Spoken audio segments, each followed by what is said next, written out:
It is such a lovely day today. It is sunny. The weather is just lovely. So beautiful. And I've not left the house at all. What a great day to be discoing at home, for real.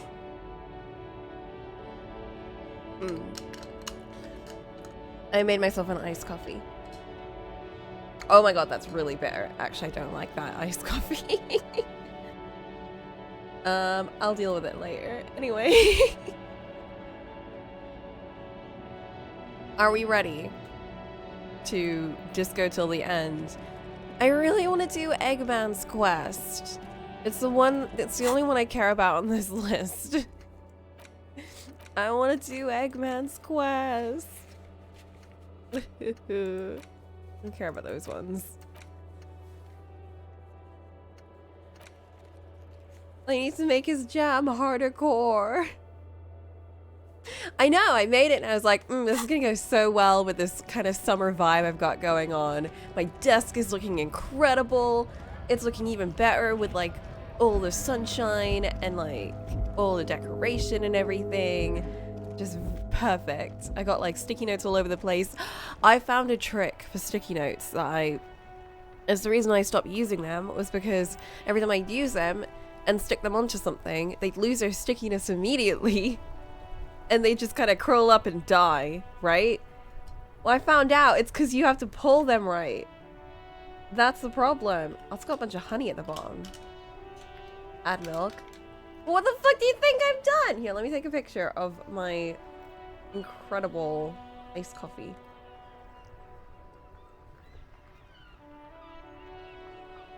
Oh shit, my battery's dying. Oops.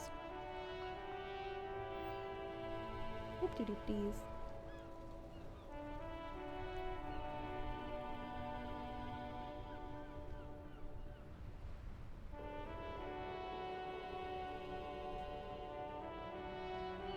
Focus, focus.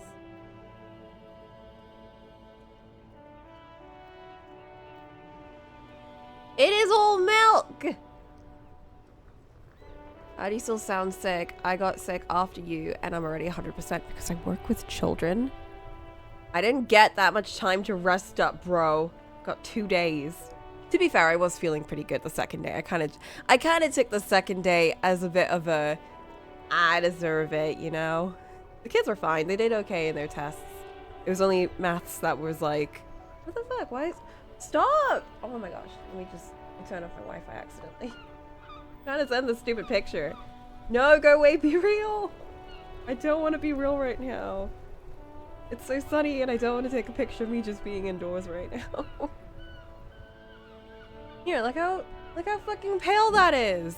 But not like the bad pale, like in this game. Like the milky pale. I'm gonna go see Eggman, and you know what? I don't give a shit anymore. I don't care what we get. We're gonna try and get that melody. And use all my remaining points. How many points do I have? I'm gonna use all 3 of my points if I have to. In Motorix. I will do it. I will do it for Eggman. I know I should probably save that for the final section of the game, but I don't care. I don't care. I want to do this for Eggman.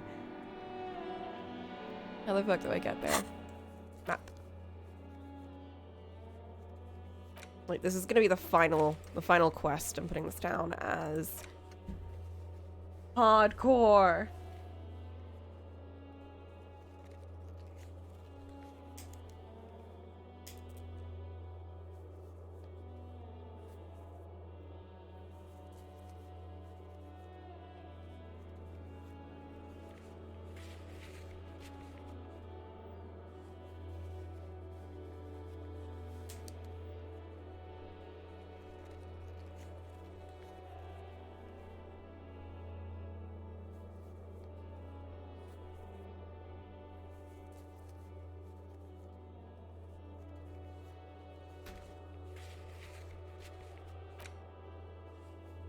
Okay, and let's hop over. Once again, this is the final time I will put this warning. Never mind, that's the wrong thing for that.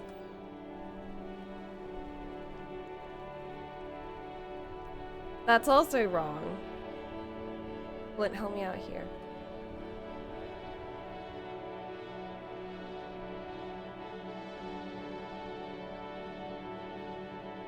Flint, I can't spell spoilies. Help me out.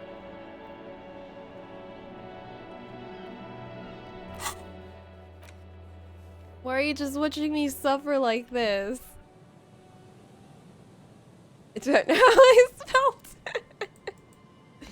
Did we just do spoiler? No, we didn't. That's stupid.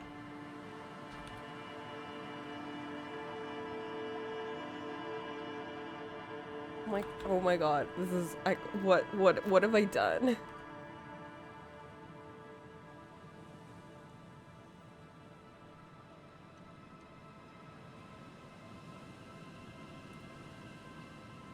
Whatever, you get the idea.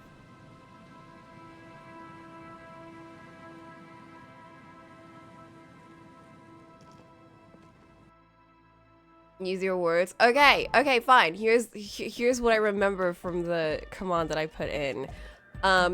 Do not spoil anything that will happen in this game. Do not give me tips or advice or anything unless I specifically ask you guys, which I will say by specifically saying, chat, please help me out.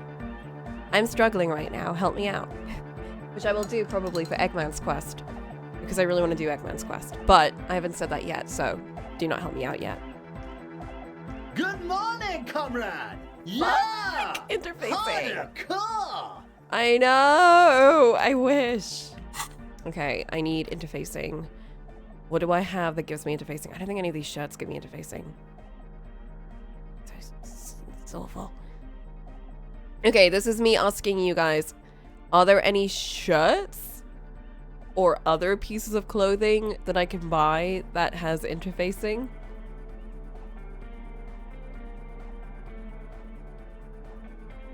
I've got like my special gloves, which should give me a shit ton. Nope. Okay. That's great. Very excited. I don't think any of these do it. Oh, fuck. I have double the outfits you had. Well, just saying, I am way more fashionable, so. It's called fashion.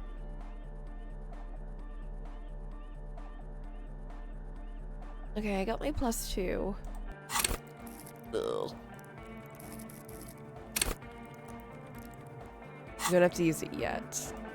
Good morning, comrade! Yeah! Hardcore! There must be some way to make this check less ridiculous, right? There has to be. I'm gonna try once. Bzz, bzz, goes the track in the background, never ending. You can't grasp what's missing, but you can try to make something up anyway. Make it up. You scrape the moldy recesses of your brain for some technological sounding jargon. It'll impress the large-headed speed freak. Isn't that what real artists do? Make it up as they go along. You should crank up the oscillator matrix. You gotta reroute the sound juice through the fluxifier. I don't know the technical term, but it needs less zoop zoop. Yeah! Pop pops and bazoot bazoot! It's hard to say for sure, but the digital throbbing seems ever so slightly louder than before. What? I don't think I did anything there. Yeah, I like hearing him say zoop zoop. Okay. Now that I know that there is a modifier, this is me once again asking for help. Can I get a hint?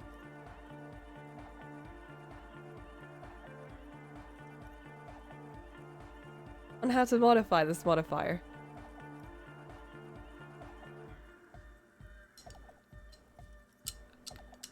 Try and scrounge this iced coffee.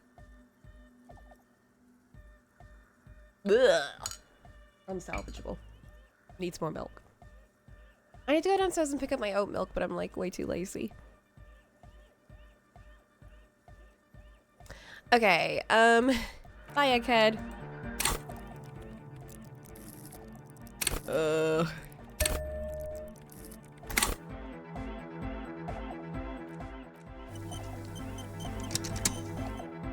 morning, comrade! Yeah! I've got like a slightly higher chance. Here's an idea. Say what you said before, the exact same thing. Or wait, say something that's only marginally different. It will yield a drastically different outcome.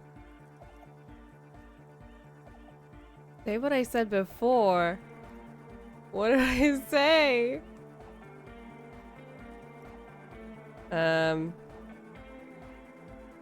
Crank it up! Oscillator matrix? Fuck! Where is that? You don't have one? Just top secret cop tech. I just made it up. Let a pro show how it's done. Turn some knobs at random. That's gotta be it, right? As you fiddle with the knobs on the mixer, No, the no, young man don't tell me stares anymore. with amazement. Don't tell me anymore. I just wanted a little hint. Copman can ride the knobs! So cool! He gives me a thumbs up. Whatever it is you did, it seems to have helped slightly. Oh. Maybe now you'll be able to make sense of it. Oh, come on! Come on!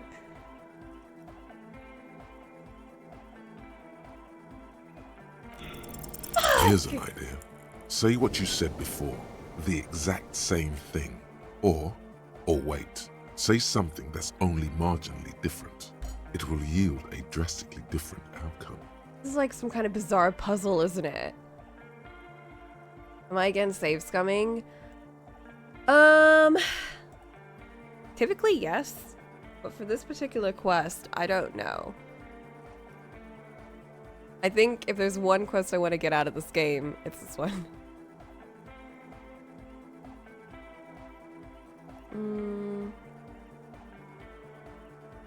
Yeah, I also did It's Not Cool Kim a Slur, which I think everyone can kind of accept as a pretty good reason to save scum.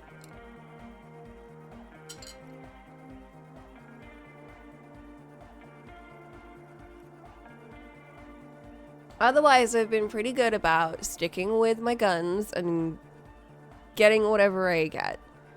But I'm also very invested in this questline, so I don't mind putting an extra point into interfacing. I mean, I do. You know I do. But I save scum so much, I have no shame. I know you do. There's no problem with save scumming. It's just personally, I want my playthrough to... I don't really take much enjoyment out of getting a different outcome through save scumming, if you get what I mean. I think the only time I would is if the outcome was absolutely horrendous, and only if it affects someone that I care about. So in this case, it would be like Kim. If the outcome involved Kim dying or something. Well, no, if he died, it'd be like, okay, I'll have to like deal with the consequences of my actions. But if it's me calling him a slur, it's like, no, I can't live with that, bro. He's gonna be with me, and he's gonna know, and I'm gonna know, and everyone's gonna be sad. And I don't want that. Okay, oh.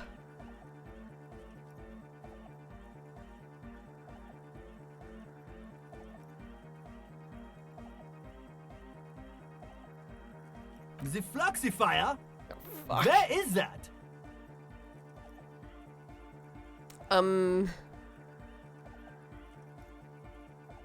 As you fiddle with the knob, Copman can ride the knobs! Oh. So cool! Gives me a thumbs up. whatever it is you did, it seems to have helped Oh, slightly. come on. I Maybe didn't now do you'll be anything. able to make sense of it. Fuck. I have to do it, aren't I?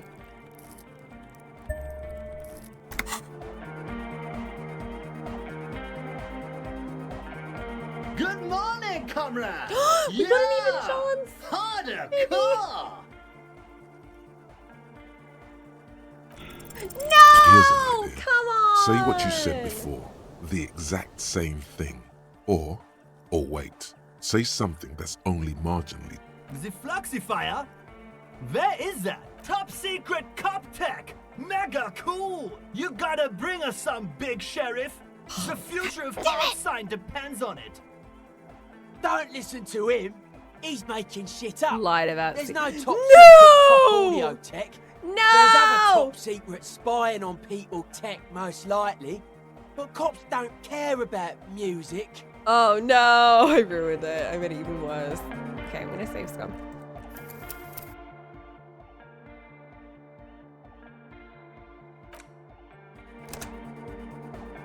Why is it the only time I've ever saved scummed in this game is for these boys? This quest line. This stupid quest line that Good will morning, comrade! do absolutely Yeah! nothing. Harder car! Oh, come Here's on! an idea. Say what you said before, the exact same thing. Or The Fluxify. as Turn you those fiddle. knobs! Cutman! Whatever it is you did, it seems to have helped slightly. Maybe now you... No! Here's an idea. Say what you said before. Oscillator Matrix. The large-headed youth, an innocent soul, unaccustomed to act, a cruel joke to play on an earnest talk dog.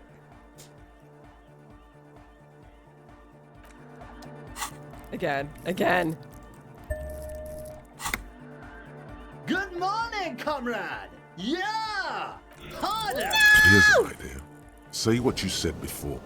It's hard to say for sure, but the digital...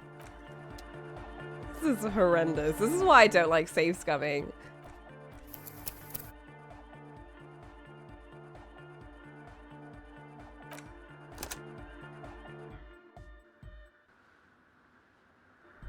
At this point, take the L. No, I want to hear their music. Good We got morning, like comrade! we got Yeah! like the faint. Harder Oh my god. car! Again, please. I'm trying to explain this. We got like the faintest whiff of, the melody that they came up with, and I really liked it.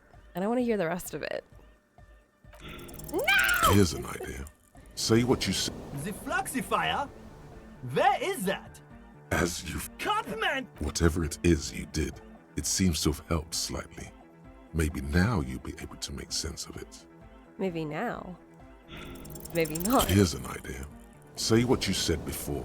The Oscillator Matrix. as you fiddle. Cutman! Whatever it is you did, Wouldn't it be funny if I kept turning the knobs and it kept like boosting it up? Sound enhancing drugs? Absolutely not.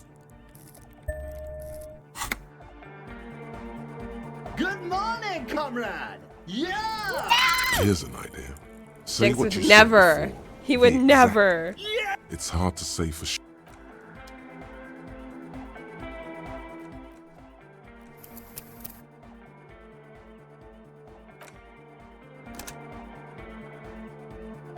I'm just saying, if I were doing this off stream, this is exactly what I would do. So, Good not for the rest of the morning, game, comrade! Yeah! Harder! Sidechain the oh hell yeah! Sidechain. What does it even mean? Listen, you can use the compressor to select between which track it's compressing, either the auxiliary signal or the main input from the tape. Make it alternate between First the try. signals. Let's go. I'll just delete everything before this section. The compressor controls the gain based on the level of the signal on the aux sidechain input. It will allow maintaining a loud sound without peaks that fill up all the headspace. Okay, Egg. You need to start side chaining it. Explain the concept to him. Sidechaining it, you said! He turns down the music, his hands moving deftly across the mixer, setting up the unnecessary controls. Then he puts on his headphones and his eyes go wide, wider than they've ever gone on drugs. He starts jumping up and down with bliss in total silence, still listening to his headphones. Hey, what did you do to Egghead Cop Man? Did you break him? Just wait and see. Are you ready, pussy? Oh my god, let's go. Noid straightens his back, ready for the beat. I was born ready, Egg. You can't see it, but I'm thumbsing up.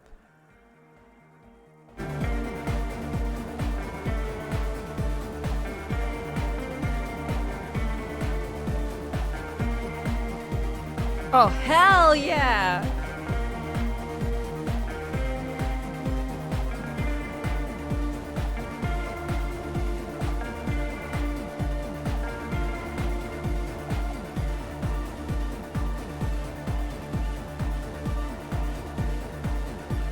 It's got a new layer to it, Ollie! The audio assault is glorious. The speed freak dances on the stage, intensely waving his hand in the air. Oh my god. Hell yeah. We need the melody to complete it. Ollie, this is why Ollie sent them to jail, because this quest is all about music. He would hate it. This is beauty! This is life! Yes. What in the world is going on? The way melody and bass flow together. It's unnatural. This one is for the hypnotic generation! Introducing the ultimate sound!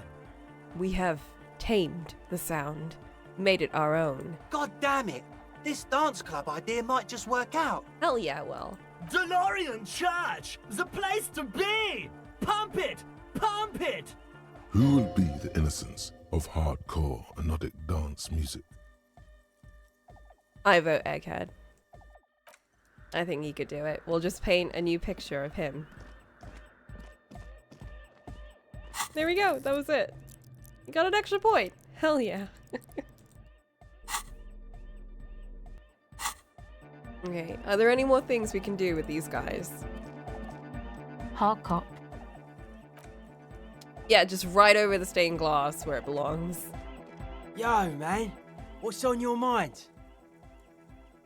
Analyze the hardcore aesthetic. Don't just nod along. Really feel it. Wasn't there something else we needed conceptualization for? I can't remember.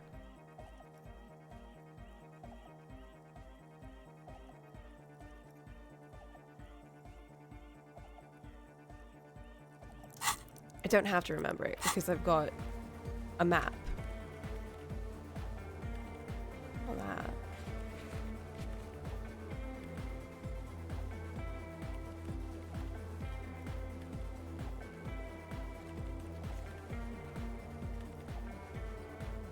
Can I say something you might shoot me for? No, don't say it.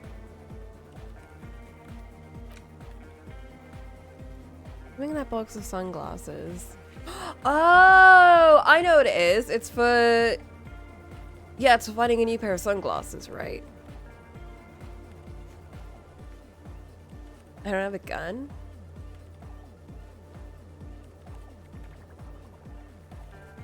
What the fuck do you think that's for?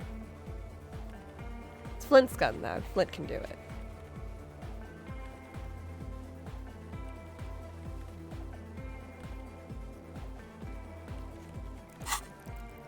What was the other check?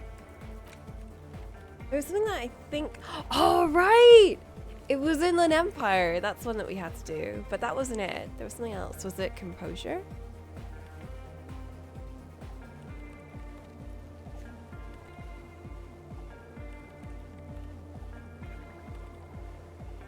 Or Renee.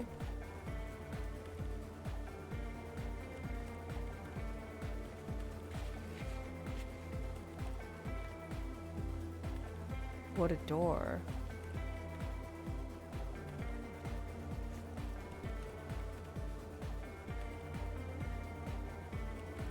Trash container. Cafeteria window.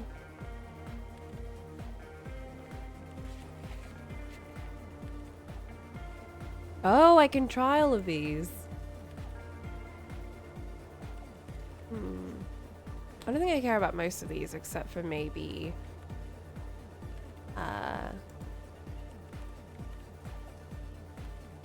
Oh.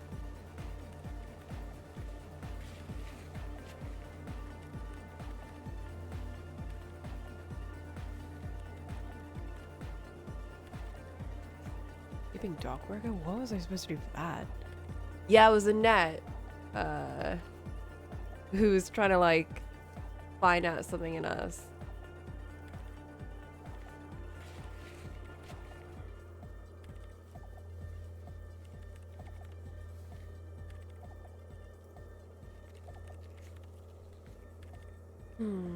That's composure, not conceptualization. So I will just ignore it.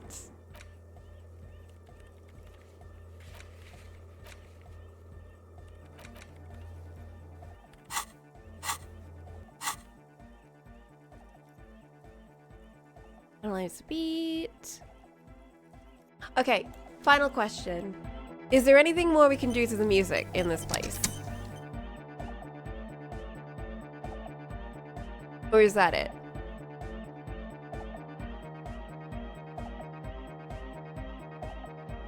Nope. Okay, we're moving on. Farewell, dancing teenagers and comp sci kid.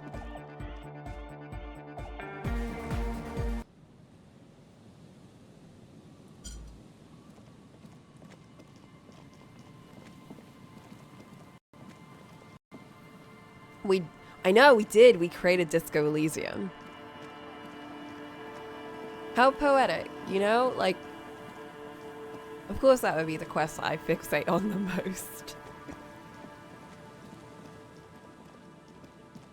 I just had to. I mean, like, you meet Estelle and you're just like, I just want these kids. Well, not all of them, but I want her to be happy. And she's happy creating her music. So we need to make the club. And even though, like, the teens are really annoying in a lot of ways, it's like, we can push them to be good.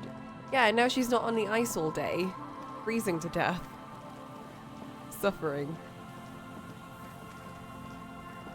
There's like, you know, when you get to know them, like Egghead is he's just trying to make his beat, and like Noid, he's weird, but like he's doing his own thing. Like he's not trying to hurt anyone. And the other dude, I mean, he's trying to create a little drug ring, but he's you know, bettered his way, found the music life. He's changed his ways. How the fuck did I get there? Oh my gosh. This map is so confusing.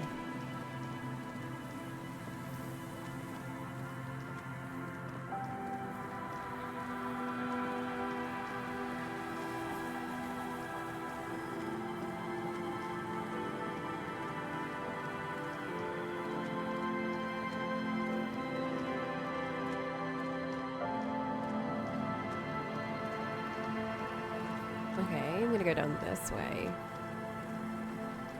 Yeah, here we go.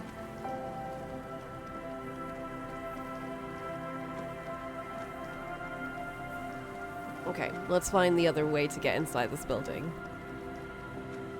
We got a pipe! How unusual. An old pipe peeks out from beneath the rotten boards of the boardwalk. Could this be an alternative path into the felled building? I don't know. A building like this must have multiple doors serving various functions. Perhaps a basement access. Your eyes slowly begin to adjust to the darkness inside the drainage pipe. The lieutenant looks over your shoulder.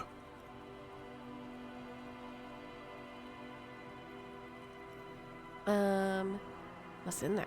A thin layer of snow gleams inside the pipe. What else? As your eyes adjust, you see some trash. Crumpled up newspapers, cigarette butts. Someone has half-heartedly spray-painted skulls on the right side. Skulls. And nothing. Broken glass from bottles thrown against the walls of the pipe. A syringe.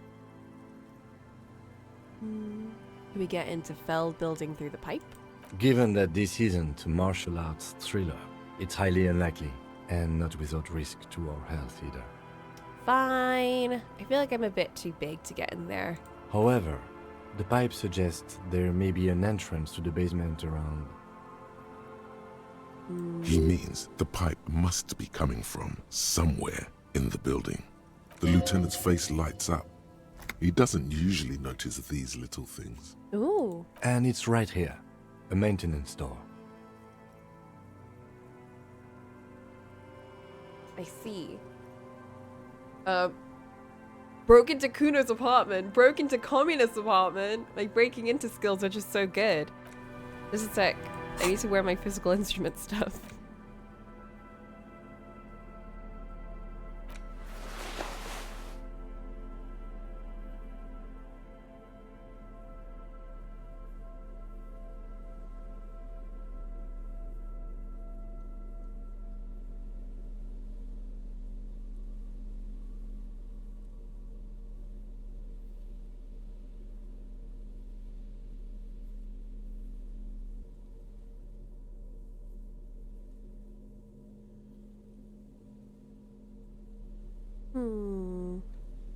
Is that all I have?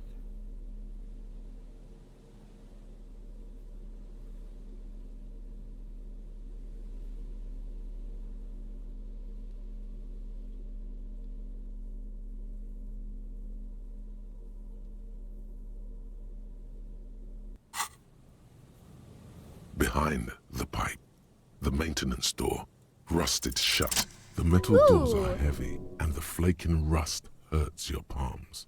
But, together with the lieutenant, you manage to slide them open just enough to squeeze in. I might be a brainy cop, but sometimes. Good work. Shall we? Let's go in. Oh shit, here we go. Okay, let me get out of that outfit again. Ugh. Oh, my shoes have gotten so dirty.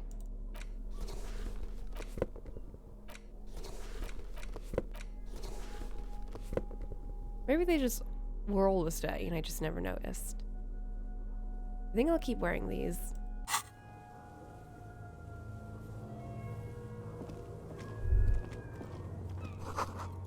I should take out my flashlight. My torch?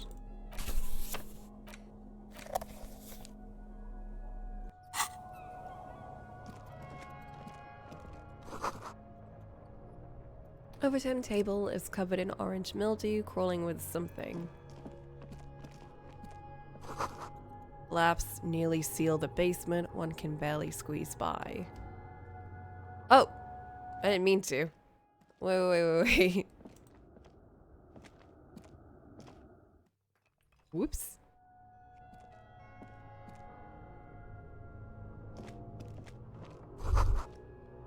Antiquated office furniture.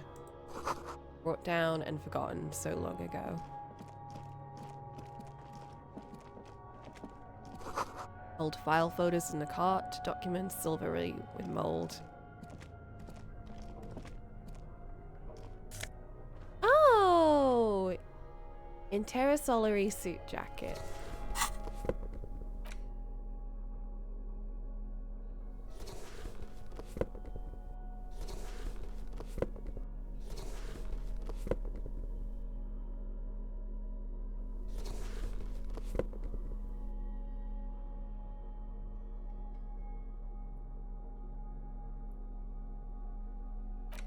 I wonder if that's like a sign that I should get my suggestion up. What was my other suggestion outfit?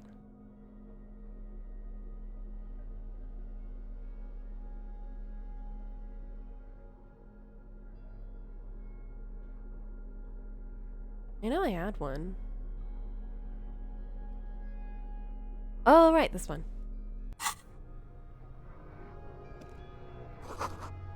Thick, dusty panes of glass.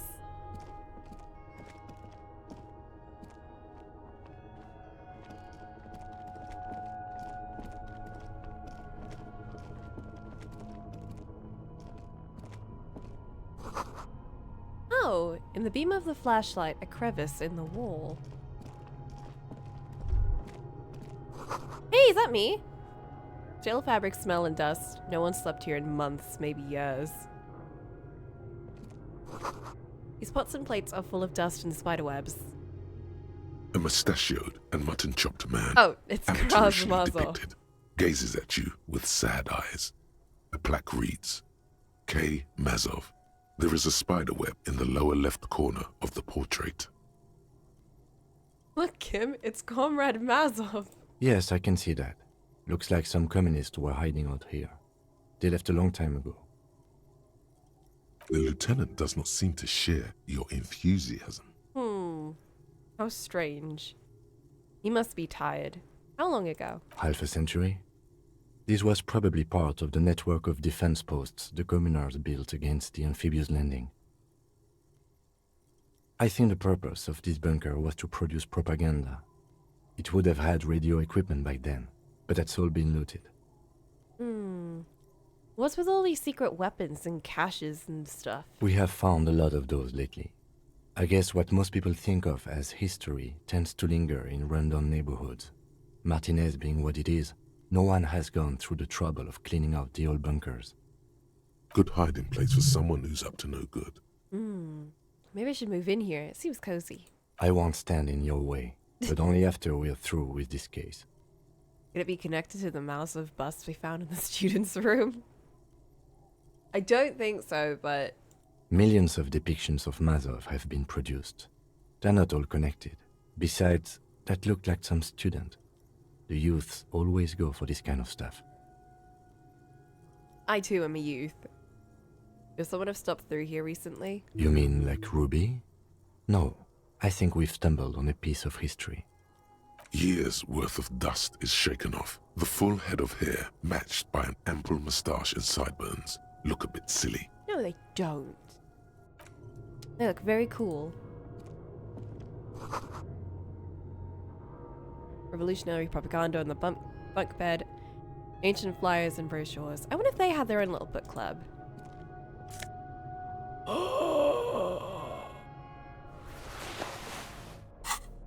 What?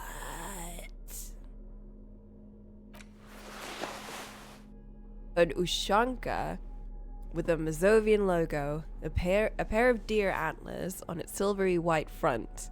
Your ears feel cuddled and cared for by the state. Incredible.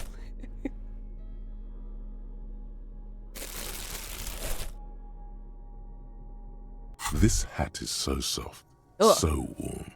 It wraps around your head, and your mind tingles with all manner of socio-economic theory. Does it now? This is a new Ushanka, right? Pat the hat. Fashion faux pas. Kraz Mazov would have worn this Yushenka. Mazov knew where to cook those thoughts. That's why it bears a Mazovian logo. Glory to the revolution, comrade. Whether you like it or not, wearing this hat has made you more communist. Yes. Let's go.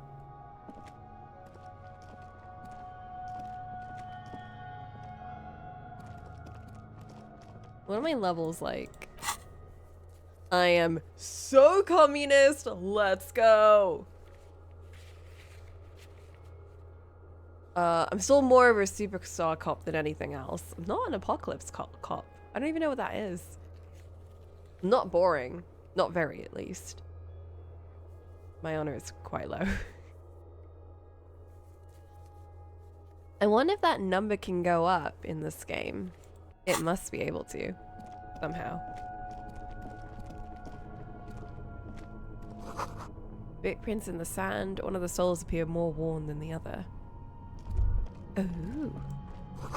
Something in the air, an unnatural buzzing.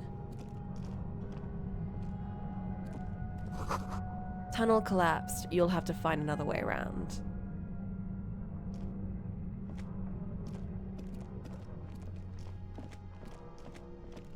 This seems like the correct way to go, and now I don't want to go this way. It's getting louder, the buzzing sound. Okay, I'm gonna go back this way, actually.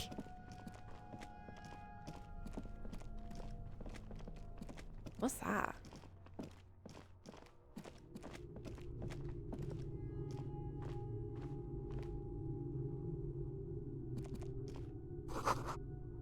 Oh.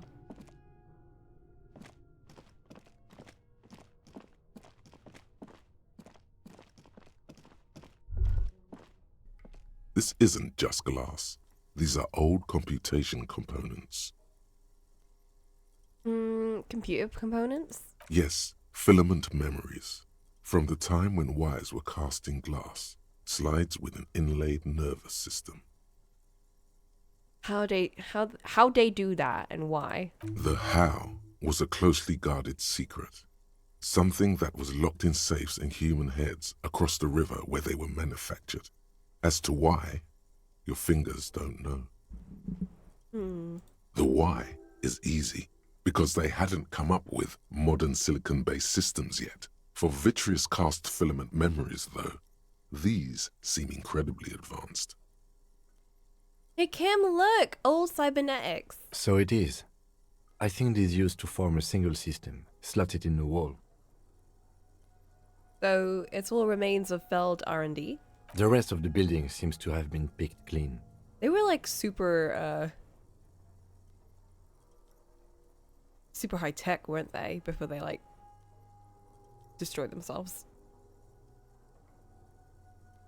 Could this be part of failed playback experiment? These? No. These are old filament memories. I hope you're not expecting to find a device here. You will be disappointed. All you will find here is pain. Pain. Bad. Oh, Inland Empire, I forgot about you. One sec.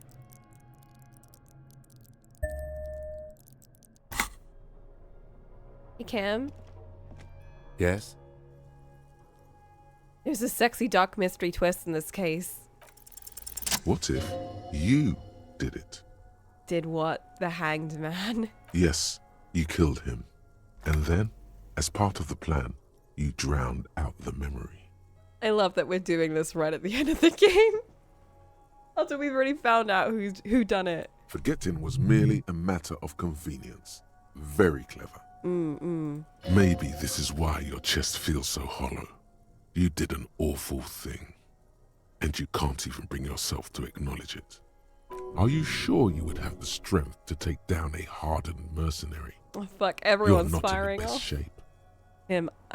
I think I may be the murderer. I killed the man and then tricked myself into forgetting about it. Keep it to yourself. This is your burden to bear. And what has led you to this conclusion? It all makes so much sense. It would have been so convenient for me to forget all about the murder and everything else. Thus far, your memory loss does not seem to be convenient for you or anyone else, except insofar as you've managed to avoid doing any work. You're saying I didn't kill him? But Kim, it turned out to be that I was the one racing around town in my motor carriage. The victim wasn't run over by a drunk driver. So, while I can't condone your driving habits, the cases remain unrelated. Look, it's not unusual for detectives to feel complicit in a crime until the perpetrator is identified and apprehended, especially when the investigation is dragging. So, let's get back to it, shall we? Okay.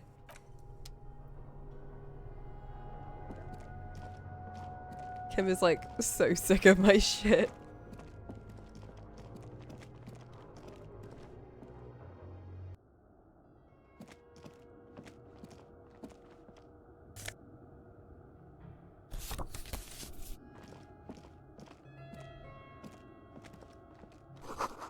Glass is covered with grime and dust. You can barely see out. This seems even more important. I'm gonna go back down and check again.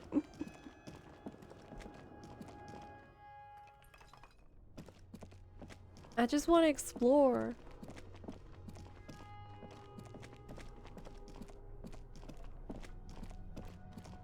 Maybe it's a phasmid. Yo, wouldn't that be sick? There it is again, like a swarm of hornets buzzing under your scalp. A strange tingling you can almost smell. Lieutenant, do you feel something? No. What do you mean? Like a pain, a strange tingling. I don't feel it, but we should still be careful. There were footprints back there, and I'm pretty sure they were fresh. I saw them too, footprints with the right sole worn smooth. Looks like our suspect. If she's in here, we need to plan our next step carefully. What do you mean? Once we detain a credible suspect, who knows what the Union and the Wild Pines will do? We'll set in motion events we have no control over. You will upset the balance of power in Martinez. The deadlock between the company and the Union will destabilize. Keep calm. Go over the whole situation in detail. How bad do you think things could get? Well, we are not responsible for what we can't predict, are we? I don't think the entire city will be razed to the ground. He smiles in the dark. Let's try not to worry, he thinks. If you can't predict it, there's nothing you could have done. What do you think is waiting for us there? I think I see a cavern. Maybe more cellars? I think we've been careful enough. We still have the element of surprise. I wouldn't be so sure. You haven't exactly been sneaking. Or maybe not. Either way, once we go deeper, there will be no turning back. Okay. Seems very straightforward. Guys, please, I'm trying to avoid looking at chat right now. I think I can glean that much from what he just said.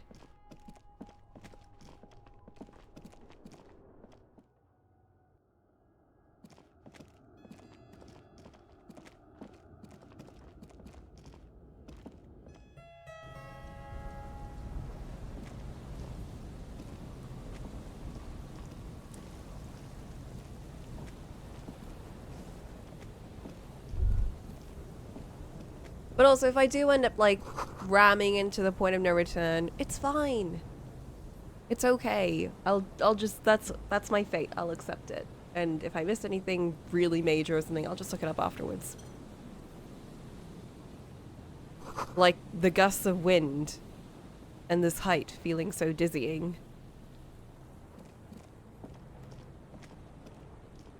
Kim, what do you see down there? How did we come so far?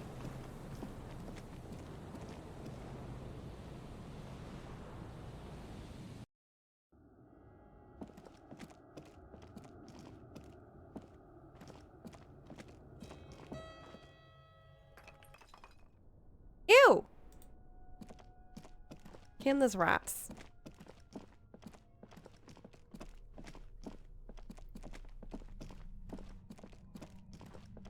How did I get in here? Through a pipe.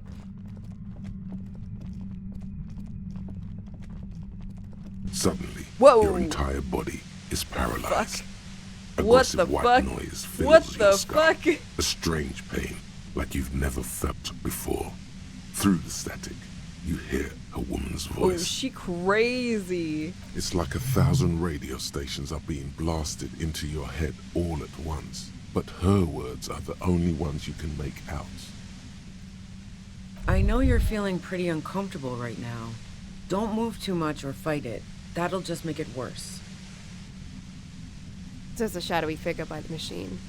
Can't say it's a pleasure, officer. I was really hoping not to make your acquaintance. But here we are. The voice coming through the whirlwind of pain is not malicious. She doesn't want to hurt you, but she has to. Doesn't wish to hurt you, not according to your ear canals. Wait, no, not even your ear canals. This is going directly into your neural pathways. That's an awful decision. Why would you not want to shield yourself from it? It's an entirely new type of experience. Way worse than all the previous ones. Don't focus on the pain. Focus on doing your job. Tell her she's under arrest. You're under arrest. Really now? Check this out. Oh, come on! You're overwhelmed with a new surge of violent static. It feels like a blood vessel exploded in your brain. Kim! Tenet clutches his head as his eyes roll back into his I'm skull. using a pale latitude compressor. You and your partner have been caught in its field. What the fuck? I'm wearing my earmuff hat! The explosion of static you're hearing, it's the ULAN frequency, blasted from that pale emitter that Angus mentioned. So your equations. It's the Ulan frequency. Saw my equations? You've been sniffing through my lorry, right? I expected as much. I am a bit surprised you knew what you were looking at.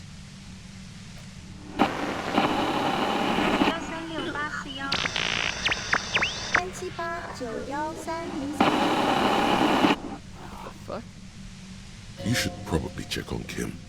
It doesn't sound like he's doing all too well. Kim! Right behind you, officer.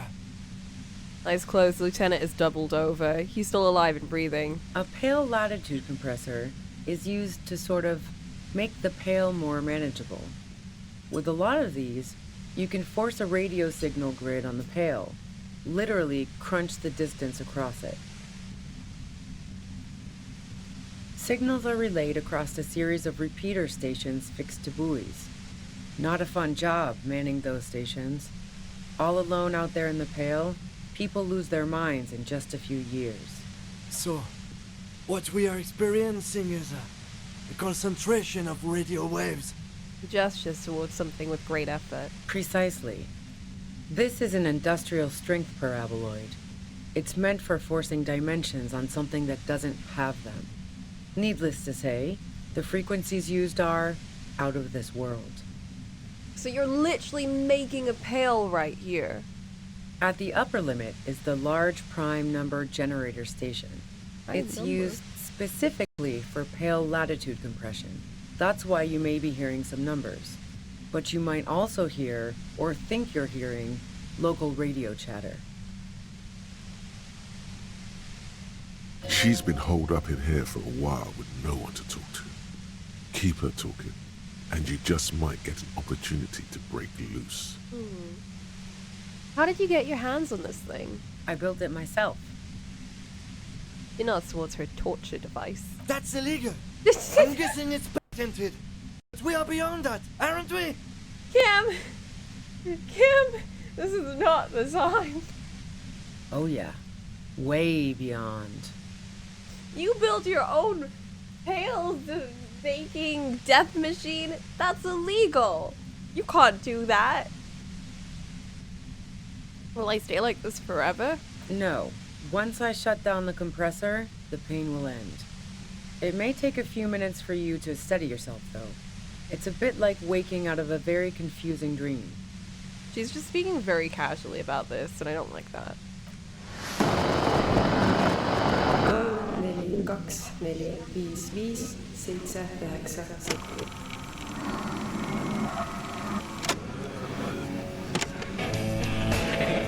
Yo! This shit goes.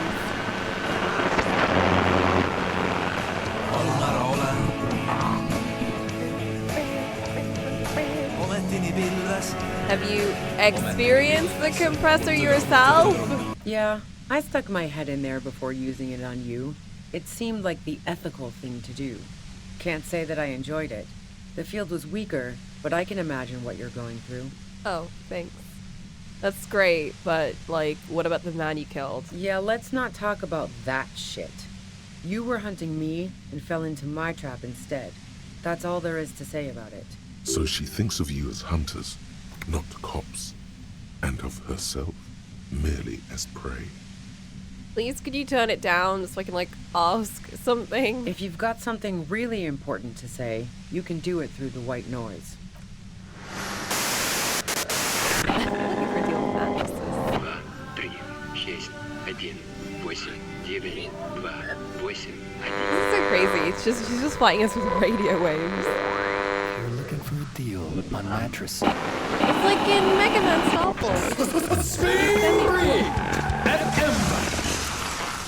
Then this. The lieutenant clutches his head, grimacing. God damn it. Your gods even came with sudden sympathy. Oh! That's so kind of you to finally understand that we're suffering. Fine. If you really want to talk, I can dial it down. I've also got a gun, by the way. She's carrying a 2-barreled front loader. Remain careful. Well, it doesn't feel much better, but you can form sentences now. Thinking doesn't seem to hurt as much. Just keep her talking, and you'll get through this. There's only 3 meters between you and the machine. If you keep her distracted for long enough, maybe. Be careful when you make your move. That'll be it for questions. Bide Oh your my God. time. Are you joking? How did you know we were coming? I heard you in the passages, and I've been preparing for quite a while. By hiding bullets under floorboards? So you found my shack, huh? I'm not surprised. What do you mean found it? We've been living there. Her tone is bitter. She thinks she's been betrayed. She didn't rat you out, by the way. So nice. That's one knife I didn't want to find in my back. As opposed to the other knives she's finding there now. Hardy for one.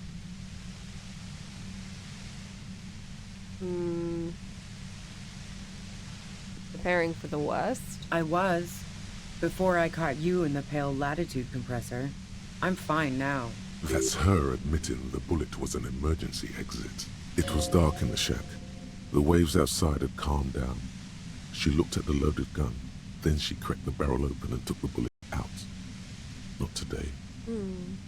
Did you shoot Lily? No, I didn't do it. I only helped stage the lynching, though I doubt that makes much of a difference to you. Who ratted me out, by the way? Was it Titus? No, he wouldn't have broken first.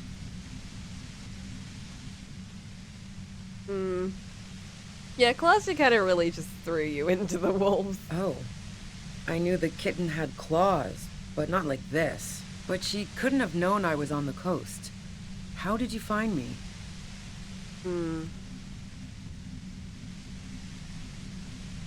Titus told us, but after like a shit ton of convincing. Oh, fuck. Took some convincing my ass. And those guys liked me, I know it.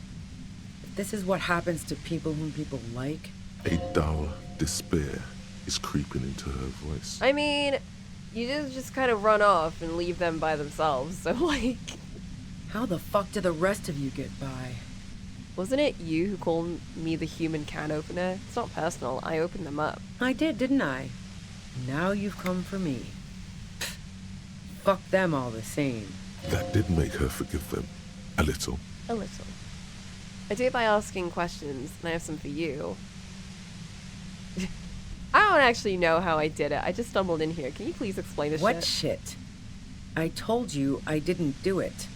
Sounds pretty simple to me. A strong moral compass. She still wants the opportunity to make a case for herself. Would you say Lely was a likable person? I didn't like him. Hardened mercenaries aren't particularly likable types. You don't feel sympathy for Max? Hard work. Plenty of broken people who don't come with that kind of body count. Besides, they're paid well for what they do. Fair. There's nothing more personal that you had against him? Perhaps his way with women? You think I was envious of his conquests? Look, pussy's not a problem for me. And definitely not a reason to off someone. That's what I think, but do you feel protective of the Union? Yeah, sure. And I didn't like Wild Pines sending in those foreign hirelings. Me and a fuck ton of other people around here. I hate to be the bearer of bad tidings, but I don't think she's perjuring herself. Are you sure, or is the white noise getting to you? She didn't hate him, okay? Okay. I have other questions. I'm listening. You have an alibi? Man, I was with the boys the whole night. I hope they at least bothered to impress that upon you. There were 10 minutes they couldn't account for. They said you left for a really long leak, 15 minutes, half an hour missing, you went out.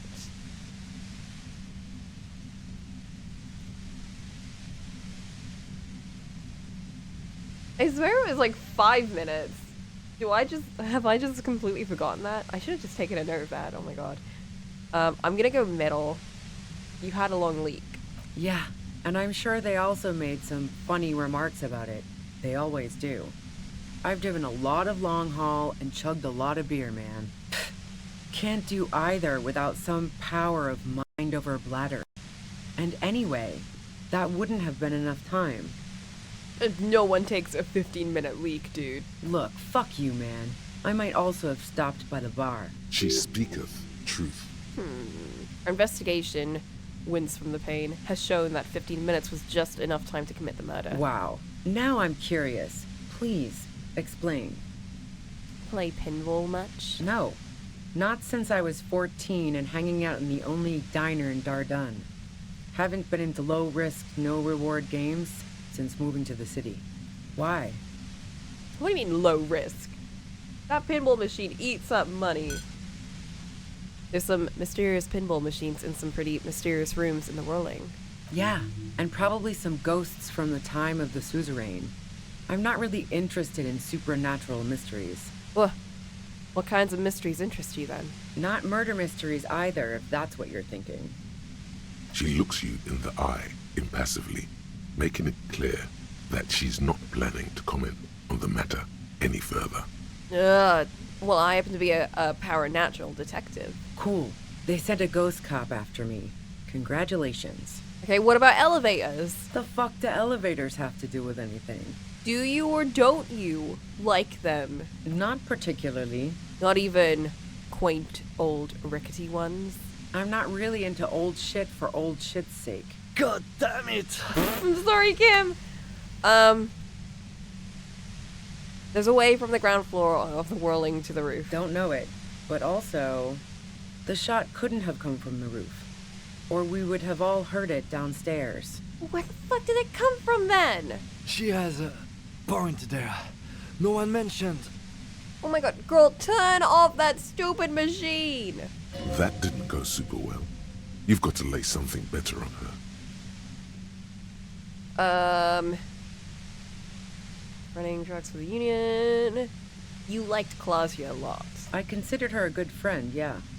Are you a girl liker? You want it to be more than just friends. Oh, so that's where you were going with this. She said you wanted to run away with her. That's a very sentimental way of putting it. We both had pasts we didn't want to catch up with us, and we enjoyed listening to music together. Why not go on a road trip?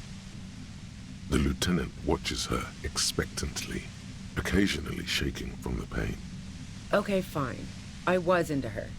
Clausia was into me too for a time, I know it. We even fooled around once. And yeah, after that I thought maybe we could make a go of it. Clausia only said they maybe kissed. Someone is lying here. Clausia only likes truly buff men.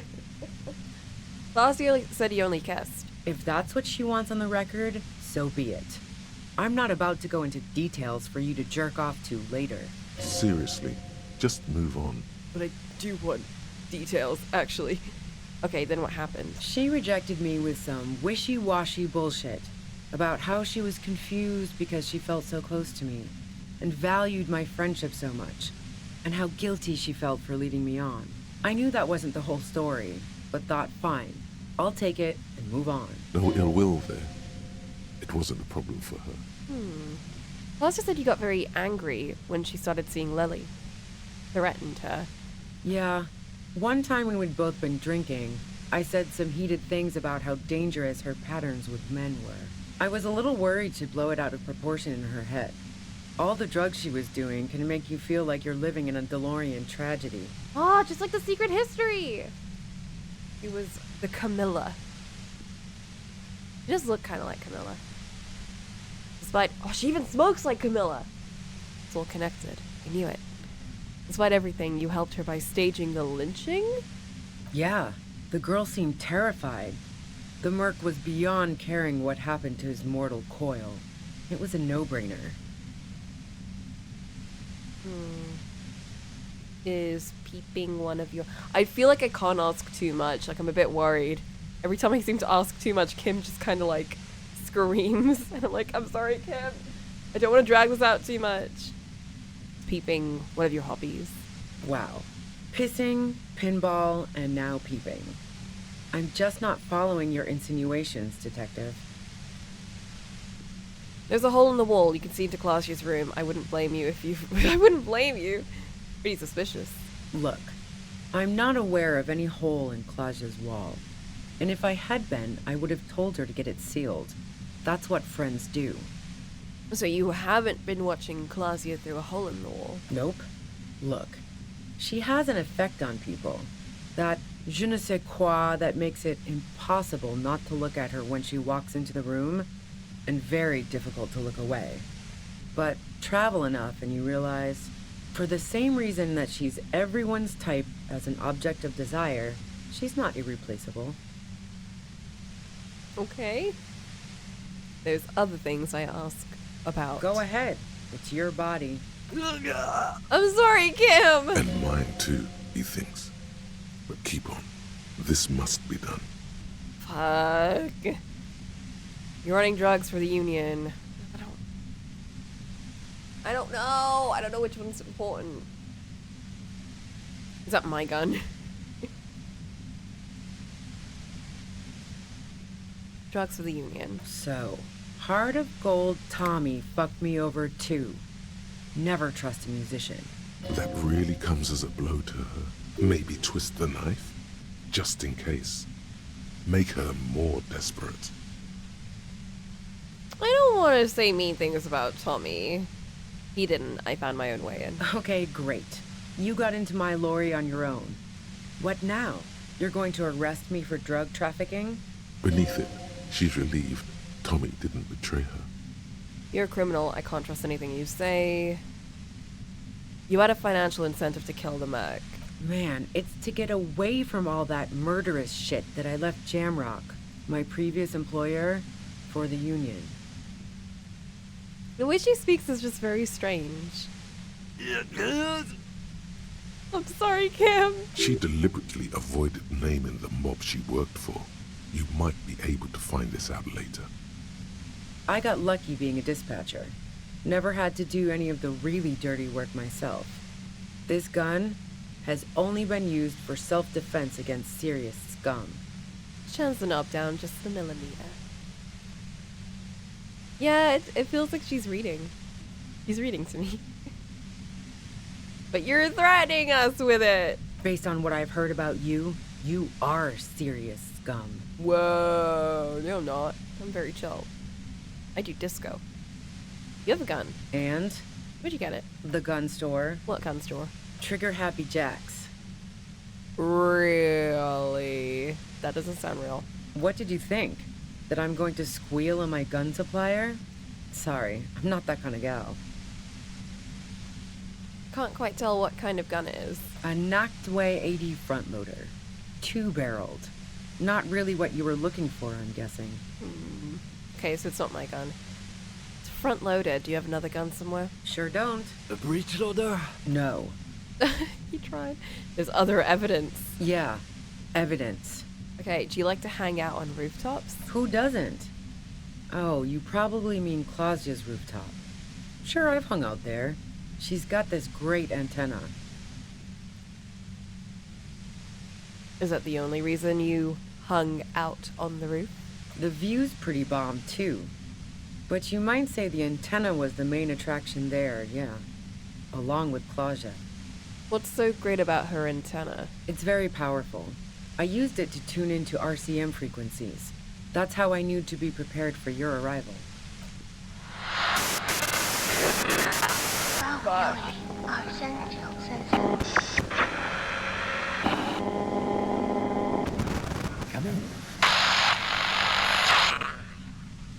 So you're sure you didn't move the merc from the roof? Yes, I'm sure.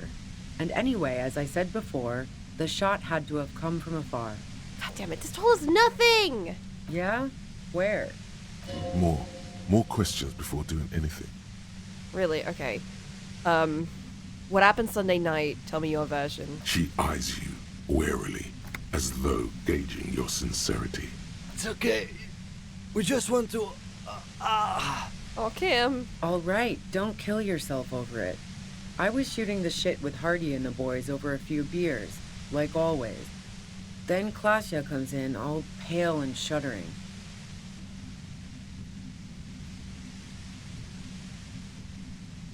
She sits down with a drink, trying to steady her nerves. So I grab a seat next to her. Does she seem high? Oh yeah, super. But I didn't think too much of it at first. I'd seen her party hard before. They said that you knew something was wrong immediately. No, I really didn't. She's not that easy to read. I just assumed she'd done too much blow. It wouldn't be a first for her. But no such luck. She was in some deep shit. She asked me to come upstairs. The merc she'd been going with was lying on the bedroom floor, dead. I knew she couldn't get the authorities involved, so yeah. You made it look like he'd been hanged. Claudio said you seemed to have a plan prepared when you got there. What? No. Faking a lynching was her idea. Whoa! Her idea. Yeah, in cold blood. It really surprised me how quickly she was able to get a hold of herself once we got up there. It was like she was another person. The party girl was gone. Spy took over. She asked me to help her drag him into the shower so she could wind the shower head around his neck to fake lividity. Then she dressed him while I went to get the Hardy Boys. Glacia knew exactly what she was doing. You can't remain calm under pressure otherwise. She lied to you about that, too. That's bad that she'd be so calm. Yeah. I wasn't sure whether to admire her or be disturbed. You think she killed Lily herself? As I keep telling you cops, we didn't hear anything downstairs. No gunshot, nothing. But even if this is true, weren't you worried this lynching might lead to... War? The thought crossed my mind. But the mercenary's death was going to have repercussions either way. Although the way things are going... She does sound a bit like a Nancy Drew NPC. Like one of the old ones. Although even Nancy Drew NPCs, like, they emote a lot, you know? Maybe a bit too much, but like in a good way. She doesn't want to talk about this, but not because she has something to hide. She doesn't want the guilt. Fuck it. I'm not responsible for these people after what they did to me. Mm-hmm. So who do you think killed the merc if it wasn't you? How should I know? As I keep saying, he already had a bullet in his head when I got to him, and there hasn't been any useful gossip over the radio. Those rings around her eyes, her tired voice. She's been staying up late, listening in on the conversations crisscrossing Martinez. Police radio?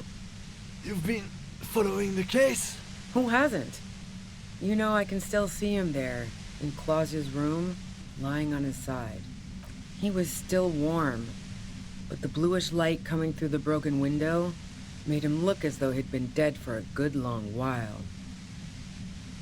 If you didn't kill him, why hide? I saw you roll into town. I wasn't about to stick around for questioning by a goddamn La Puta Madre agent. What do you mean, La Puta Madre agent? Yes, you. Huh?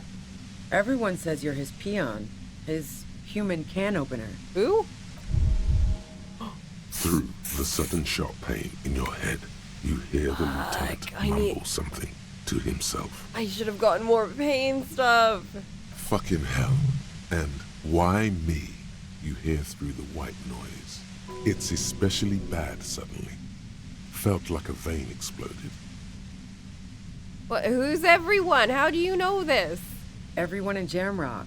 The cops, the criminals. Why do you think I'm holed up in here with a goddamn death ray waiting for you? If she knows that about you, she must know your real name too. What's my name? If you know that about me, you must know my name. Harry Dubois. One corrupt motherfucker with the disco pants and a funny tie. Agent to La Puta Madre. What? So she knows your name. That doesn't mean you're on the take. Criminals make up bogeyman stories about cops all the time. All of this just means that you're effective. Criminals know you and are scared of you. I've heard of La Puta Madre. He's dangerous, right? Is that a joke or a threat? I'm guessing both. No, that was a real question. Yeah, sure. She doesn't believe you. I'm sure La Puta Madre himself will explain it all to you soon enough. Did you do this? You've been to my lorry. You think the biggest player in Jamrock appreciates competition? And now I have Harry Can Opener in my lair. Fucking Titus. She's not going to change her mind that easily. She still perceives you as a threat. Wait, one thing. Possibly small, but She said you rolled into town. Was that you singular or plural? Ooh. She might know something. When I came into town, was there anyone with me? Yeah, you had your death squad with you. Mm. What happened to them anyway? Who was in the squad? Well, it wasn't this scrawny dude. You had 2 guys and a lady. The guys looked pretty buff. Lady wasn't bad either. 2 guys and a lady. What else can you tell me? One of the guys seemed chipper, a blonde. The other had a brooding something or other about him. And the woman was the only one in uniform. All were carrying. Was that the asshole that was like yelling at us about shit? That sound about right? No idea who these people are, literally. Satellite Officer Vitmere looks out of the window grimly, then puts his coffee down and turns to Patrol Officer Minot. We can either take a room here in the whirling or go home for today. Let's go home, Jean. Nothing's going to happen today, she responds quietly. Jean takes his blonde wig off. Call Heidelstam. He can give us a ride. I think I know them. They're in Martinez. Friction, lock, set. Don't leave me here. Please leave. Fantastic. I've got to get on the road. Then you can go find your friends. Unless you have anything pressing to ask me. What about the bunker next door? Can you open it? What bunker? Oh, never mind. Not that one. The communist hideout. Don't know anything about it. No one's been around since I set up camp. But I'm sure I'm not the first vagabond to... The voice trails off into white noise. Feels like an aneurysm approaching. Oh no. Fuck! Keep calm. Breathe in. After the pain recedes, it's a little clearer. Don't attempt to destroy it. Destroy it! Come on, we got like an 83% chance! But she's got a gun, so like, couldn't she just shoot us while we do this?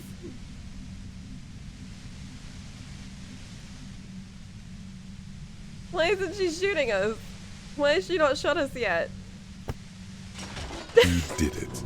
The compressor lies broken on its yeah. side. It's quiet in your head again. It still hurts like hell, but... You okay, Kim? All good, officer. Be careful. My stupid hat did nothing to cover my ears. She looks at the machine, assessing the damage. Her hand trembles. You piece of shit. I hate you. I don't even care about what you did. I just don't like you from this. Oh, fuck it. What? What are you doing? Problem solving. Ma'am, put the gun down. That's not the solution to your problems. You are... Oh, yes it is. Put it down. She's truly desperate. She thinks she has no other options. You need to give her options. What options? You know. Maybe I can still talk her out of it? This is how you talk her out of it. It's the only scenario in which she lives. Please just walk away.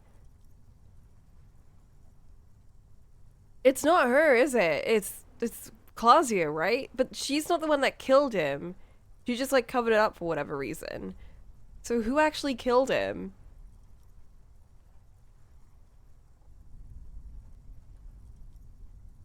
She stares at you, frozen, the gun still in her mouth, eyes filled with dark intensity. Then something shifts in her. Gratitude, doubt. She's still ready to go. You don't have to do this. You're not cornered. I'm letting you go. Day of miracles. I'll take it. She runs past you, then past the lieutenant, and disappears into the darkness of the tunnel. Or did it look like there were two people? Oh, it's because everything's doubled on the screen. It's like Why did two people run away? That was so strange. Good call. Are you sure? Yeah, I'm sure. I would have done the same had I not been incapacitated. I don't think she did it. Her tent. We should check it out. Kim thinks I did good! Kim believes in me.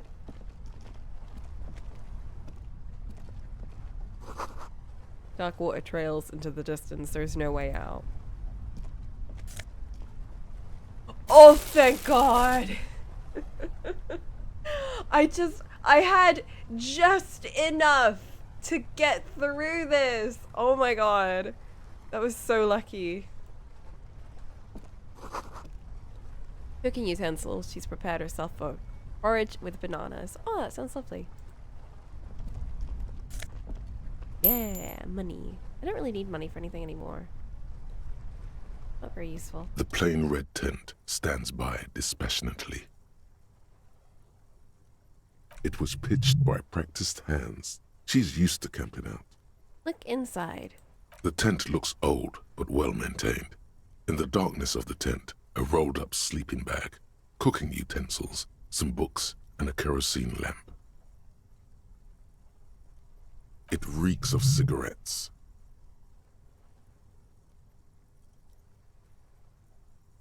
Shine your flashlight on the books. Assorted soft covers, mostly pulp horror. A motor carriage So lies hot. buried in the snow on one cover. On another, a ghost airship. You also see a collection of radio enthusiast magazines.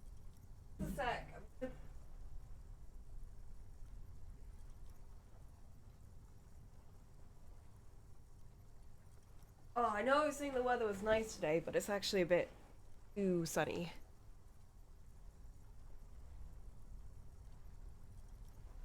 See anything? Rager Monthly, Journal of Material Science. More Technological Digest. One of the magazines doesn't have images on the cover. It's not a magazine. It's a leather notebook. Ooh, take it. You pocket the worn brown leather journal.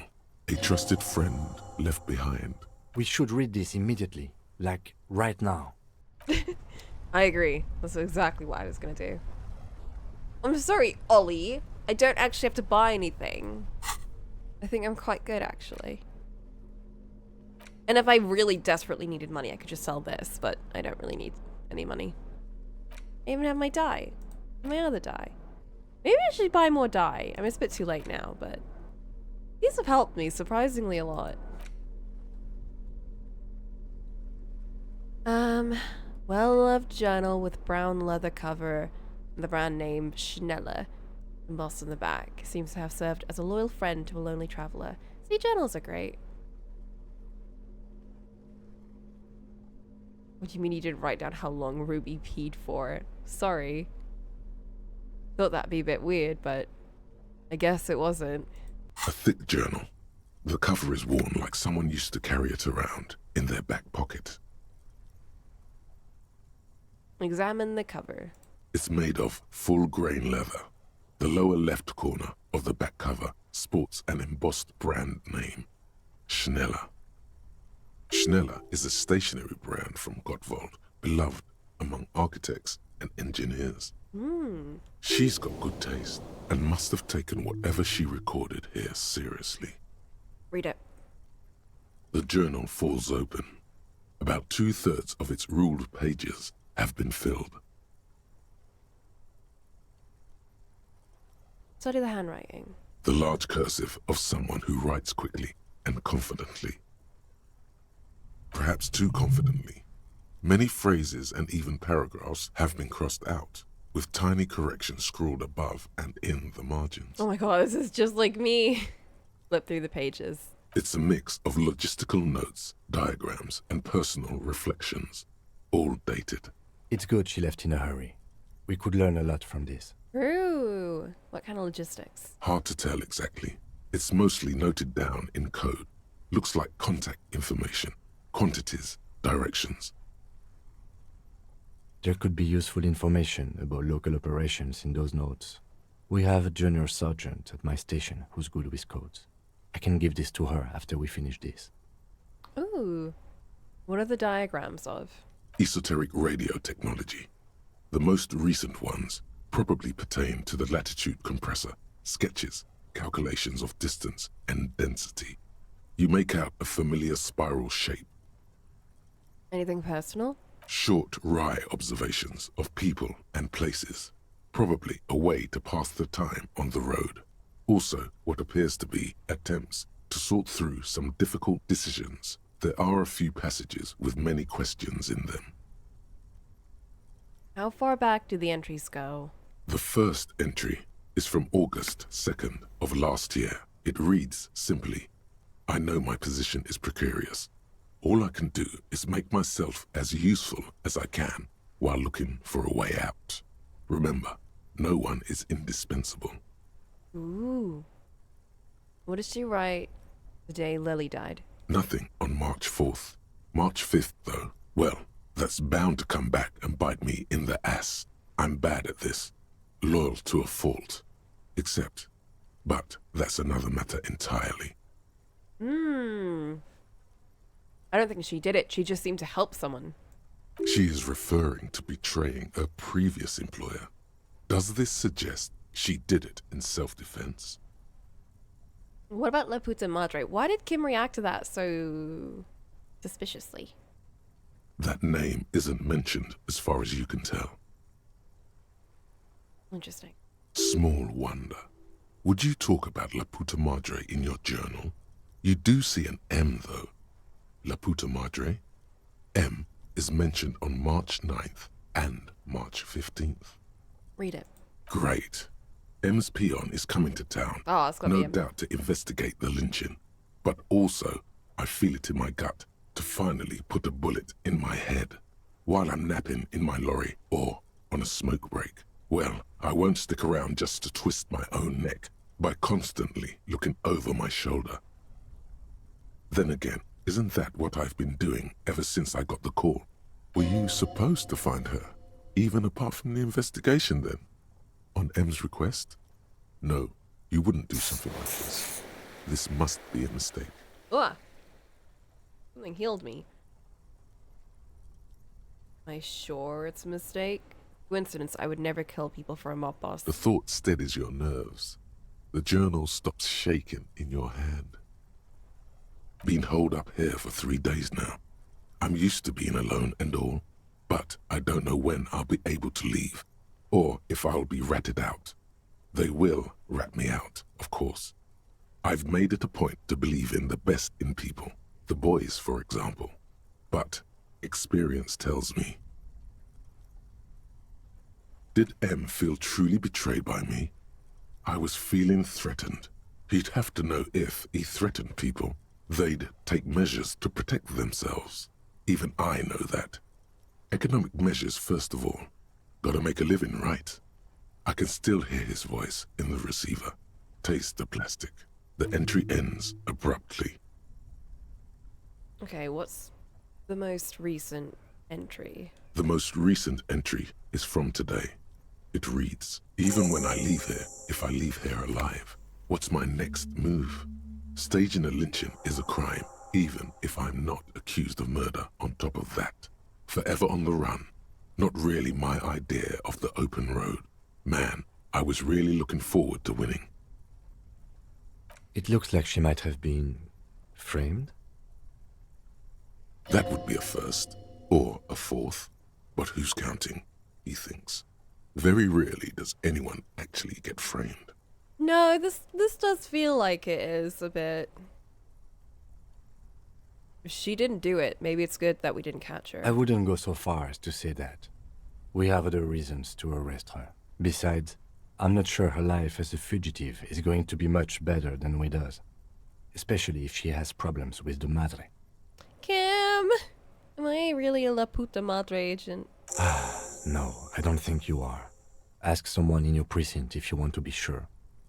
He truly does not believe you are. Perhaps he shouldn't be so trusting. Drama! Why would you say this? His trust is well placed. You aren't. You can feel it. Can. Who do you think killed the mech? Classy was the one who pointed the finger at Ruby. Perhaps she was trying to steer us away from herself. No one heard the shot. That's the issue. I think she covered it up for whatever reason. Like, she's got a bit of psycho in her, but I don't think she killed him. Maybe she had an accomplice. Either way, we need to keep an eye on her. One thing is for certain. We have business back in the whirling in rags. Questions to ask. We should get to it. True. Let's go. Man. This hat is doing nothing for me.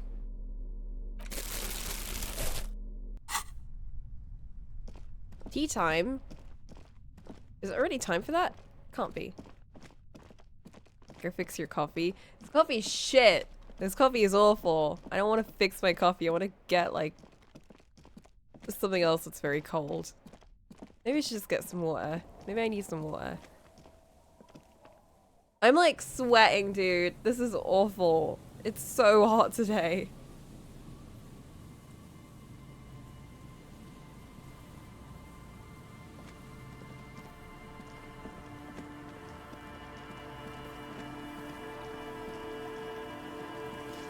Okay, I guess since we got up to this point, we can do a very short tea break. How about that? Short tea break?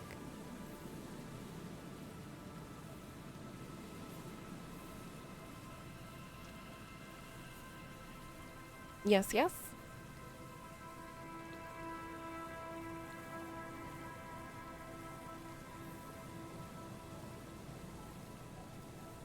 Yeah. Okay. Be all in a bit. That was a lot.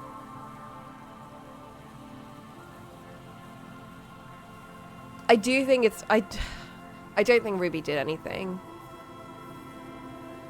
I think she's done stuff, probably, but I don't think she's got anything to do with the lynching kind of murder thing. She's definitely still a drug dealer, but that's a whole different beast. And now at first I was a bit like, oh no, I need to like keep pushing her. I need to like break her spirit so that she like, you know, drops her guard and like shuts the machine or whatever. But now I'm like, you know what? I think it's good that I didn't let her believe that all of her friends betrayed her. Except like Claudia, because Claudia did. But like everyone else, like, was very chill. And she did like believe that they didn't do it after I did say that they didn't do it. So I'm like, at least she's leaving, not thinking that the entire world is against her. Alright, we'll see y'all in a bit.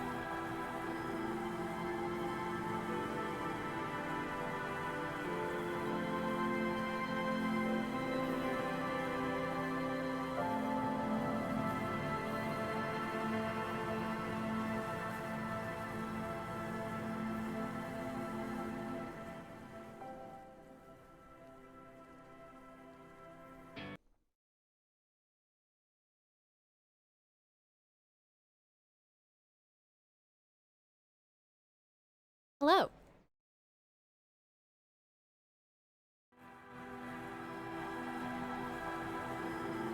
You'll be happy to know that my house has been aired out. All the windows have been opened up to max. I'm not suffering anymore.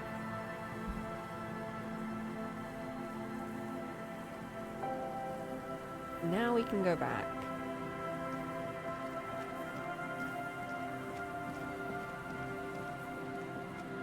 Now I'm like, oh man, I should not have let her run off, because she's hella gone. She's nowhere around right now. Are you La Puta Madre's peon? Call your station to find out more if you dare. I'm gonna do it. I do dare. I'm scared. Oh, it's not letting me teleport. Is it? No, it's not. Wow. Oh, just a sec.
Okay.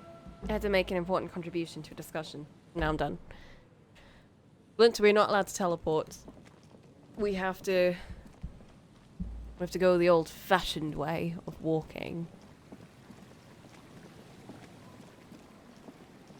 Which is very concerning for me because I don't know how to get back. I think it was down here and then you go through the village and then out the docks.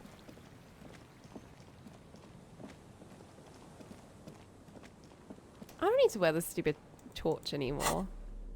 Get out of here. I'm gonna get my notebook back.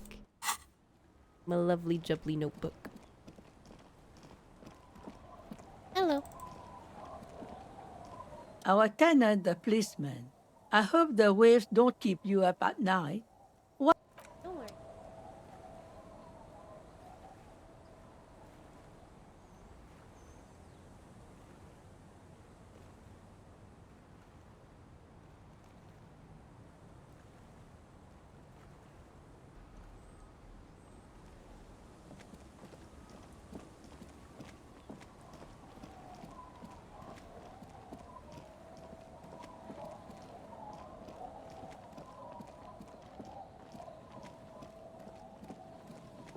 Ooh.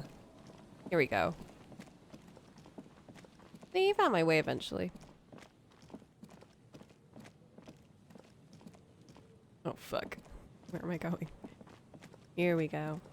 I feel like when we stumble across the bridge, we're gonna stumble into something. Something's gonna be happening.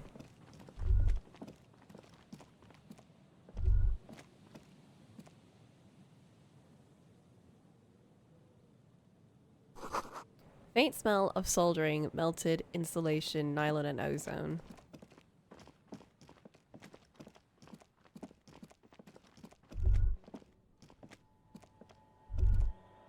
Stop. Now. It is time. What? For what?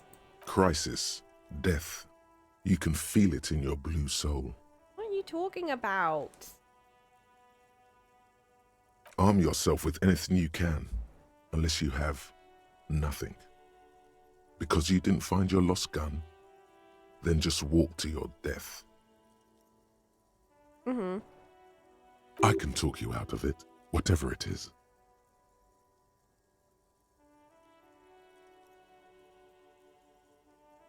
You're too likable to die. Don't worry.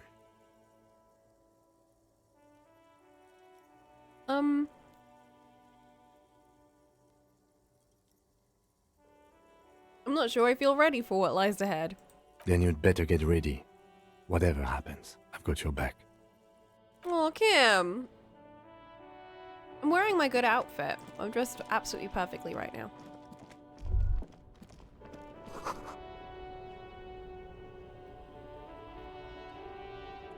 I'm all out of shits to give, loincloth.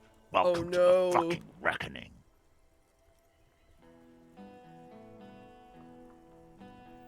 Put your damn gun down. People are gonna get hurt. We need to talk this through. All right? Should I put some points into something?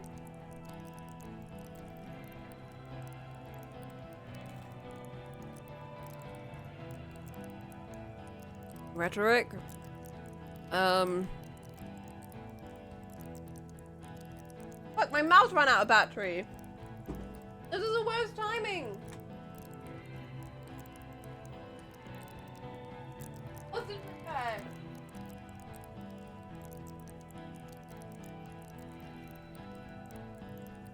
Recommend authority? It's a bit too late, sorry. And also, I'm not gonna go for people's recommendations. Also, sorry.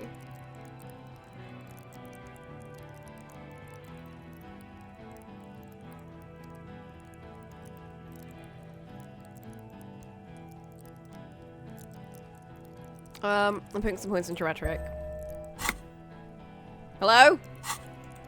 Okay. I'm also gonna put some points into something to help me with talking to people.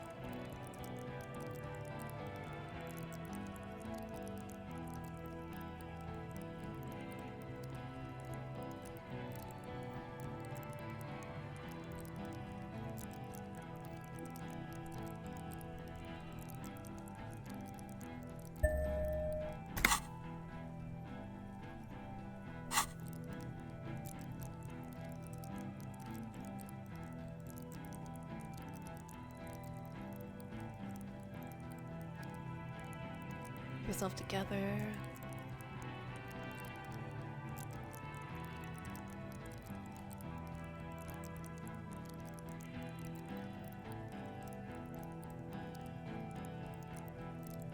One more drama. Shut up! You're not gonna talk yourself out of this, loincloth shit fuck. Oh gosh. This is the mercenary at the gates. His chest rises and falls under the ceramic breastplate.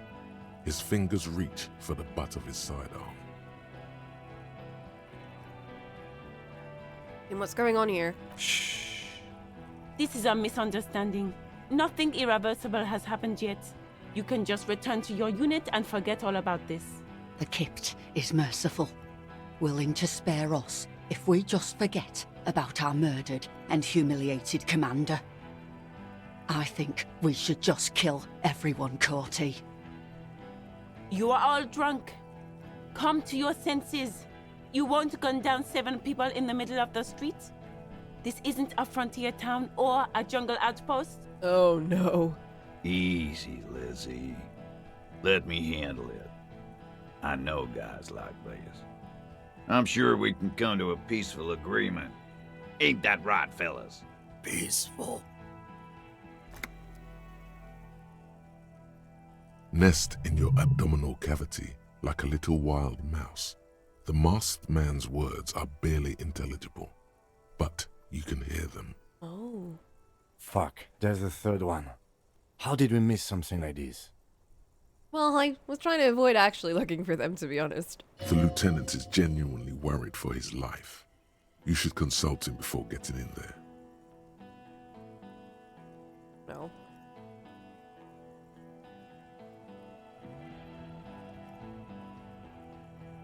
The big one's a mercenary at the gates, a scab leader.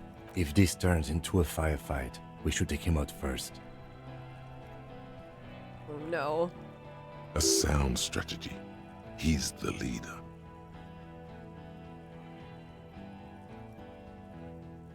What do we do? My plan is not to get killed, but Okay. we have to intervene. We're out of time. The Mercenary Tribunal.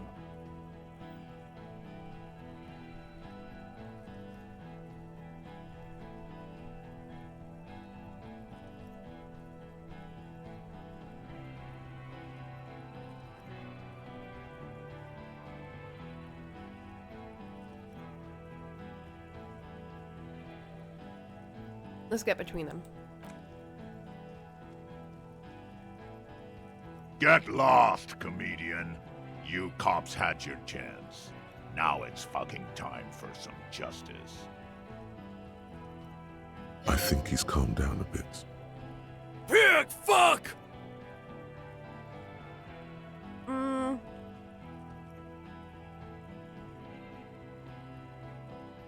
Easy now. Oh, people are gonna die today.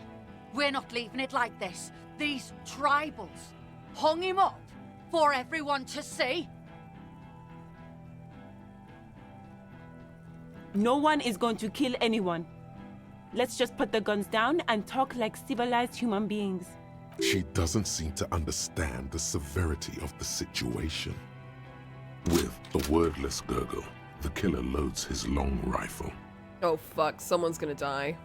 The leader gives a small nod to the helmeted man. You feel your fists contract as you stand there between these men, all carrying real weapons. No, it's okay. Soften him up and trust the others to attack if it comes to that.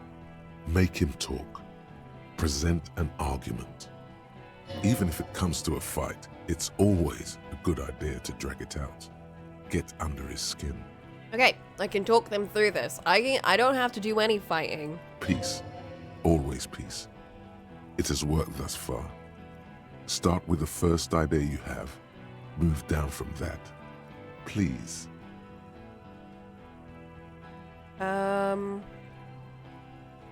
Who's that? I didn't know you had a third guy. Rude. Rude is the killer. Rude, the killer, Hohen Cloven. He doesn't talk much. All of you cunts inside out. What was that, Rude? rip you open. The killer? The gunner, the raddest, the killer. Mm-hmm. What do you think he does? Good, I kill killers. He kills? Smart loincloth. He fucks natives up, soldier of the apocalypse style. Wild Pine's rep does not approve of this. You think I care what that company cunt thinks? Oh. He isn't just boasting. He really doesn't care. Back out of this now, or it'll get bad. Okay, let me just say one thing. Fucking waste this fuck! Oh god, she sounds a bit like Kuno S. Listen, they didn't do it. Yeah? Who did that? You should implicate yourself. Throw yourself onto the embrasure. Chest first. Bye. It was someone else, someone who's not here right now. How fucking convenient. Well, people could have gotten to the roof, like Garte, the cafeteria. Oh, poor Garte. They are here, pointing the enemy as one of you. I guess I'll change my mind, right? It was a sniper. Because they weren't in the building! It wasn't someone in the building, right? There wasn't any gunshot. You think I'm fucking stupid, cop? What if I just shot one of your pals here, right now, huh? I don't How know. about the kid? Tell me, it's a magic fucking sniper one more time. Listen, please. This cop and this drumhead cop marshal won't decide who... Oh my god, think! Why doesn't he believe me? The Hardy Boys confessed to hanging him, all together. Titus said, we took him out back and hanged him. He said it loud, in a public place. He was shot, he wasn't hanged. You're lying. DePaul heard it. You heard wrong. She and these men have been helping us find the shooter. The hanging was only a cover-up, listen. Fucking liars. Oh my gosh. The shot rings in your ears, a low, tinny ring. Then the Hardy Boys yell something. The young woman stands and looks behind her. The shot has flown over her head, crashing a small pane of the glass window behind her.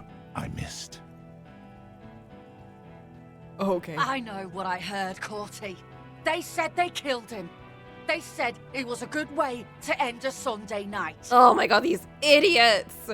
That doesn't sound good. You need to change the topic now, or there will be another shot.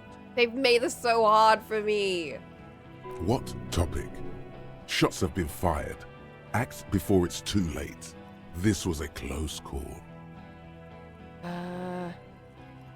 Do I go to rhetoric, or do I go with suggestion? Well stood, he had blue eyes. Talk about him. Think of an argument. We'll go into their empathy, maybe. Dangerous. Ask about him first. You don't want personal facts about his dead friend coming out of your mouth. He has to start it. Who are you, Corty? Sergeant Major Raoul Cortiner, reporting in to burn this fucking mud hut to the ground. As he moves, the interlocking pieces of his armor click, softly. Click, click, click. The realization comes to you like a picture puzzle coming together. His name is Raoul Cortiner. The dead man's name is Elise Cortiner. Oh. He's brothers with the deceased. Fuck. No, probably foster brothers. Elise was put into a foster home, remember? For killing, maiming, and humiliating our commanding officer, you're all sentenced to death by lead.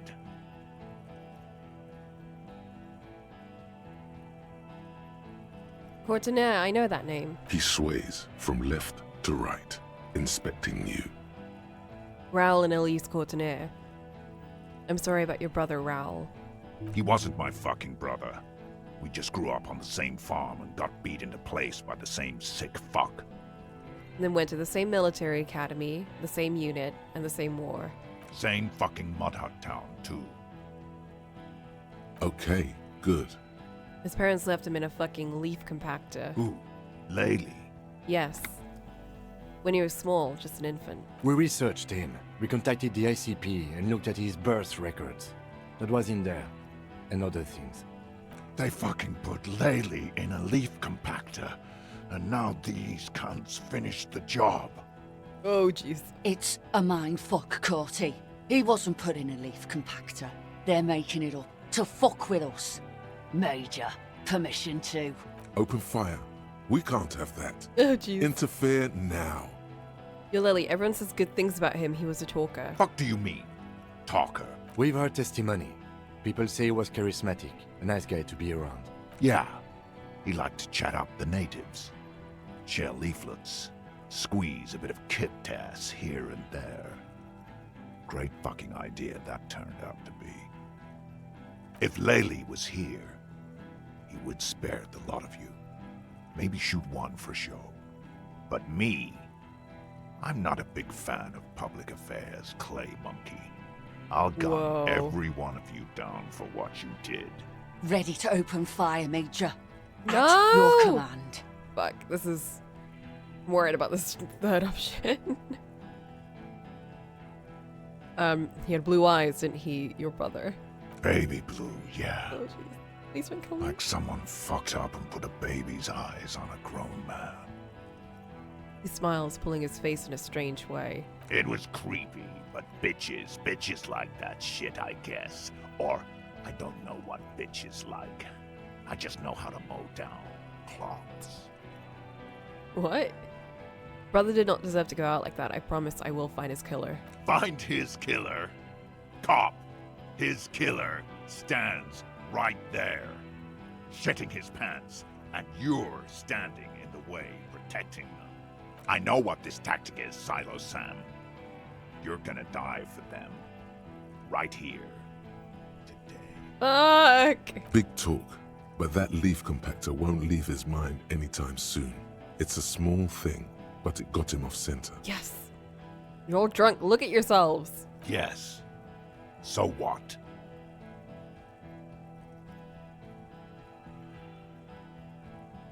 Your judgment's impaired. You'll regret this. Oh god, I feel like that's gonna turn out so badly though.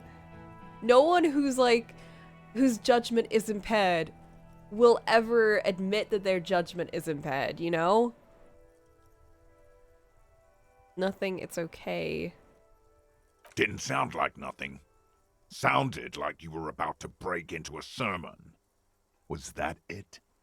Enough already! What is this? We didn't come here to fucking chat! She's scaring me.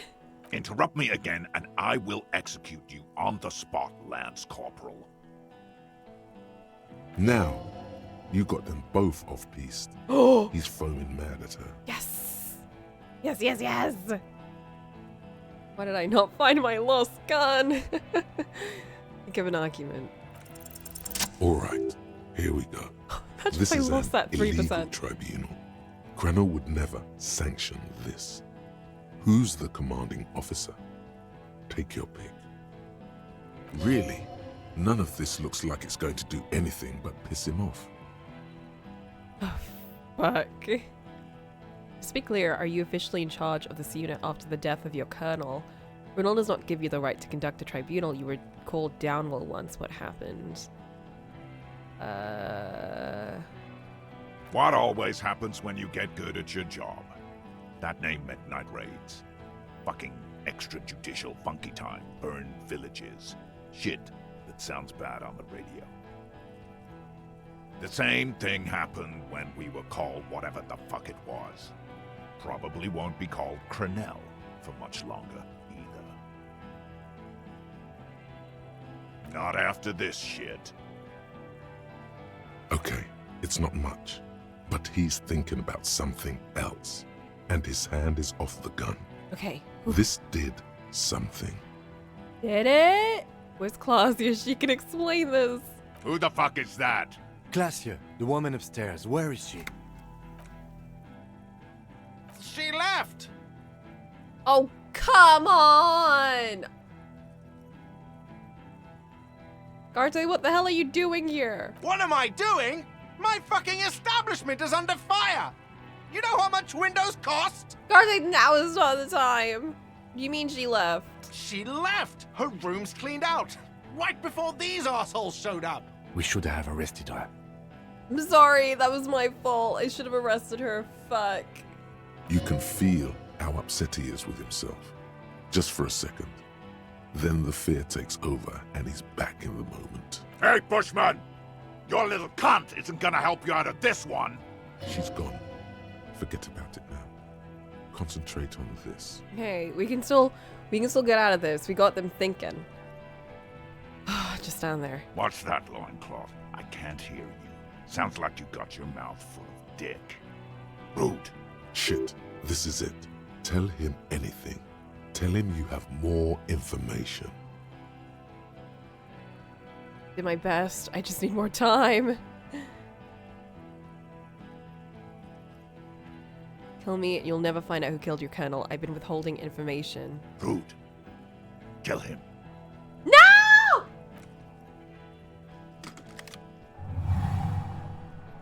The porcelain man raises his rifle and takes aim at you. His hands are steady, and the long barrel of the rifle sways slowly.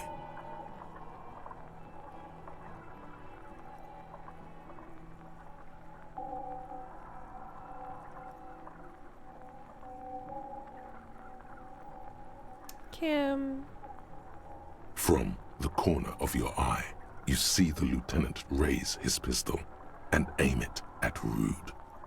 He's trying to find a straight line of sight before the rifleman can take you out. Oh, Kim. You stare down the barrel of the gun. You see Rude's mask behind it, his eyes in the slit of the helmet, like a camera lens, focusing on you. God, you're so frail. Too frail to think further. Time is running out. The shot rings and you stumble. Something violently tugs at your shoulder, pushing you backwards with incredible force.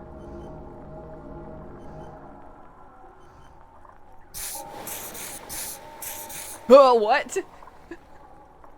A volcano of burning pain erupts from your left shoulder. God, please. He's aiming for the eye slot in Rude's helmet. An extremely difficult shot. He has to. The rifleman will fire at you again.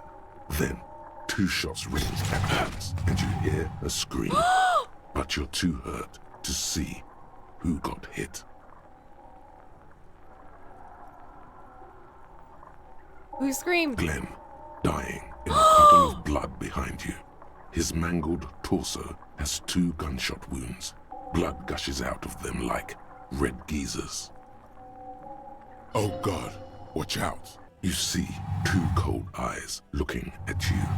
Through all the smoke and panic. Oh my God. And a pistol raised, Impossible. aiming at your chest, point blank. Then the man squeezes the trigger. A look of happiness. His eyes seem unnaturally bright, shining like stars. Something in the fear must distort him somehow. He is evil, and the end. Here it comes. Death.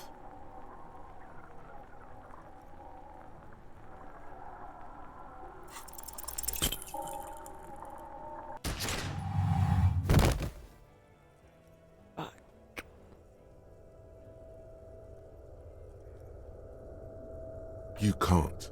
There is no time. Something inside your pelvis explodes. Your entire lower body is on fire, and your legs can't support you. You fall down like a rag doll. The pain is too immense to scream. It pushes the air out of your lungs. Everything goes dark. A distant blur as you recede into it. The Hardy Boys are yelling. Someone is running, jumping over you. In the background, you hear gunfire shatter glass, and then a man in pain. A familiar sound. It's Titus with a splat like meat. You hear bullets rip into him. His voice, still giving orders, grows fainter. A gurgle. He's not gonna make it. Feels slick and warm with blood. The pain is too strong to know what has happened there. Even clutching to your consciousness takes everything you got. Oh geez, I'm not gonna ask that. Nothing. A persisting darkness. Dancing lights of pain. Distant shadows cast by them. Like a hellish play. You're bleeding out. Oh, Kim. No one wants to do anything with me. No one wants to party with me. Live fast, die old. I lied about not remembering who I am. I made it up. I remember everything. The white shadow that smells like apricots, it's always there.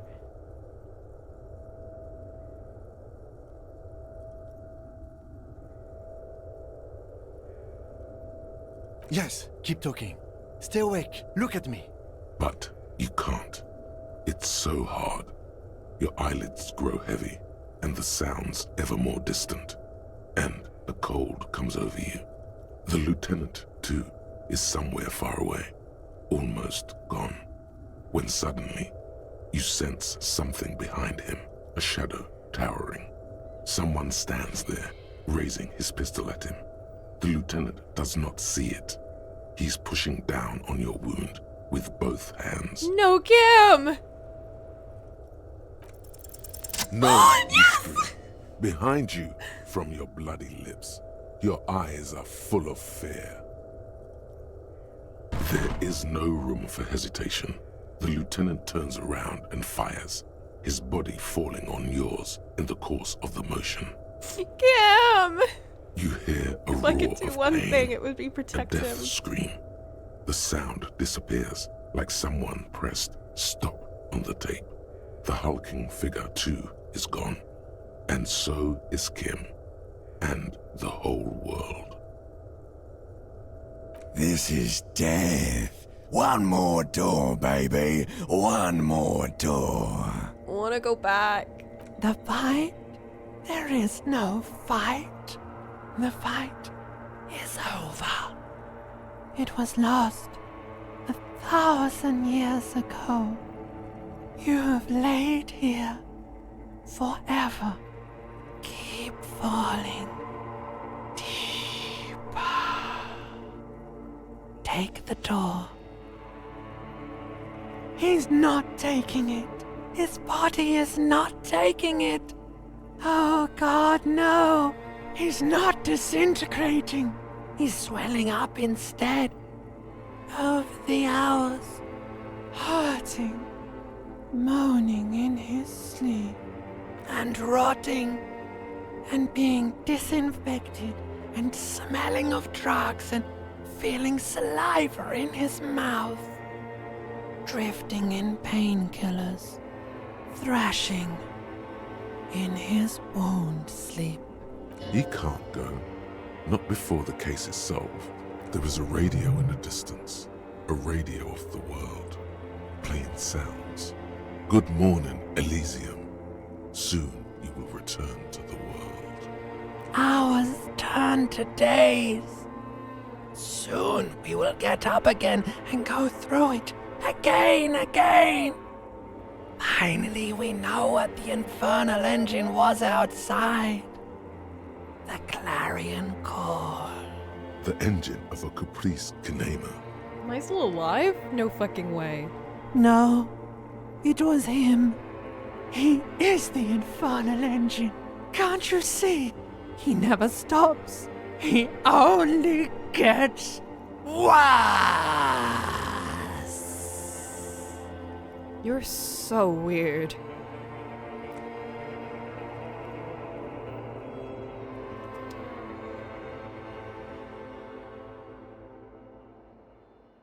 You see the lieutenant's familiar shape in the orange jacket. That was a really good It delivery. turns double, then triple, from the pain. Kim? Sunrise, Parabellum. No way. I'm not alive right now. That's ridiculous. This jacket, Kim, you took it off. Ouch. It's not ouch time yet. You just got the Dramamine pill an hour ago. Wait until it wears off. Oh. Dramamine? Then it's not that bad. Neither surgical nor organ damage bad, but still under the counter bad. Damn, I guess I'm fine. The room, it's clean. Mr. Gart cleaned it. It took him an entire day. How long have I been out? 2 days, in and out. You've been up enough to take Dramamine and curse. And drink water. The piss jacket, Kim, you took it off? Yes. The joke wasn't funny anymore. I took it off. The close proximity of death must have made the lieutenant contemplate his life choices. He's done with the jacket. What did you say, sunrise? Sunrise parabellum. Sunrise, prepare for war. It's an old revolutionary saying. Oh fuck, is it war today? The gates of the harbor are boarded up. The streets are a little more empty. Apocalyptic violence is yet to erupt, I am relieved to say. Okay. I think we may have held it off, for now. Barely. Good. Yes, we have also completely failed, but that's okay. The world's most laughable centrist.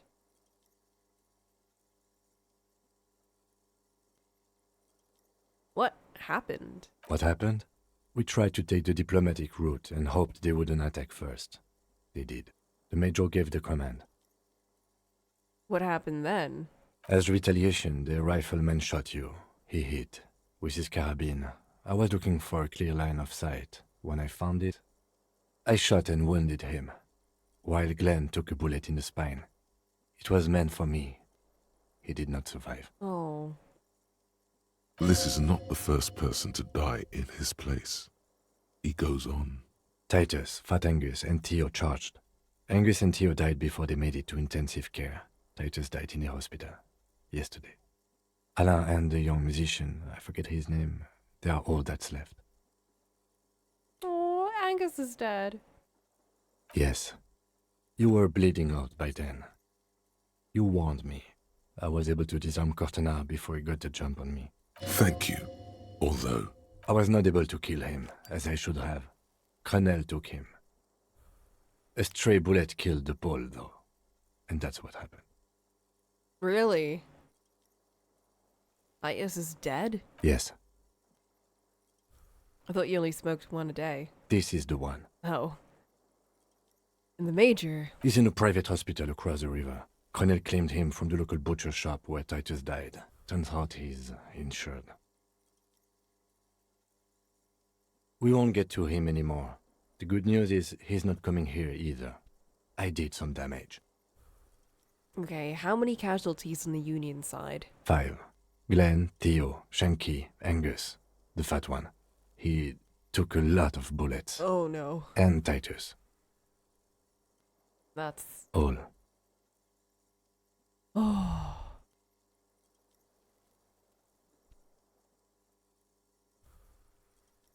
What a disaster. Yes, officer. 7 people are dead. What? It's not a success. 7? But what's done is done.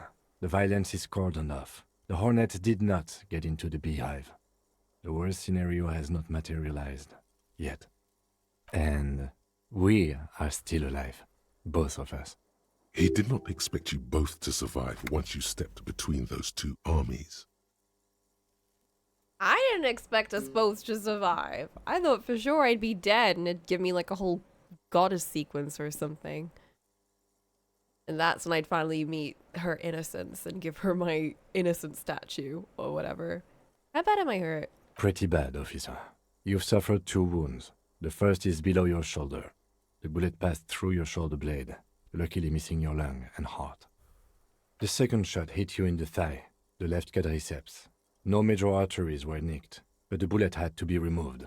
Bacterial infection was treated with mercurochrome. The what? Can I walk? We will see. If it's possible, then by pure willpower alone, you are going to have to become a psycho-locomotor. I'm a psycho-locomotor. Good. You'll need to be. Whatever that is. Has anyone from my station been to see me? No. A man and a woman sit in the front seat of an armored motor carriage. The woman is driving. The man lights a cigarette. Jean Vicmer is his name. The asphalt vanishes Jean under again. the wheels of the machine. Ahead, harbor cranes rise to the sky. We never got to ask them about this. Back to that shithole, he says. Really? I called your station after the fight. The injury was logged in. They told me they've sent officers to join you on the site. Okay. I'm sure they're worried about you. Yeah, I'm sure. You don't know what the stat's on about? It's just like, I guess it's supposed to be putting together all of the police officers that I know. Somewhere deep down in my head. But it feels a bit like it's making shit up about them, so I feel like I can't completely trust what it's saying. It's kind of just like what I think is happening with them. No, they would be here if they were truly worried. I'm not gonna think about this. This is pointless. Sorry. It's fine, rhetoric. It's not your fault. He may have some idea, but he's not gonna get into it with you. That's between you and them, he thinks. If not my station, then who treated me? I did. Oh, thank you. No need. Are you hurt? Not very. I have a concussion from the major beating me with the butt of his gun. Oh. I tried to not move too much. Things would be worse if you didn't warn me. Thank you. I did not see him coming. Stupid of me. Okay. Man, this place really is shit. Easy now. Lieutenant turns double again, before your eyes, an orange hue of pain. Your balance is way off. You feel like you're about to fall over on that thing. How are you? My disco days are done. Your disco days should have been done quite a while back, Lieutenant Freighter. What happens now, Kim? I honestly don't know. Good, because I totally do.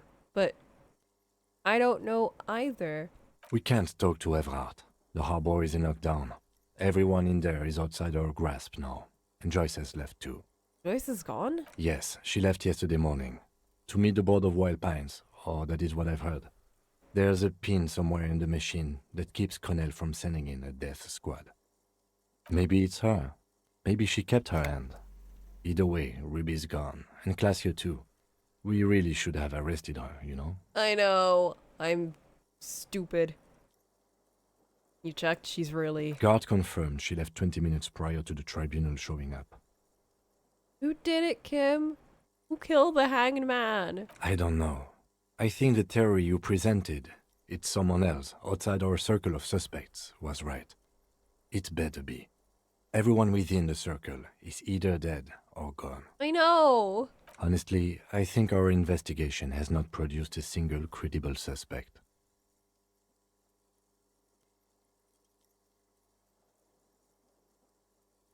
Oh my god. It's because of my La Puta Madre's peon. Don't be narcissistic. Half the cops in Revachol West are his peonies. Even if you are, it is not a decisive factor in this case. That does make some sense. Huh. I guess so. A fucking Maybells, Kim. The flowers. What? They were on the roof. I didn't catch them. Fucking butterfingers. Every piece of garbage in the city is not connected to the case. You don't have to catch everything. I don't even know what I'm talking about right now. He's wrong. No, Kim. Every piece of garbage in the city is connected to the case. Okay. That's what shivers is, Kim. If only I'd put more into that stat. What about the hole in the wall? Someone was checking her out. I don't know. That's been there for years. The goddamn footprints. Yes. God curse the footprints. Not solving the case for us. Au diable. There's still a 28% possibility that the shot came from a distance. You know, this is Kim just telling me, shut up. Stop worrying about every single failed check that you've had.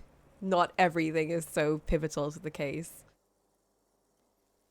We should go upstairs, rethink the ballistics in situ. I agree with this. What else? See? There's that. You can do We ballistics. can. There's all these old bunkers and weapon caches. Revolutionary era. Yeah, Kim's just like, hey, it's okay. We did what we could. Like, yeah, it sucks that Klausya got away, but like, there's nothing we can do at this point. We could find thousands more if we wanted.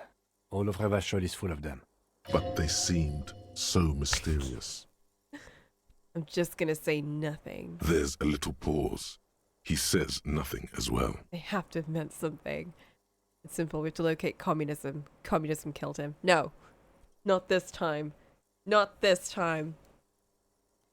You know what I think about? Solving crimes. He arches his brow. The ceiling fan patiently spins overhead. Solving crimes is hard, Kim. It really is very hard.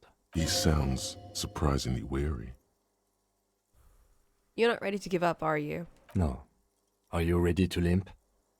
I'm ready. Good. Where do you want to limp to? The lieutenant did mention doing more ballistics. Let's go to Klausya's room. Why not? He just tossed his cigarette on the floor, Kim. That's really disrespectful, especially to Garte, who just cleaned up this place. Another look at the window, perhaps? The one he was shot through. I don't know. I can't think of anything better.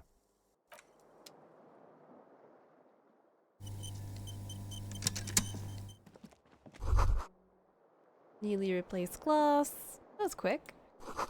Your traffic outside, back in the world again.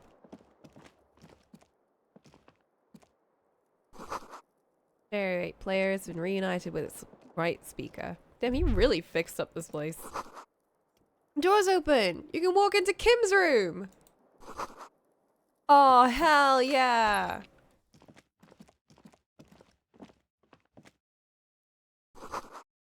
Alarm is set for 6:50 a.m. That's way before me. Medicinal supplies in the cupboard. Mercurochrome, scalpel, antibiotics. Oh, that was for me. These papers bear the stamp of the RCM. They appear to be fragments of the lieutenant's paperwork, half finished. You make out notes on this and other recent cases. I had Gart open the door to your room. You were running a low bacterial fever the first night.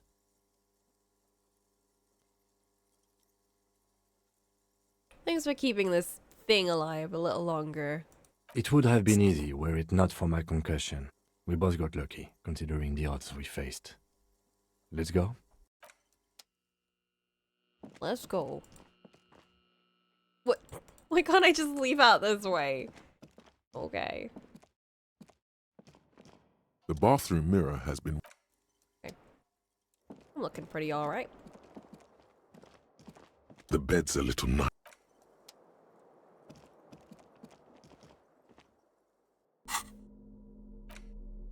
Goddamn. How did I survive that? That's ridiculous. I was just ready to die. Honestly. I wonder if I could have used this knife. I did have a knife. Maybe I could have used that. I don't know. Maybe.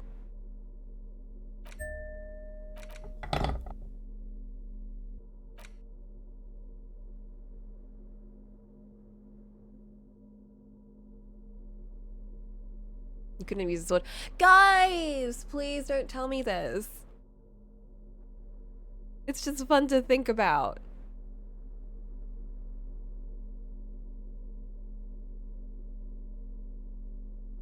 You want me to tell you what you actually could have used? No.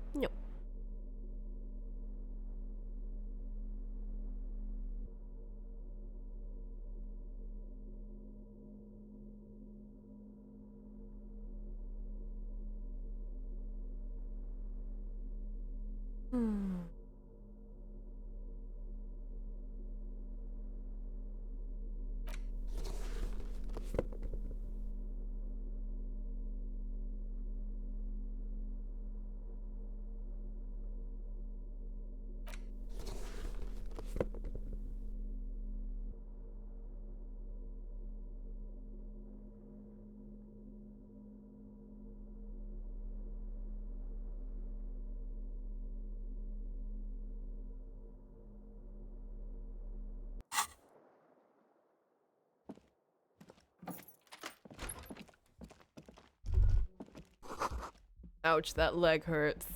If you don't run, it'll be okay. Okay, let's walk.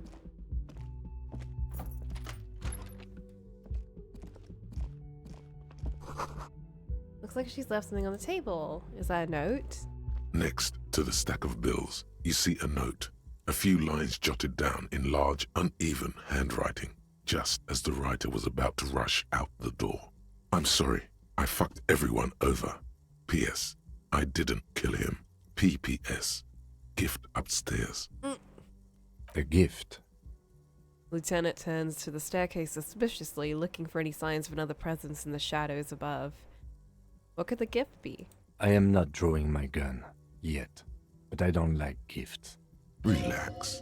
Not everyone is out to trap you. I don't know. We both almost died. You left in a hurry. It's hardly surprising.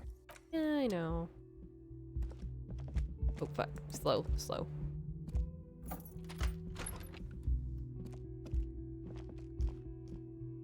Oh, man. What's that? Red thread made of nylon. It leads out the room and onto the roof.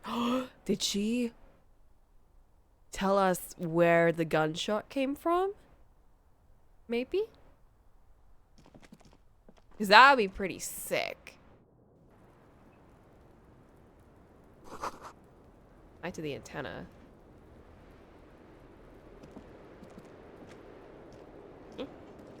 Maybe not.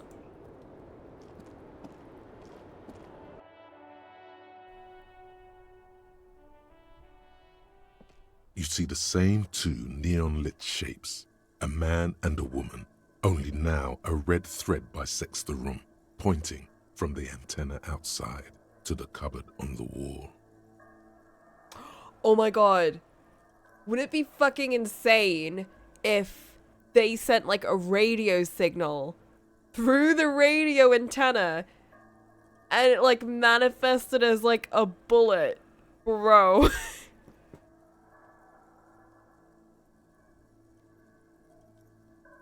Like some pale gun shit, you know? This is ballistics. She's left a trajectory for us. A ray of backward motion explodes from his mouth to the roof outside, A prime, to then widen into a radius of locations in Martinez, B prime, B double prime, and B triple prime. Where does the thread lead? To the pail! It suggests the bullet came from the extreme upper quadrant of possible angles, from a point beyond the roof, B triple prime. No way. The island in the bay. There? Ridiculous. Is she trying to tell us the shot came from the islet? How did she know this? Unless she thinks the perpetrator was standing on the ring antenna. That is where the thread seems to point. Okay, well that was my thought, except through radio signals. So I still think that's a possible theory, Kim. There are ruins on the islet, a sunken sea fort. I saw it through the coin-operated viewer. I remember. Oh yeah, we did. How did she know how to do this? She was there that night. She would have known precisely where the bullet hole was in the glass. She had a long time to think about it after, standing on that roof, staring at the glass. It also looks like there may be more to her skill set than we know. The question is, should we trust her? I don't know, but it doesn't hurt to investigate. Indeed, neither do I. It's also a location we've yet to rule out. So it is. For a second he seems tired. Maybe we should go to the island. He's tired. He is trying to justify it to himself. The lead is flimsy. You might as well go around Martinez looking under every rock and talking to every person. But what else is there? Kim, let's go to the fucking island. I'm going to the island. Are you in? Okay, let's go to the fucking island. I'm sorry, Kim. No, I'm not. We gotta do this. How do we get there? Joyce Messier had a sloop, but she's gone. Fucking Joyce! Why did you leave me? Lillian the net picker, she's tarring her boat. Ah, yes, of course. The village. Let's go. Blink. A red thread runs through.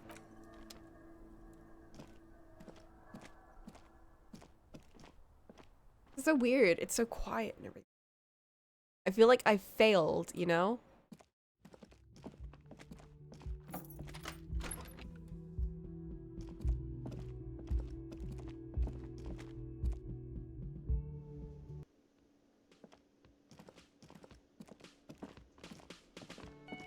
Hey, bro. Oh, you're up. It's good to see you back on your feet. Did you like your room? I cleaned it for you. I did, thank you. Big improvement.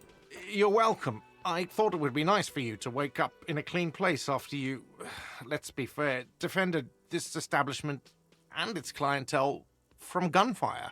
You're welcome. What would have been success in that situation? Well, success to me would probably be like if I stopped anyone from dying and convinced them that we could find the killer.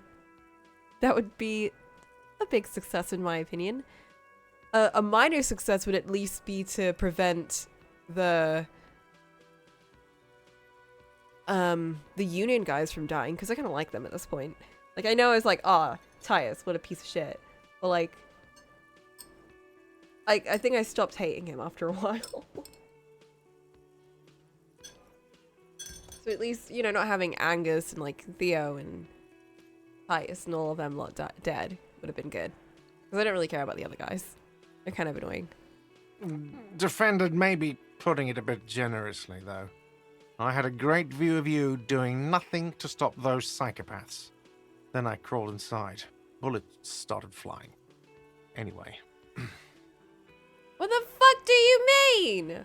He really wants you to realize that he was also on the balcony looking by, in the danger zone, so to say. I wish you a quick recovery. Also, you and your partner are staying here free now. This establishment supports cops. The stay is free, the drinks are not. It just felt I needed to specify that. Thank you. Oh, you know, people don't tend to stick around after shootouts. Turns out they're not good for business. What happened to the man with the sunglasses? I don't remember everyone who comes here. And many people wear sunglasses inside lately. Must be a fad. I have to mention, when it happened, you were right out there on the balcony. Yeah, I was. Yeah. That's because I'm a badass. It really took courage. Don't pick at him. I guess you are a badass. Those two different words, it sounds like something wrong with your ass. Just nod stoically. He nods back at you, even more stoically. Just two badass men nodding stoically. Badass man. Make that three. The lieutenant is nodding too, hands crossed. Just a couple of badasses right here. No problem. They'll come back. They always do. Goodbye. Why are you still here? Did you not see this shoot? My right stick is not working for some reason. I mean, it is. It's just not working in game. Hi again, Gendarme. What are you Bye-bye, doing Gendarme. here? What are you still doing here?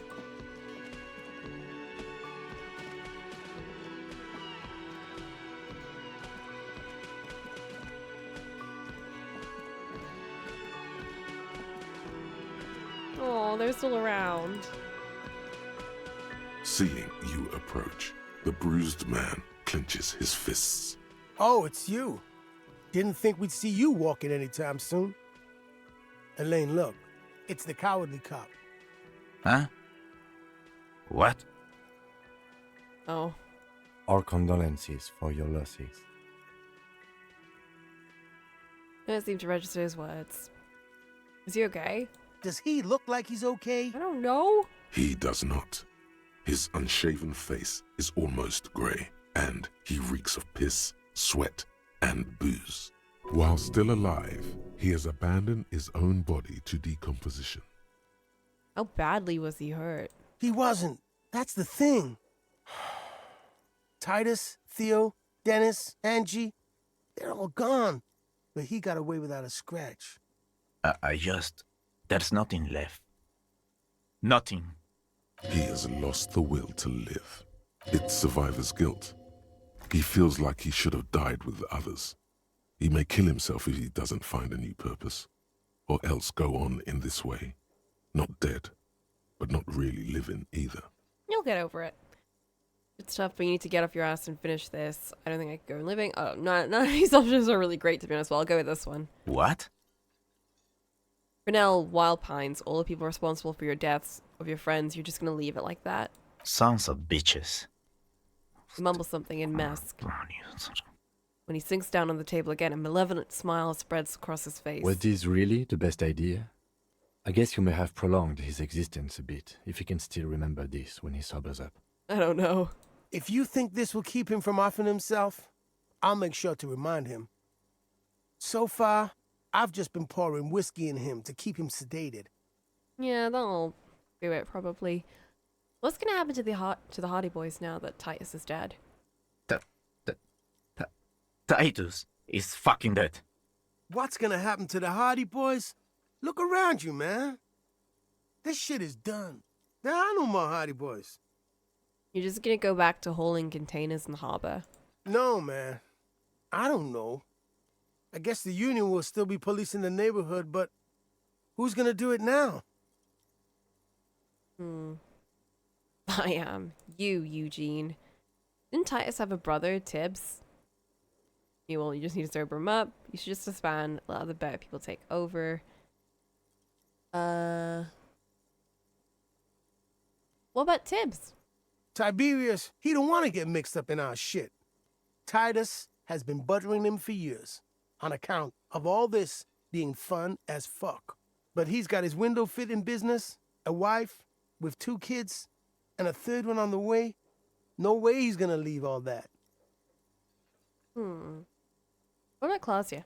Damn songbird of misery, that one. And do you have any information on this songbird of misery? God said she took off sometime before the firefight. That's all. Trying to remember if there was anything. Oh yeah, he said she seemed to be in a real hurry. She's gone. Face it. Yeah. Move on. Why are you There's no saying catching that? her this time around. Yeah, you too. It's a rough world out there. It's not easy being a cop. We were too hard on you. Both of you. We shouldn't have fucked with you like we did. You got between us and a lot of bullets in that fight. Matinees owes you one. That's kind of you to say. Take care of your friend, okay? I will. You take care of yours. A sharp pain shoots up your side and into your stomach. You must not look too good. Luckily, it passes. Oof. Okay. I need to get some painkillers.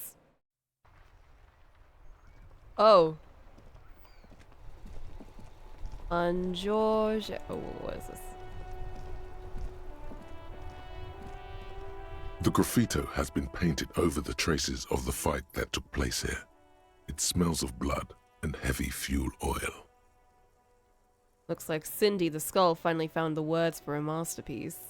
The lieutenant crouches, touching the fuel oil with his finger. Looks like it, yes. This is still fresh.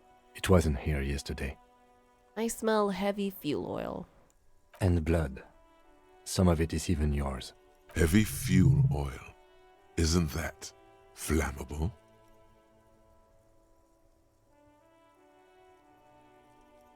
What are you trying to imply, interfacing? You could buy some smokes, light up a ciggy and throw it in there. You know, just to see what happens. See if it's flammable. It's better that way. Safer. Why? Why is interfacing interested in doing that? Snow covers the white on blue police livery of the motor carriage. The white colors nearly meld together. Why am I thinking about this? Why are you making me think about random things? Do something important? Something murder-related? There's always something important. Doesn't mean you can't take a moment to admire this piece of machinery. This is a Caprice Kanema, the Caprice Motor Corps follow-up to their highly successful workhorse, Caprice 40, and the answer to the Lum's racing breed, Ferv series. With its air-cooled, rear-mounted 12-cylinder compression ignition engine, driving the rear wheels through a 4-speed manual gearbox, the Kanema is able to reach 100 kilometers per hour in 13.5 seconds and go on to a top speed of 180 kilometers an hour. Won't it roll over in the first sharp corner? The high center of balance is offset by a large battery bank mounted at the bottom of the cabin, feeding all the auxiliary systems and making the Kanema effectively a mobile power plant. Why is interfacing going on about this shit? This tech talk is really rubbing me the right way here. Even at a standstill, the unibody Caprice Kanema looks sleek and dynamic. The cabin is tilted frontward to give it a more aggressive, hunched look. Someone has waxed it recently.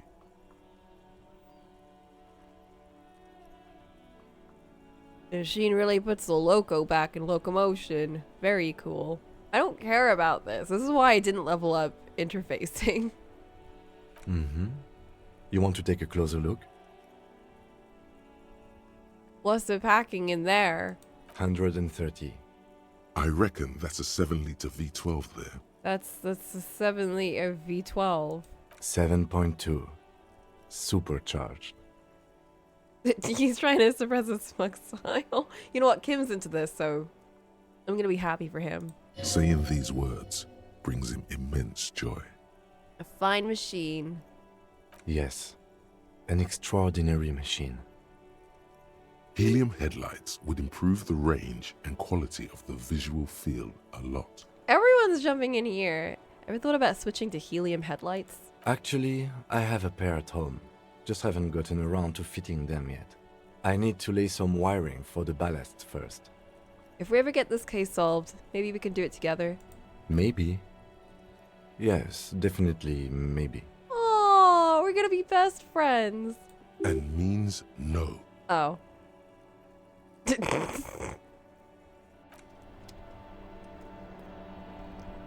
I'll be dead before then.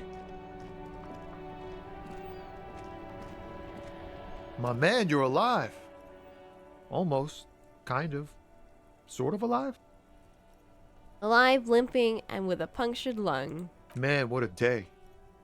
I missed out on most of the action, but I heard it was quite the encounter. Had a strong sense of finality to it. So what's next? You guys heading back to Jamrock now? Talk is local union muscle were behind it all. I'd reckon the case is closed, even if it kind of turned into a shit show. Still looking around, loose threads to tie up. Good luck with that, my man. Ain't easy being you, but hey, you're still breathing, right? I met the lady driver on my investigation, Ruby. Okay. Is it wise to share information about the case like this, sire?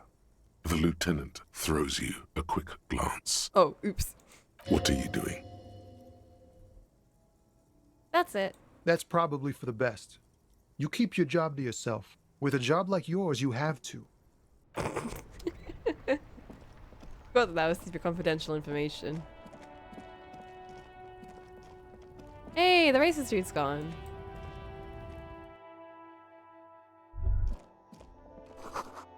Yellow roses in the window. Those aren't the flowers that were left for Clausia.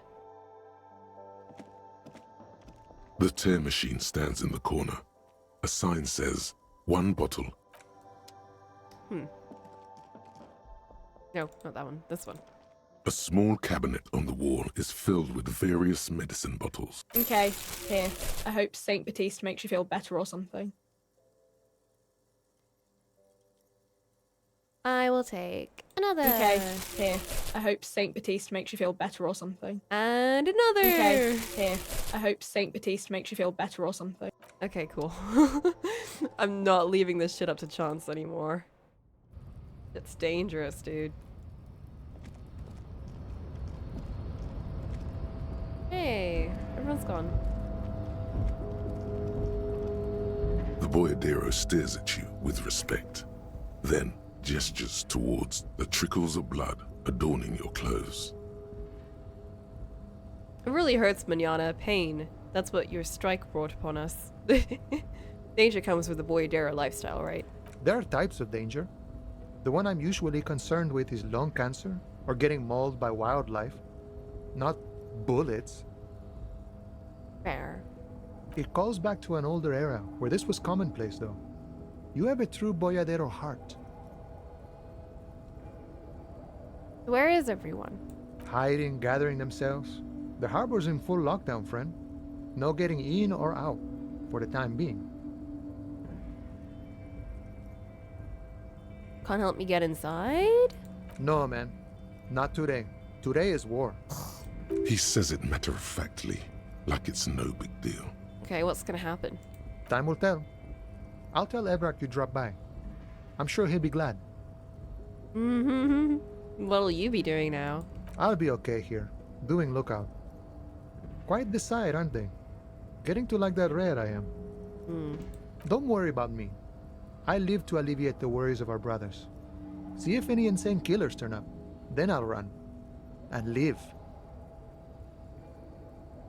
Try not to get shot then. I'm sure I'll be luckier than you, friend. Bye. Bye. Okay.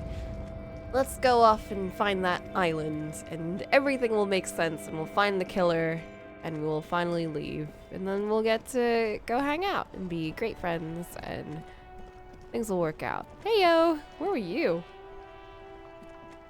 Mon Dieu, officer. It is worse than I thought. Believe me, I know all about that kind of pain.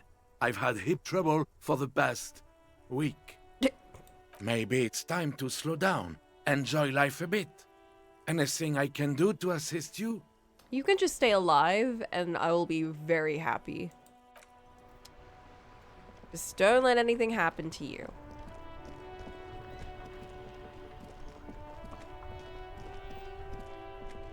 I'm gonna see Kuno. I wonder what's up with him. Van Eyck totally transcended. Heyo! Everyone says you started crying in the middle of a firefight and then bled like a pig. I guess that was cool. Who's saying that? People. They say you'd kind of died for a moment, that you let your shit out already, but then came back. So I guess that's what's cool now. Just don't think because you got half your dick shot off and you're an invalid now, Kuno's gonna treat you different. Kuno doesn't reward weakness. It's business as usual with Kuno. Kuno's cold like that. Okay, Kuno. Feels good for some reason. Kuno won't treat me any differently. Thanks, Kuno. Watch out, pig. It's a dangerous world out there. But Kuno's got his eyes on you. What do you mean? Who knows?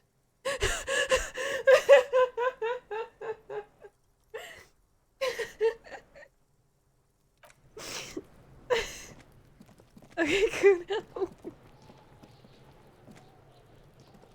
I'll Oh die my God. before I squeal, pig. You there behind the fence. You don't want to fuck with me. I got my hands bloody. I'm not here, pig. You're not seeing this. You can still see the top of her hat from behind the fence. They've not changed.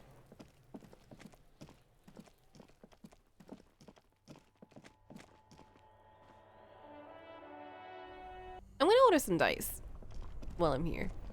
I'm not gonna get them in time, but like, I'm gonna do it anyway. I would like some dice.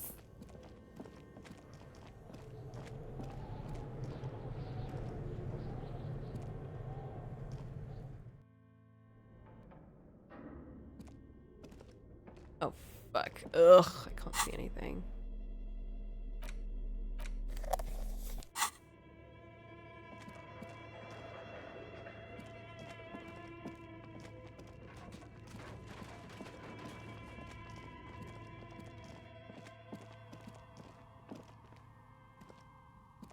Oh, It's you again.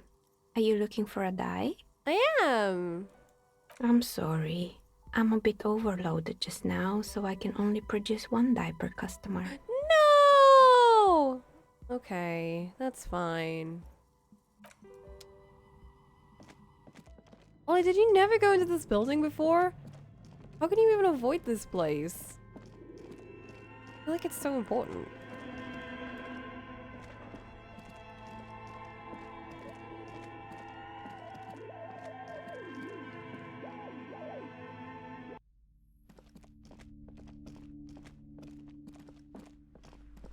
She's a dice maker. She makes dice.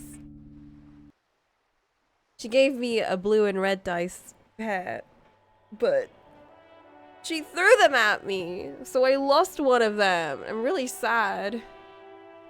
Yeah, how do you save scum and still miss things?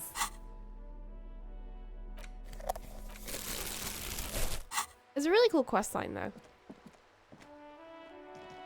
Hello again, sir.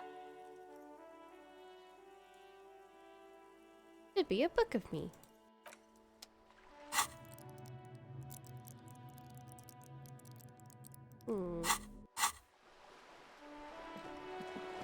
Just a sad life for me.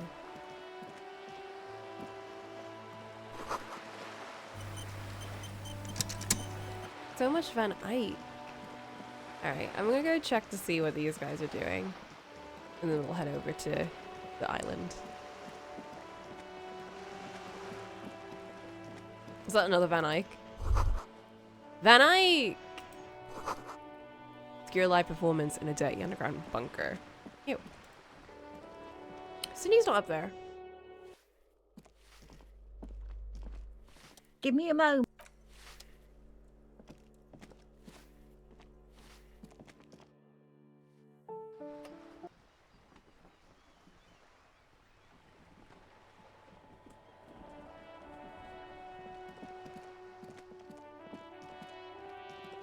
Oh, she's gone.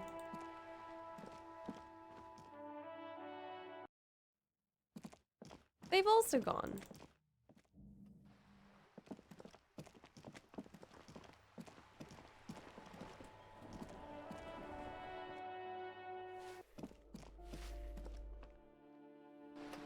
Yeah, they found their coffee shop. We saw the little posters.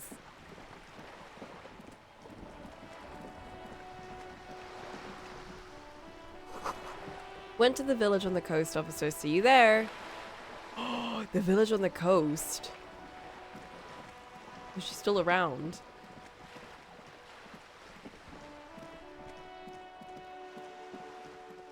Isn't that where we're headed? We're heading to the island. But we're going to go through the village first.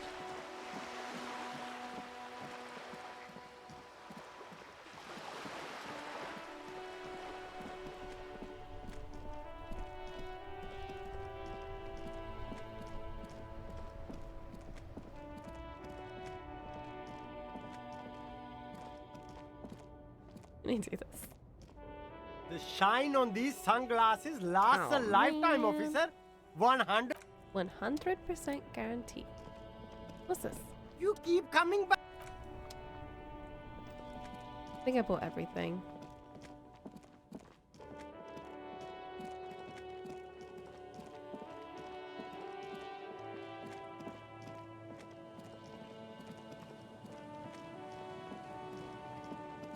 Like, as if I'd ever use electrochemistry for anything. I feel like it's only ever been annoying.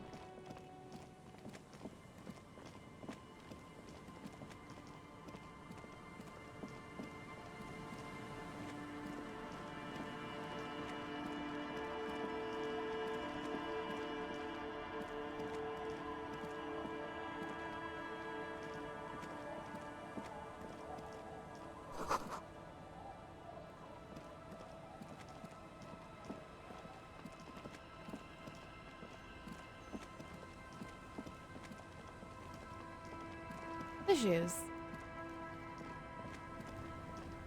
Officer, what happened? You're wounded. Why are you wounded? You look terrible.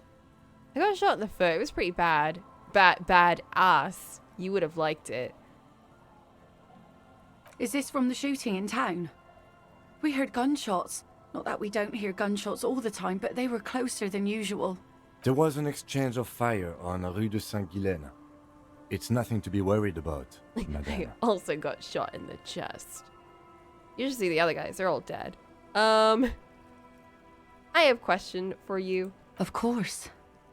Can I help you with something? Yeah, I need your signature. We need to get to that island. That won't be a problem. It's wind still and the tar just dried. We've got 2 days of relative sunshine ahead. 2 days of sunshine? I just got a bacterial infection. I'm sad to hear that. Take care of that with Ether, will you? Ether? Don't get too many RCM men round here. Be sad to lose the first one. That's cool. You boasting your bacterial infection like that. Can we borrow your boat? If you promise to bring it back, and no scraping the hull. I just got it nice and yellow. And no drinking on the boat. And no joyriding either. Of course, ma'am. It's only for a day or two. Official police business. Yes, definitely. Aye. What if I want to rock?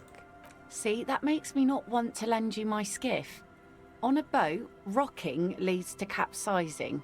That there is an absolutely 100% rock-free skiff. You got that? Okay. What's on the island? I saw some kind of ruins through the binoculars. Used to be some kind of fortification there before the war. For the communards. An anti-aircraft gun, I think. Bombed to bits in the landing. I haven't been there myself. Always steered clear of it. Hasn't been there herself. Who has then?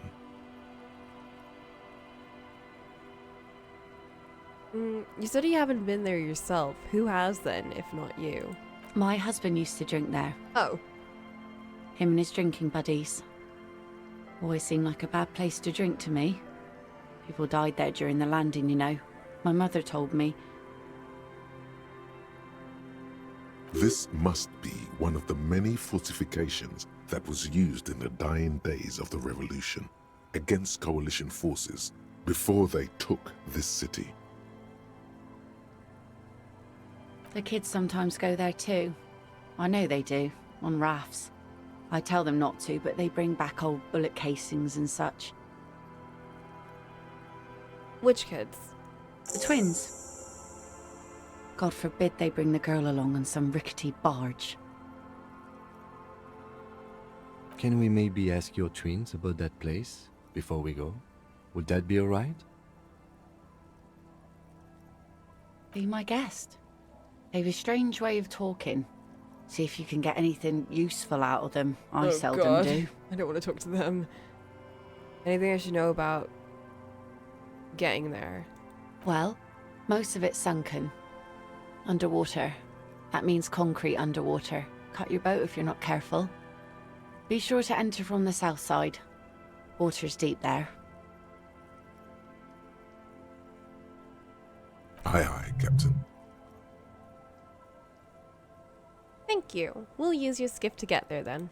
Please be conservative with the fuel, will you? Just filled her up, but it's a small tank. Okay. Thank you.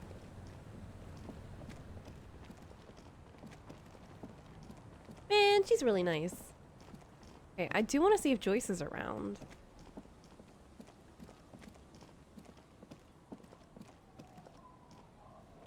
Oh, there's the lads. Whoa.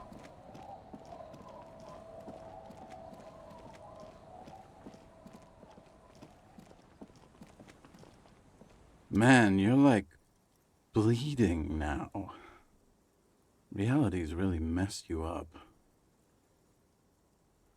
I got more booze? Of course.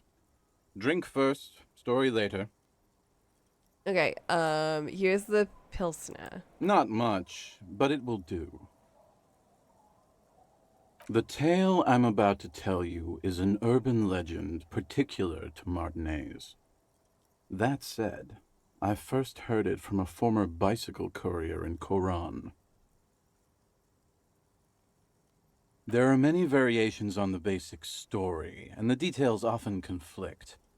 What everyone agrees on is that nobody knows the exact nature or identity of the phenomenon.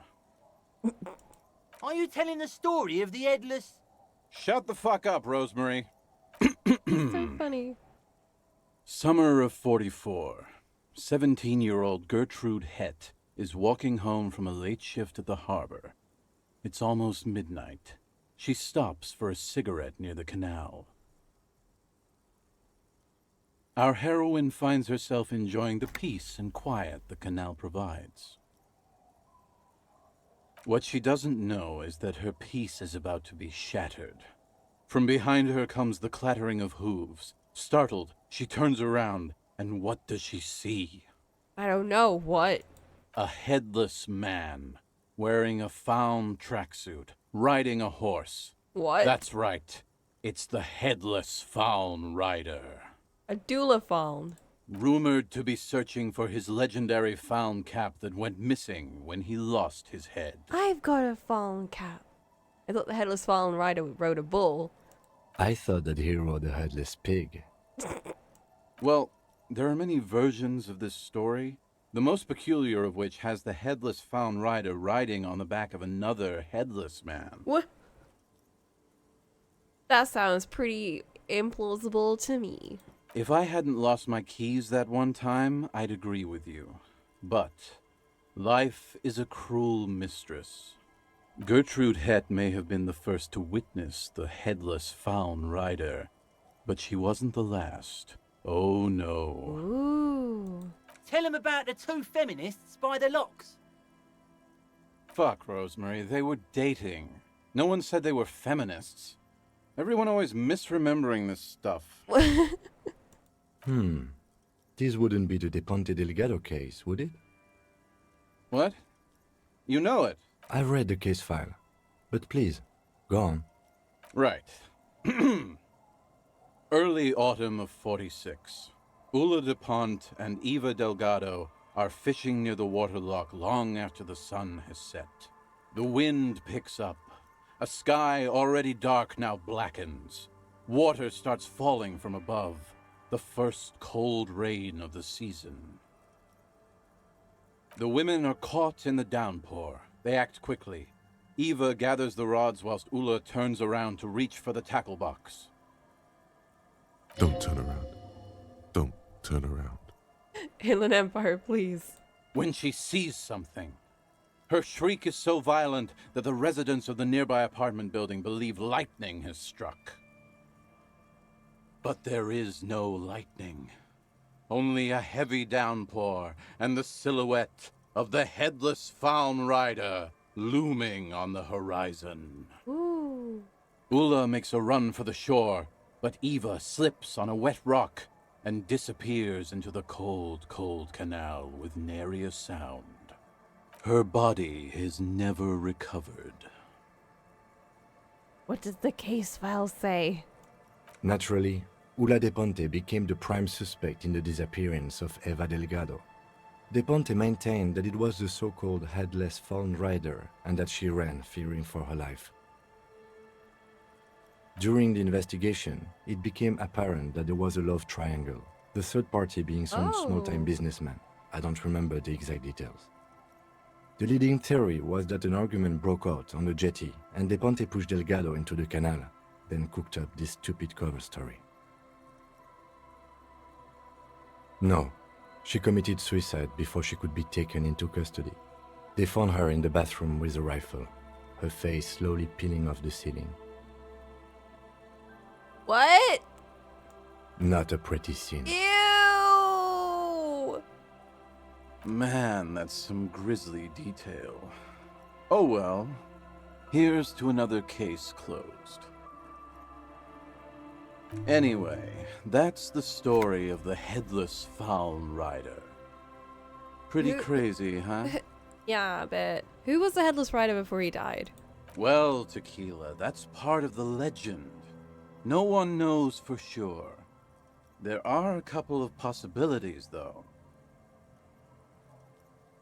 Some say he was an undercover cop who blew his cover and got beheaded by the vicious gang he had infiltrated. Now he rides, searching for his lost-found cap, plotting revenge. O headless brother, where art thou? Others claim he was a professional jockey who veered off course during a steeplechase, ended up in somebody's backyard, and got decapitated by an exceptionally taut clothesline. Oh no! Even decapitation couldn't stop his commitment to the sport. Are you that committed? I don't think so. Personally, I think he was just some guy who hanged himself from a really tall tree, and the fall was so violent that his head came clean off. Coincidentally, at that exact moment, a horse happened to pass under him, and his beheaded corpse mounted it, where it remains to this day. But then, no one really knows. For some reason, this does strike you as the most plausible theory of them all. I've got a hunch that it was the undercover cop. I'd want revenge too. He was a jockey, seems super committed. Your theory sounds the most plausible. Isn't it? All the pieces fit together perfectly. That's how I know it's right. Anyway, to each his own. You want to hear any other stories? I've seen some weird shit on this case. Headless jockey in a tracksuit fits right in. Hard to argue with that, I suppose. That's the reality situation for you. You think you got a handle on it, then blam! It throws some wild shit at you. That's nothing. That's why it's critical to stay well hydrated. Not with alcohol! That dehydrates you. I got a crazier story. Yeah? Why don't you go eat shit, Tequila? Whoa. There's no way you know a better one than that. What about the Col de Mamadakwa? It's a magical self-replicating sound. I have to admit, that's pretty high concept. Still not as awesome as a headless rider in a found tracksuit, though. Okay, well, what happened to him? No one knows. Some say he stalks Martinez to this day, and can be seen near the canal when the clock strikes midnight. Ooh. Ooh. He won't, though, because it's just a stupid legend. Aye, I saw him one night when I was right shit-faced. Any more? I actually do have one. The strangest of them all. Aw, man. But I'll need to fortify myself before I can tell that one. Do you have anything to fortify old Doom Spiral? Tell me you got some story juice. The blue medicinal spirit.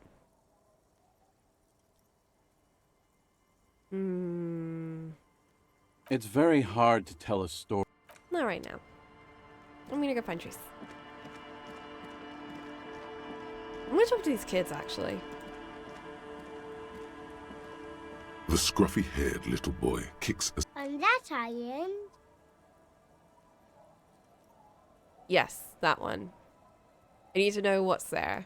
That's, nothing.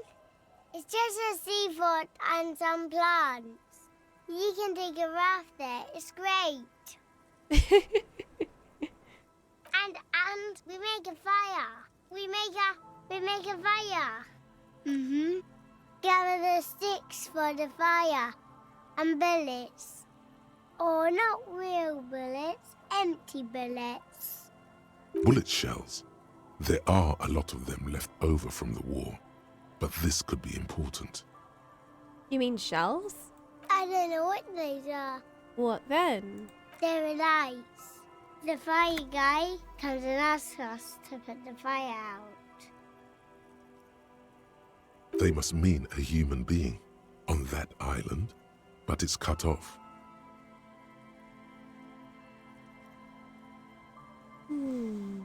Someone lives on the island? No. Yes. Oh. Let's go with yes. Why is he the fire guy? Because Boy pauses to think. he asks to put the fire out. Why does he ask you to put the fire out? I don't know.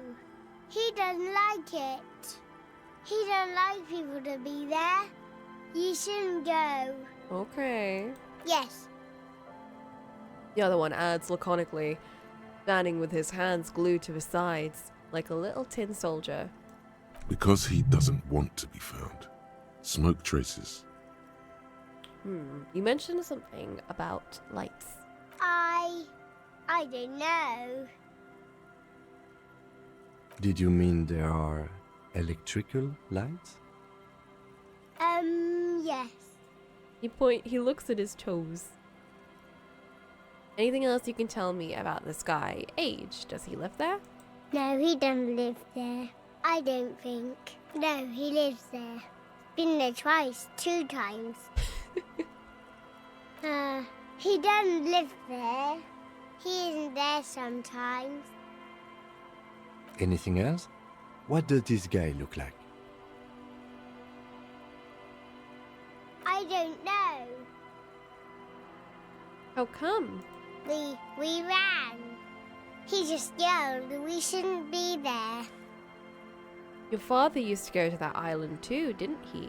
Our father killed himself. Don't say that, he didn't. He punches him. The boy's eyes well up like he's about to start crying. Father did not kill himself. I don't know. The boy who made the claim finds himself unsure of it. He looks around. Doesn't even have anything to do with this, you. Father isn't the fire guy. The two things are unconnected. Your question didn't make sense. I don't know why I brought that up. Is that all you know? Is there anything more you can tell me about the island? The boy says, rubbing his eyes. It's clear he has no intention of finishing the sentence. Lights, fire guy. We should check up on that island. Agreed. We should do that. Where's Joyce? Is she like jamming out in the club? She would be. Our tenant, the policeman. I hope the waves don't keep you up at night. I got shot! What? Even I can see that. I told you not to bring your trouble with you, policeman. We've got troubles of our own here. I didn't bring mine. I took on yours. Though I suppose you took the worst of it. Turns out you were your own ill omen. Hey! There's no time for jokes. Can't you see I'm in pain? What do you expect? Police officers get put into dangerous situations all the time. Sometimes they get shot. It's a rough trade you're in. Bad deal. That's true. Not a good deal.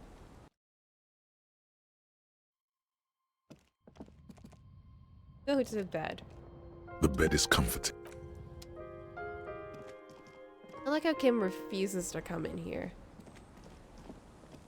Absolutely not.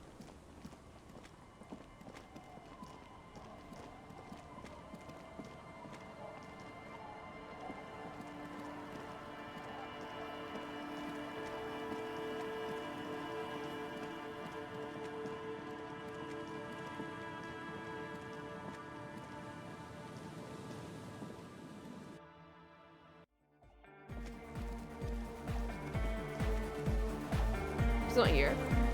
Where is she? Yes, what is it? Nothing. I don't know, I just thought she'd be down here or something.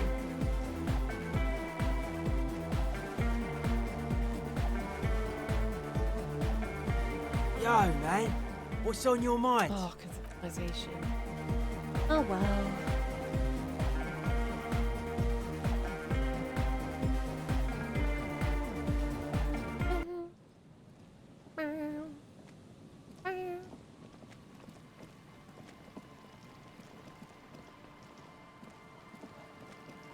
Down the coastline, probably.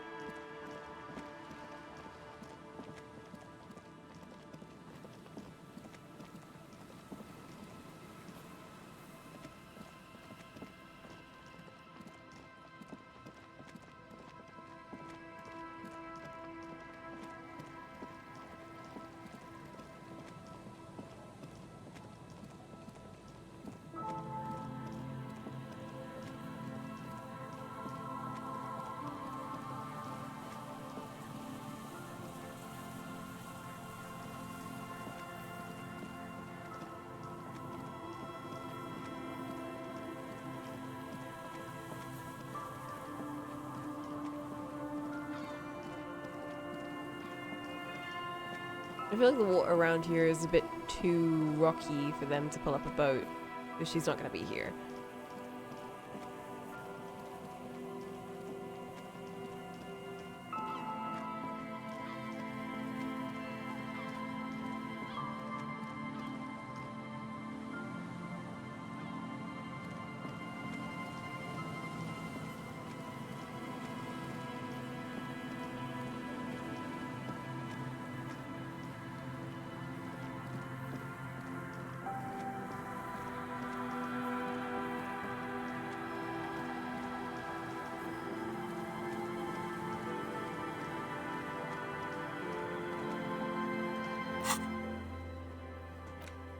Okay, travel here.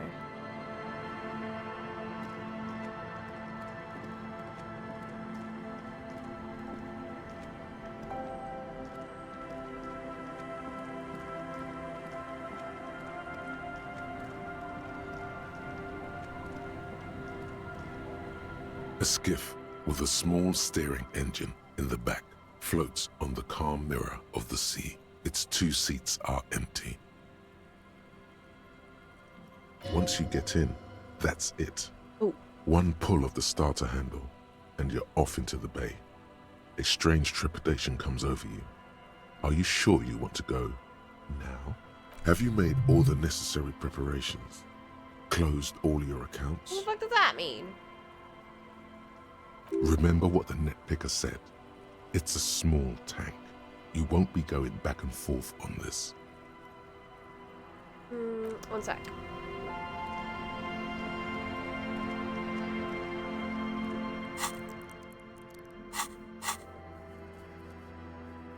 Please do not tell me that. I'm not actually gonna go look for her.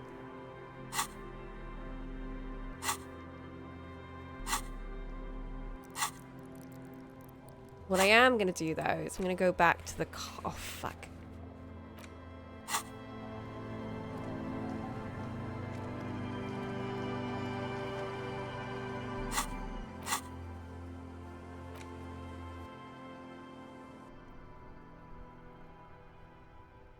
I'm gonna go back to the car and call up some people. Inside, you see a set of steering levers, a radio microphone. This is Precinct 57. How may I assist you? We've been attacked. I repeat, Lieutenant Kim Kitsuragi and... Something is wrong. Only static hisses through the speaker. Hello? No reply. What? Only the mindless drone of static crawling through the air. It's been this way for a while now. My guess is the Union is listening in on our conversations and jamming outward communications to protect themselves from Cronel. It only happens when someone mentions the attack. The rest is unaffected. Our best bet is to carry on like nothing happened.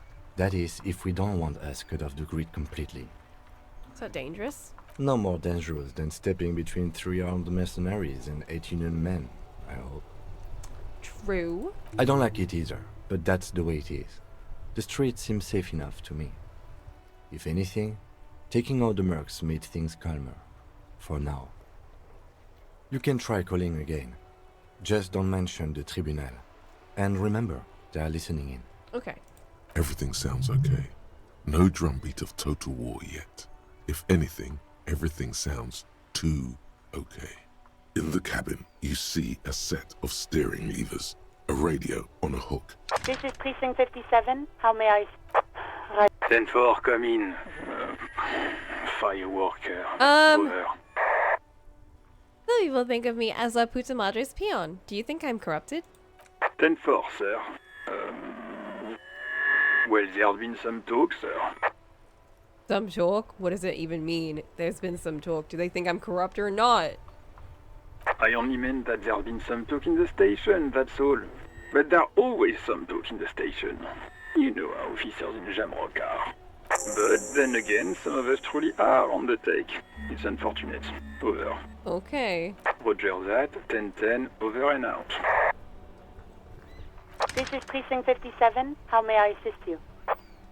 It was... Her voice is faint. Gottlieb, what is it now? Been shot.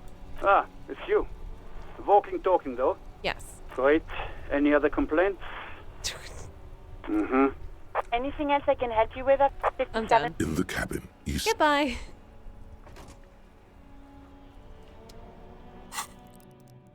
Interesting.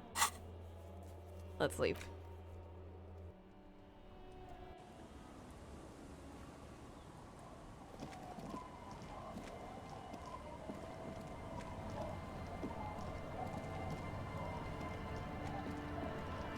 The skiff floats once you get... Have you made... Remember what the net picker said?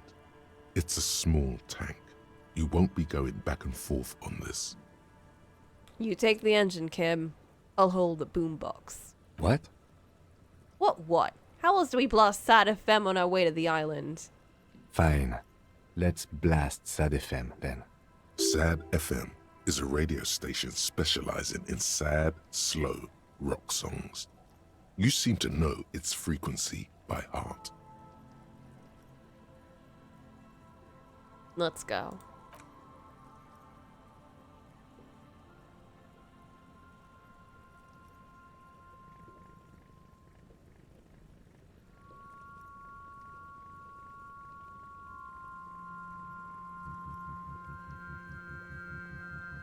Want to be free. Sad FM. Want to be free. It will last forever. A small full of coffee. Eternally.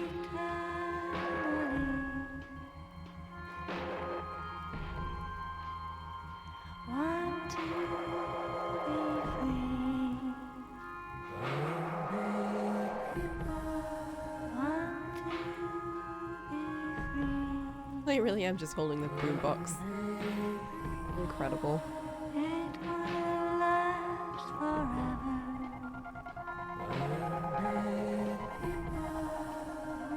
Eternally.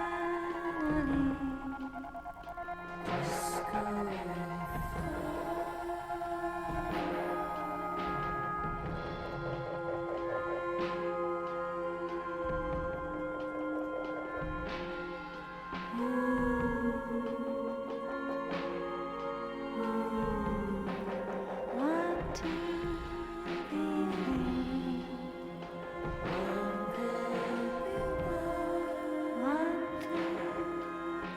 free. Want to be free. It will last forever. Ooh! Eternally. It's my room theme.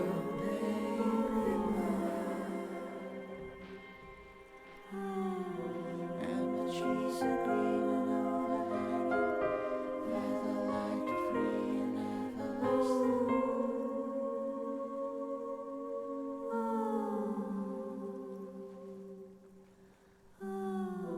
And the trees are green and overhanging. This can go into my Anchor playlist.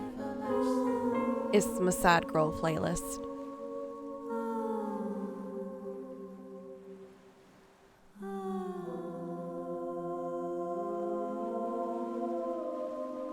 Want to be free.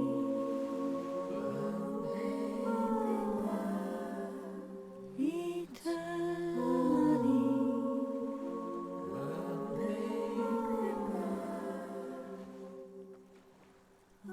There's oil in this place.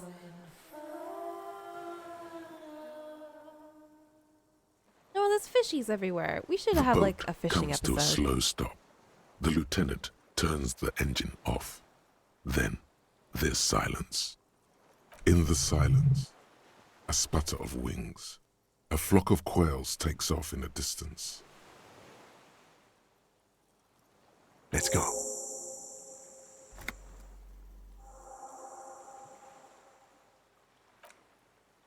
Let's go.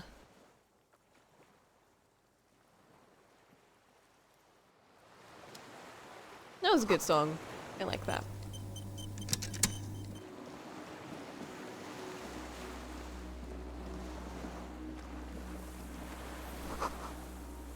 Areas are falling apart. They're at least 50 years old.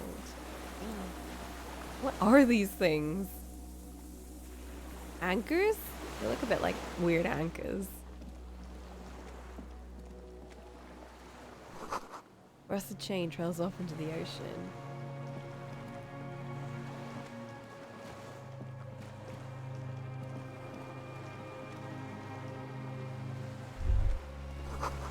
Fuel leaked out of the barrel, black, viscous. Lingering traces of mazout in the air. What's mazout? Attention, inflammable.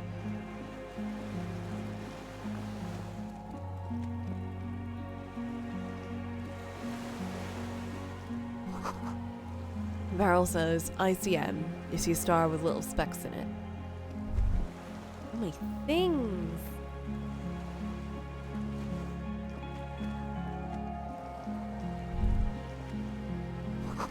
Careful not to fall, the cliff face looks steep. It does. Breakers? Warm blood trickles down your armpit. Ligatures off. It's nothing. That doesn't seem like nothing. Little Birch from the coin-operated viewer, still holding on. No way to get up there, the stairs are gone. They sure are. ICM? This feels familiar somehow. Kim, what's ICM? Insulindian Citizens Militia. Oh. It's the official name of the Communards Army, the black and white army of the revolution. Insulindian Citizens Militia. Sounds an awful lot like. It sounds like the RCM, Revolutionary Citizens Militia. It does. Why? The RCM may descend from the ICM. What? It's impossible to say. It was chaos after the war.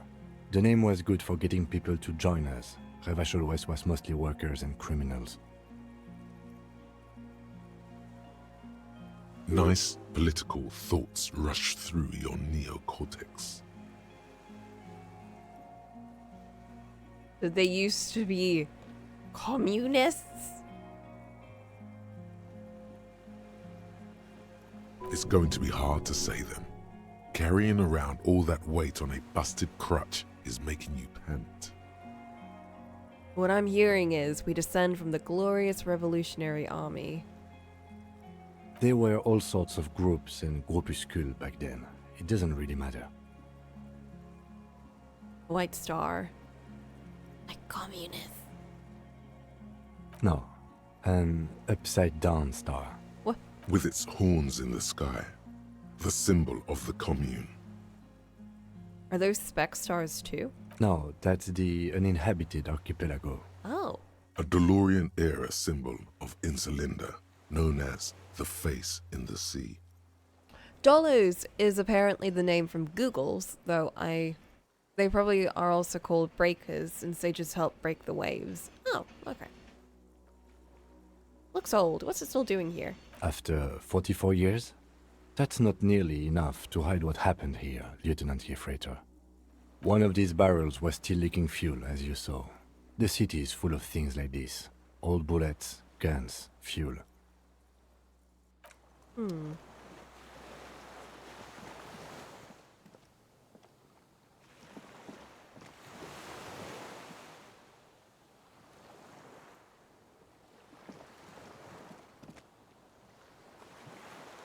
There's like so much to explore. Jeez. Careful, they've collapsed. Wants an armament rest. Twin cannons were attached here, medium distance, large caliber. There's a lot of weapons and shit here that could have been used, probably.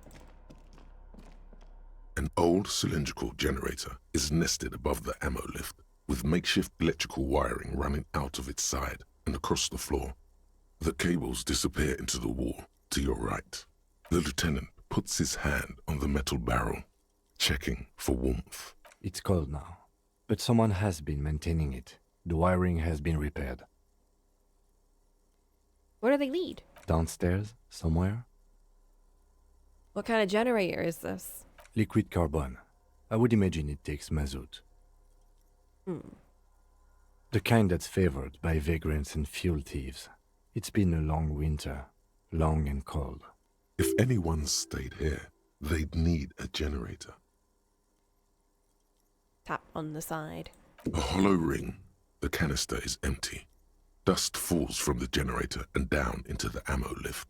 What does this mean? A generator here? I don't know. I'm not a philosopher. No, I mean, why is it here? Someone with basic electrical skills has restored it in order to keep the room warm. Maybe it's the fire guy. The wind outside picks up suddenly, with a faint howl. Inside, it's warm. So there is working electricity on this island. Books, mostly fantastique and historical fiction. Dishes stained with sauce and fire. Survivor's kitchen. Is this a candles planted on a broken rangefinder? Is that like a telescopy thing? Moth-bitten bed sheets keep the wind out. Books and shit. Books and magazines lie scattered on the floor and on a makeshift cupboard. They are not particularly well organized. Sift through them. Most are soft covers, serialized fantastique and detective stories from the 20s and 30s. This disparate digest includes the classic Animal Adventures. Popular depictions of man versus nature by amateur naturalists T&T Harpin, husband and wife. Widely read by people from all walks of life. Who doesn't like nature? Who doesn't want to survive?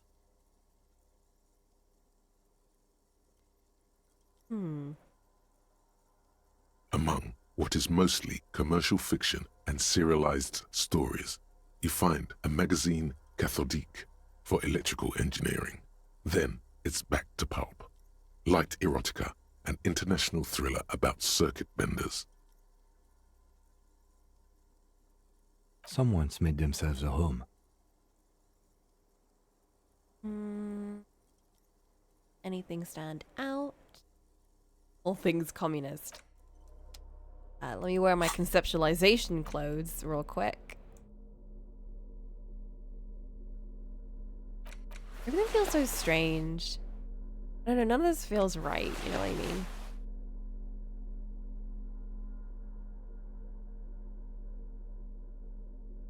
I don't think any of this stuff had conceptualization, to be honest.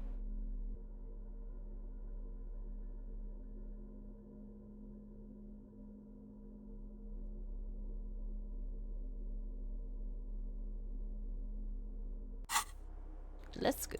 Soft covers, serialized fantastique. Not that you can tell. Man. This is a digest of someone who's dead bored. Most of it is for entertainment purposes. Fittingly right next to the radiola on the floor.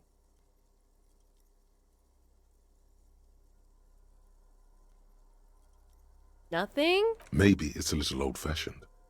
There's a nude mag. More than that, you can't say. The print in some of these is pretty small, though. This person has good eyesight. Okay. A bed. There's a greasy old spring mattress in the corner, resting on piles of soft cover books. White linen and a pillow are visible under a worn-out caracol blanket. Someone has been squatting here. The linen is fresh, recently washed.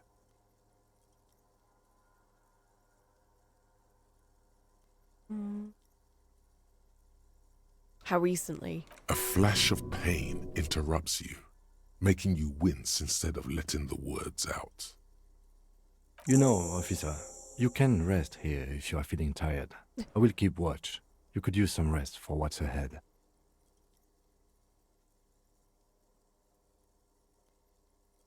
Maybe just like an hour. You face the concrete wall.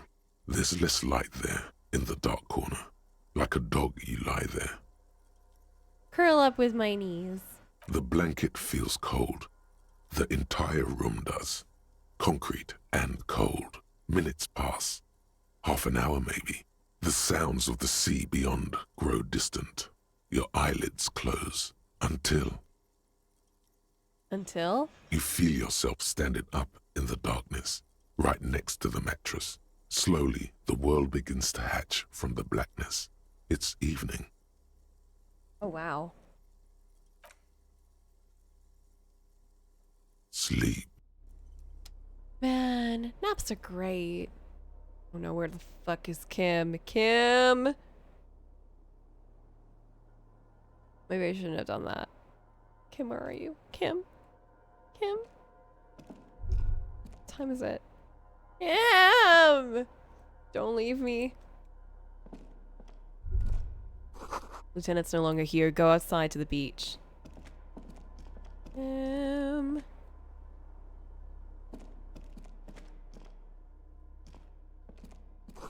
We're still here. Closed. Feels strange. You can't get in.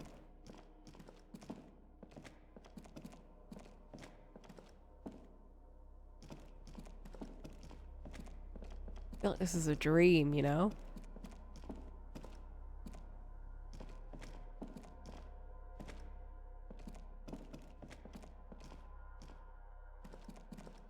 Whoa. How do I get to the beach?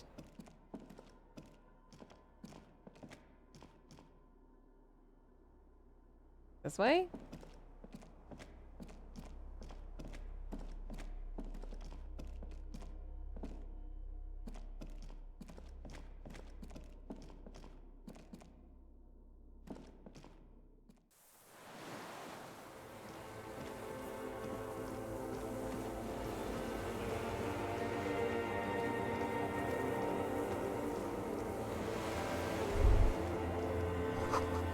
Go down to the chain, there's something there.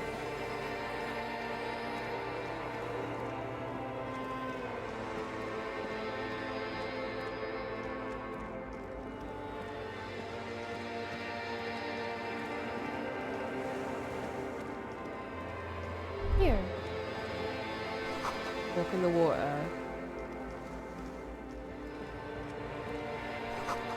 You see your footprints in the water. Further. Oh, I'm dreaming. Dolorous Day, the innocence of humanism, internationalism, and the welfare state turns around to face you. She has an airship airbag in her hand. She seems to be in a hurry. Okay, don't say you need to talk right away. Melt the ice first. This way you're already talking. But you don't even want to talk to her. She would only be cold and mean. Let her go. Yeah. Let her go. This is the holy queen of the Encyclopedia territories needs of this info. Mwindi and Insulinda. Think of the historic knowledge we could glean. This is a once-in-a-lifetime opportunity to win her back. Win her back? What do you mean? Win her back? How does that fit in here? And what is the Holy Suzerain doing here anyway? I'm starting to think. I'm starting to think that we cannot get over our previous relationship. And we're just like, oh, this holy lady. My waifu. You know what I mean?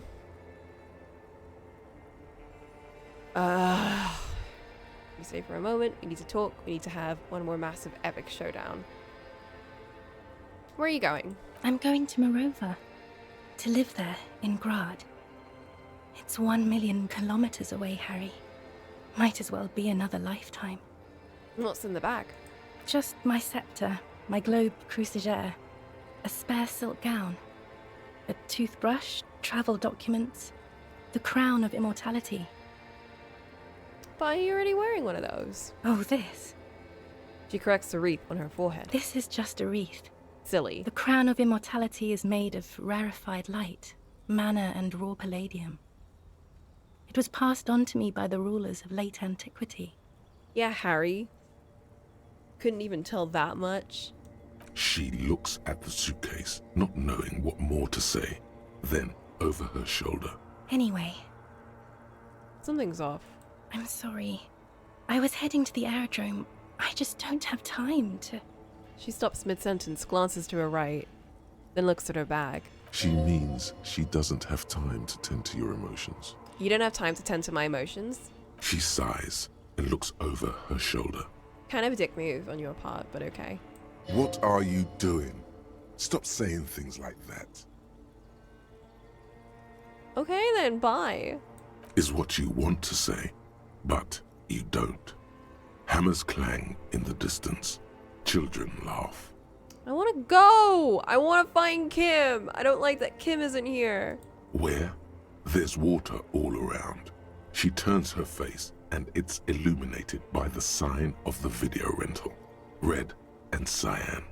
I can't help you. I'm totally useless. Everything I've said is lies. I want the exact same bad things you want. To stand here like a pillar of salt, saying, Stay for a moment. We need to talk. No, Harry. No. I don't want a massive, epic showdown. I want to go to the aerodrome. I have tickets for the 10:20 flight to Morova. Really, we don't have anything to talk about anymore. Every combination of words has been played out. The atoms don't form us anymore. Us. Our love. Our unborn daughters. It's all gone. I have to go to the aerodrome. I have to leave Ravachol and you. And you have to be alone. In hell. Forever. That's just the way it is. oh God, whatever you do, don't try to kiss her yet. Not after that. I'm You're still not doing reeling. that. You'll fall over if you try now. That's not a very good way for things to be. I get the feeling you're not really Dolores Day. I don't know what you mean. Dolores Day? She looks at you quizzically. Does not seem like a mystery she wants to get into. You're the X something. Wasn't I Dolores Day just a second ago? Now I'm the X thing? You're confusing me. Look, I have to be at the Lausanne Aerodrome at 10:20 p.m. I still have a light rail to catch. I haven't even bought the tickets yet. We all told you. Everyone warned you. Who? Everyone. Ugh. My whole brain. Literally all of you. I should have gone even deeper to the place where I never met you, because it's impossible to meet people in the abyss of the void. I'm glad we're having this conversation. I'm getting so much closure. I'm glad too, but I have to go. My friends are waiting for me on the platform. I can't let them wait. It's impolite. Cool. Your friends. Say hi to your friends for me then. I will. Evening wind blows in and the gown wraps around her like a white flag. I've heard you before. You're the voice on the phone. Oh, Harry. You shouldn't have done that. She shakes her head very slowly, her white hair brushing her shoulders. Do what? Call me like that. You ruined it. There was still a chance. You should have waited longer. She would have called you instead. I know. You would have called me yourself if I just let you. I was too impatient. It wasn't me, it was my hand. Raise your right hand. My fingers called you. Let's talk about something else. Yeah, you would have definitely called me back, for sure. Oh, Harry. Do you really think so? We haven't talked in years. I don't want to call you. I don't want to hear from you. I think of you less and less every year. Weeks go by without me remembering you. Months already. Soon it will be years. Every season that passes, the light gets less clear. I sit there in Morova, in the holy gratitude of my bliss. I put my hand on my belly and smile. The air gets cold around you. She looks down on her stomach, then up at you. Her eyes are full of tremendous distance and mystery. Your name. It's Dora. That's what the voice said on the phone. Oh. So that's why I latched onto Dolores. I thought it was just pretty lady. Dubois, yes. Dora Dubois. That's why I think of Dolores Day. Why what? Are you Dora Dubois? Oh no. No. We're not doing that again. Okay. On second thought, you're Dolores Day, Queen Regent of the territories of Mundi and Insulindi, and nothing else. Yes, Harry. I am. Things have gotten much better for me, now that I am the ruler of the known world. Oh God, it's already so late. I have to go, Harry. A tiny golden watch with red straps around her bony little wrists. I've been reading books. I've got lots of new ideas about ideology and capital. That sounds nice, Harry, but I really don't want to argue about ideology with you right now. This won't be an argument. It will be emotional and true. Please, it helped me realize I can't let you go because loving you is impossible. You're like a star I should follow. A long sigh. 1 millennia in the making. Apricot-scented chewing gum brushes your cheek. I am not a star.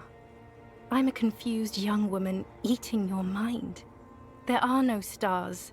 There is no light. There will be no future. There is only this intersection and the aerodrome, where I must go, incessantly, brutally, utterly without redemption or hope. This is just sad. But like, not in a sad way, because I don't really feel bad for him in this whole situation. I'm just like, please move on. Please just move past this. Why are you clinging so hard to something so stupid? The star has gone out. She cannot rekindle it. You cannot rekindle it. There is nothing within or below matter. Just the dull no of a mind made up. Just like 4 billion others. I am so sorry. Like, this just reminds me of whenever, you know, when you have a friend that goes through a breakup and you're just like, you know, the first couple of weeks, you're like, oh, I feel really bad for you. Like, this sucks. Like, you know, we should just do something, take your mind off of it, like, talk about it, whatever, like, let your feelings out. Then after a couple of months, it's kind of like, I just knew this one girl, and we were having, like, the most normal conversation about something, and then they just suddenly, like, started going on about their ex, and I was like, what? It's been, like, a year. They've moved on. They're not dead or anything, but they talked about them like they were dead, and it's like, girl, chill. Just move on. There's so many more fish in the sea. I know heartbreak is hard, don't get me wrong. Like, it's not an easy thing to get over, but it's a bit like, on the outside, looking in, it just feels very, like, I feel like there's a point where you just kind of, it's just a tiring subject, you know?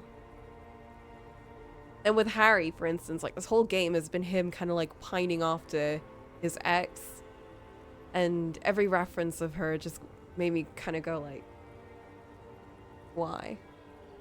It takes a while to get back to where it's clear it isn't nearly as important as it seems in the moment. I know, yeah. It's like, I was like super into someone for like 2 years, I think. And when they weren't around, I was like, I'm fine, everything's fine. But then when even the thought of them came into the picture, I was like, fuck. Like, every single part of my reasoning just went out the window, you know? And like, looking back on it now, I'm like, I was really stupid, actually. But I'm not gonna blame myself for that, because it's like, you know, in the moment, everything feels a lot more serious than whatever.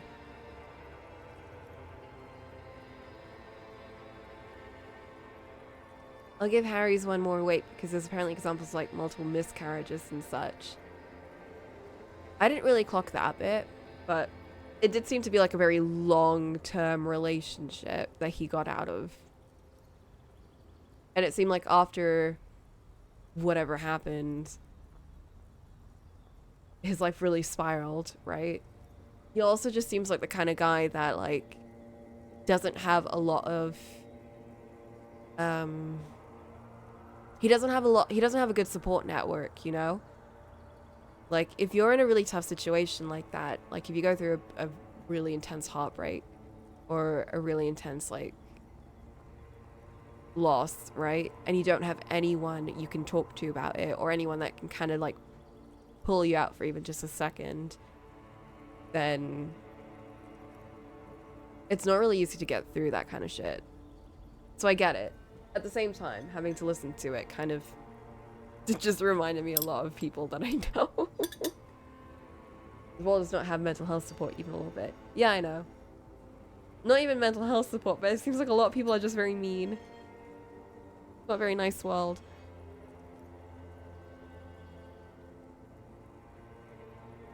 But yeah, I think the bit where he started to see her in Dolores Day, that's when I was like, oh my god. Please stop. I bought you this figurine of Headless Fawn Rider. Here, take this. I don't want it. It looks expensive. I don't want it. Okay. Please don't give me any gifts. You said I have a vast soul, and you'll always come back to it. We both said a lot of things. We were very young.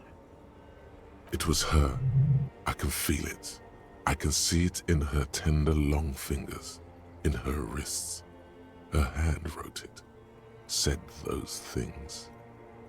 You didn't say it. You wrote it in a letter, handwritten letter. I kept it in my paperwork. As Queen Regnant, I write a lot of letters. Regnant? She brushes a strand of white hair out of her eyes. You need to recite it to her, for effect. All of it. No summaries. I wonder if he's also seeing her in Dolores Day, because Dolores Day is a very untouchable sort of figurehead, right? And this woman that he kind of barely remembers in his own head, because he's sort of repressing it a bit. Maybe he's viewing her as this, like, untouchable thing. And there's a bit of resentment in there, isn't there? Because, like, he's got, like, a lot of mean words to say about Dolores Day, even though he doesn't really know her at all. And I feel like he's putting a lot of blame on his ex. I don't know what happened, so there's probably some blame in there. But there's a lot of mixed stuff in there. I have it right here. Let me refresh your memory. Let's take a trip down memory lane. Please, Harry. I just don't have time for this. Every morning when I step out and you're asleep beside me, I find a little piece of sadness in me. I carry it in my chest down Voyager Road. Every step I take, it grows until by the time I reach the fuel station, it has filled me completely. I step on the light rail and look back. Something, something, bow collector. I know it will be like this until I walk back to you. You. Every step I take will get lighter. It almost makes me run. Sometimes I do. I can't believe I met you. I can't believe the happiness I feel with you. You have a vast, vast soul, and I will always, always, always come back to it. Okay, stop. Yes. Are you happy now? There's more. Kisses, kisses, kisses. Very well. I wrote it. It was morning. You slept. There was hoarfrost on the ground when I left, on Voyager Road. It was autumn. The first autumn. But Harry, please understand, it was 1,000,000 years ago. No, it was 100 million years ago. I was someone else then, filled to the brim with love for you, hanging on your every word. Oh, Harry, you were the coolest. But I am no longer that person.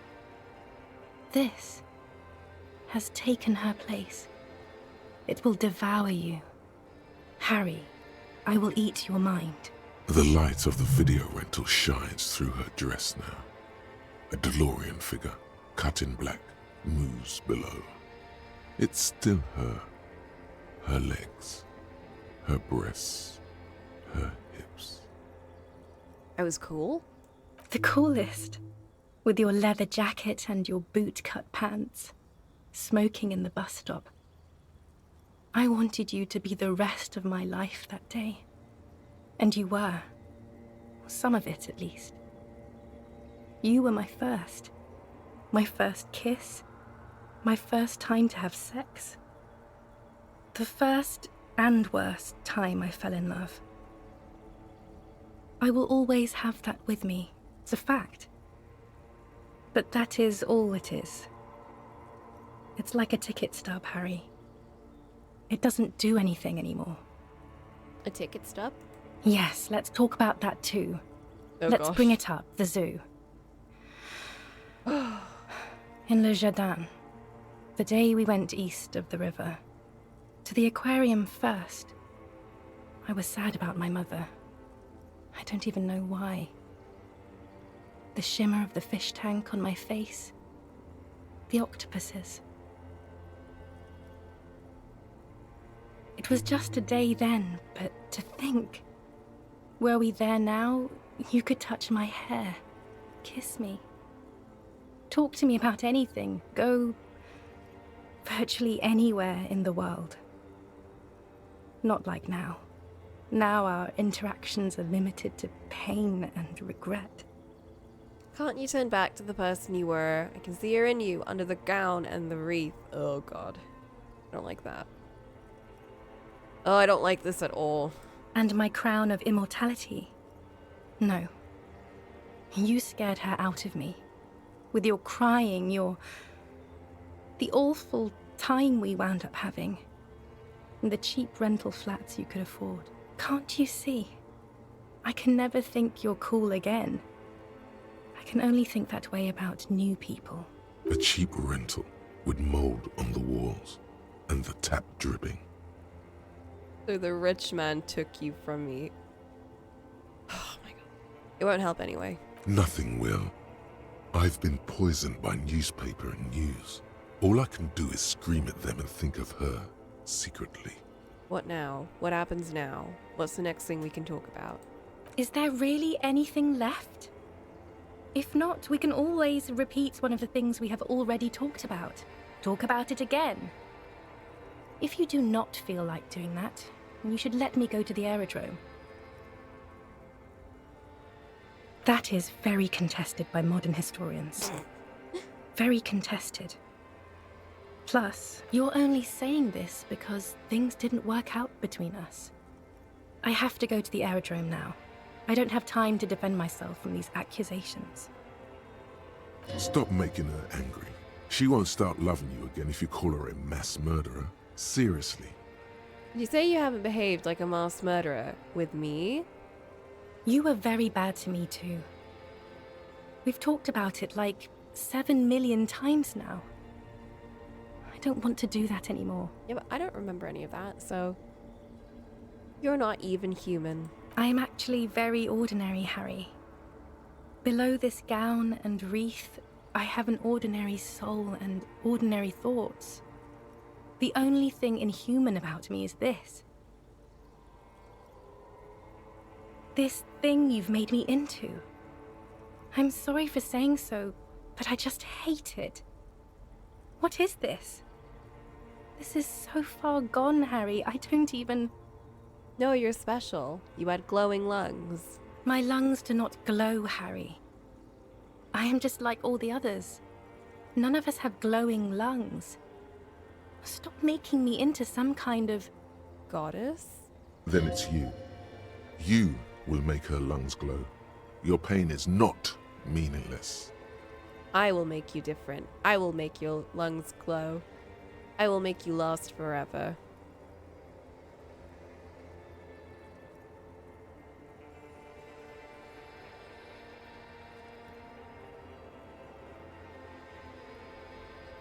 You don't deserve them. This is all meaningless. It is.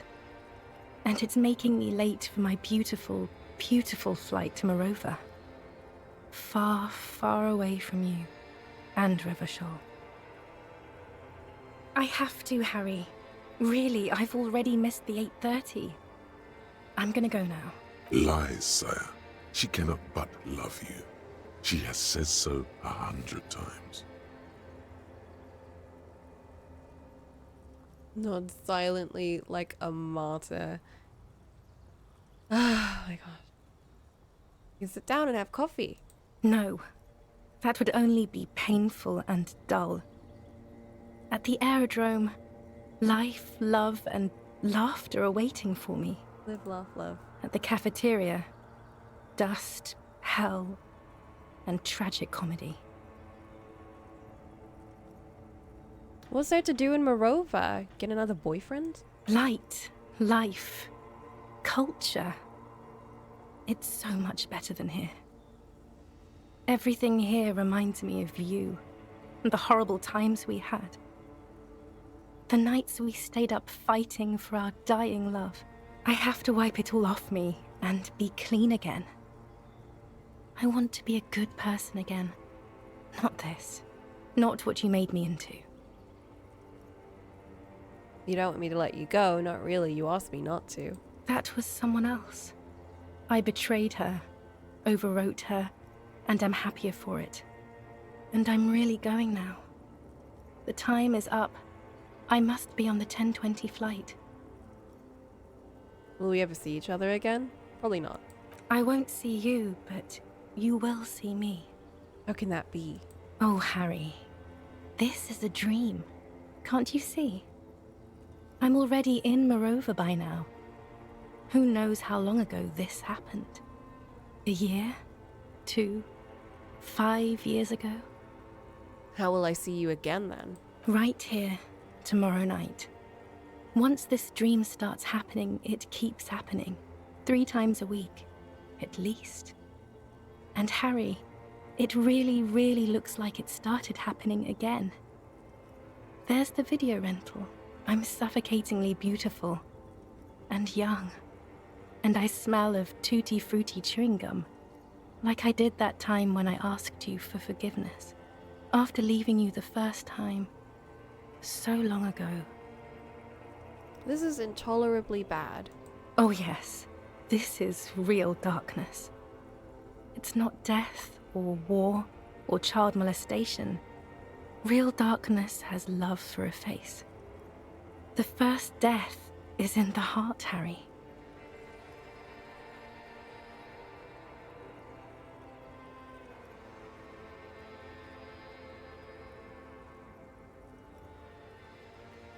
Again, not to put it down or anything, but it's that kind of like over dramatization of a loss of a relationship that always makes me a bit like, oh my god, please.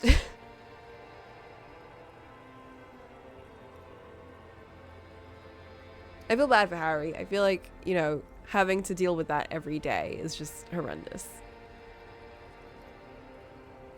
But also, like, I don't know the circumstances of their relationship that well, so it could be far worse than I'm imagining.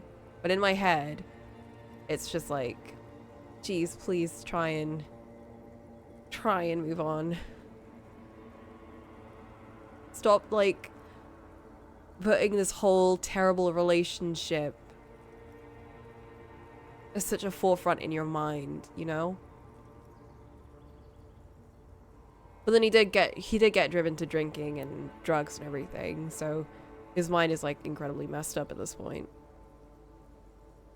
See you tomorrow. As a reader though, incredibly annoying to read through.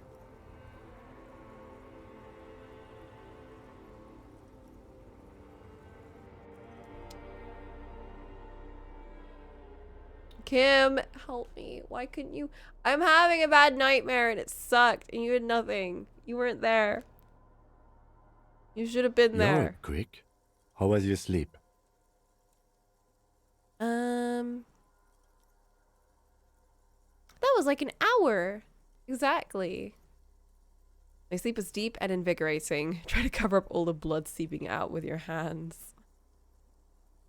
Swallow the blood and conclude. About the blood, get back to work. You're badass like that.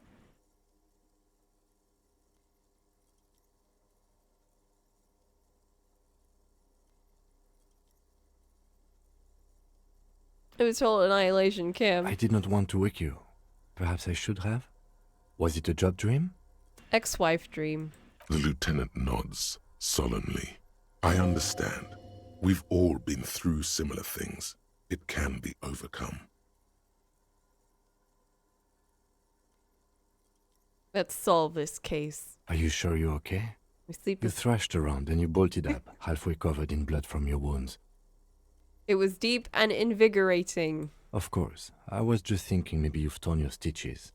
Are you ready to move on? Let's comb the entire island. No. Spit out your blood and get back to work. Okay. He's still worried. You must have really thrashed and squealed in your sleep. I would have woken me up at that point.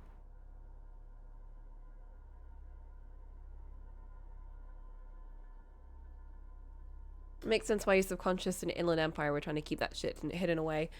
No, yeah, I definitely got that from Inland Empire. It was very much that was a bad relationship and you don't like it, so let's not think about it kind of deal.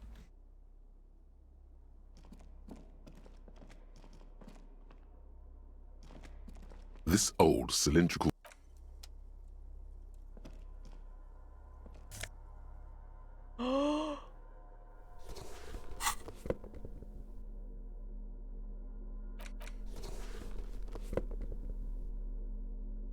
Oh, except for the tie. I don't have that, do I? Or the sunglasses. I mean, if they even have it.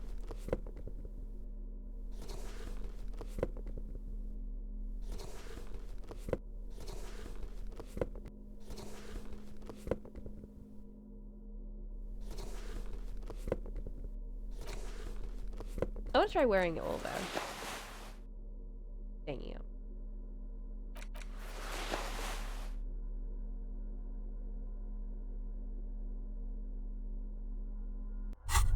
Oh my gosh. Oh, glorious Fulnir. Yes! You wear the full set like a true-born hero. The ultimate performance of fun flows in you. Biker shades? I guess I didn't need it. I feel so futuristic. I feel like I can do anything. You are literally untouchable. A god among mere men. Go on. The fucking sunset awaits, Fallen Rider. Hell yeah. Ooh, pants? Army surplus winter scarf. Ooh, empathy.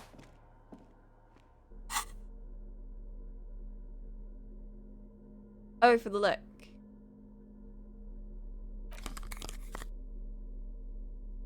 Yeah, that definitely fits. Okay, let's wear the proper outfit now. That was Inland Empire and Volition. One's empathy.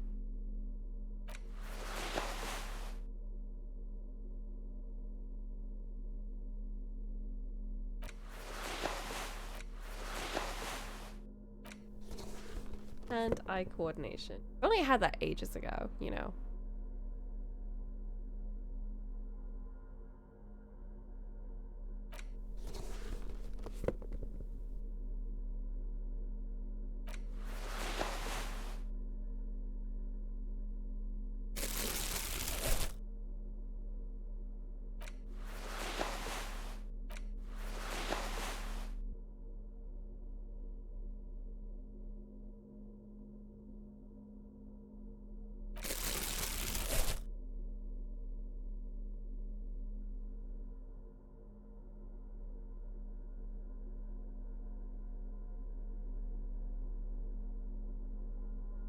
I'll keep wearing perception.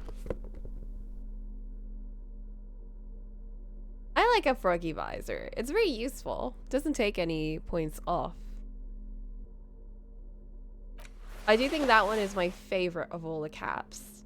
But it takes away my suggestion and I like suggestions, so I'm not wearing that.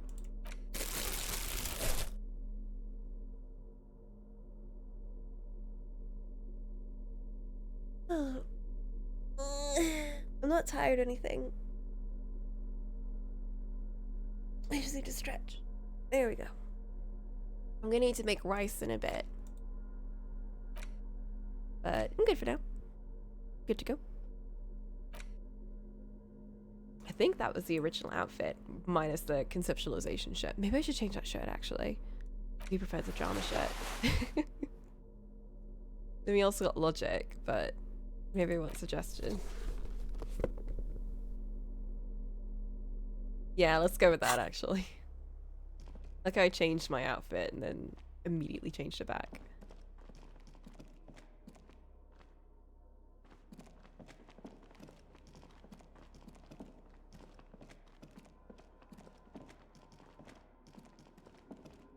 Green paint flecks off the monoblock aluminium cabinet. There are rows of switches on the front panel, a frequency band, and even a keyboard. Run your fingers across the keyboard.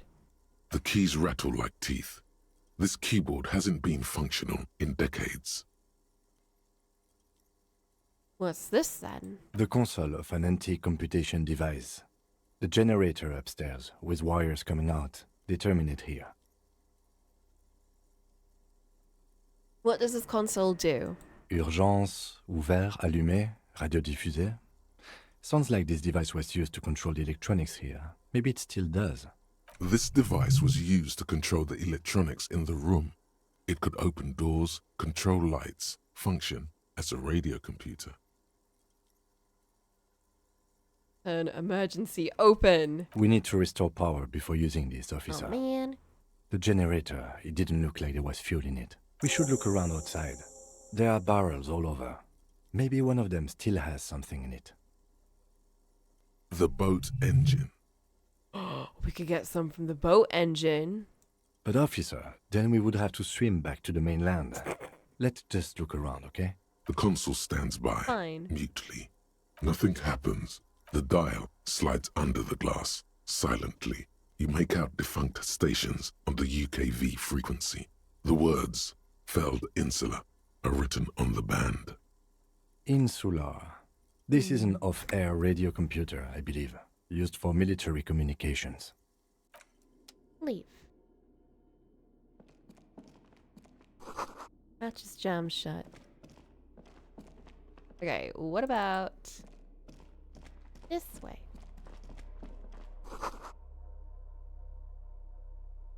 You see a small metal door nested inside a larger one, a heavy steel blast door. There is a conventional keyhole above the handle. It's very small. What's on the other side? Another part of the island, probably.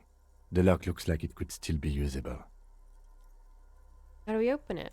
Maybe this is one of the doors we don't open? No, don't say that. He looks at the door, then at its bigger brother, then at the lock. He's right. It would be better to open its big brother. A powerful engine hangs under the ceiling. It must control the blast door. Okay, we open the big one, and then we can open the small one. Do you see any controls anywhere? It's probably that control panel, right? Yeah, on the console just southeast of here. Remember? Let's look around. Getting the blast door open seems like the best plan. True. That's how we got in, right? That door. So we can get out the other way. This way. Ooh. I don't really need morale stuff. Pretty good on that.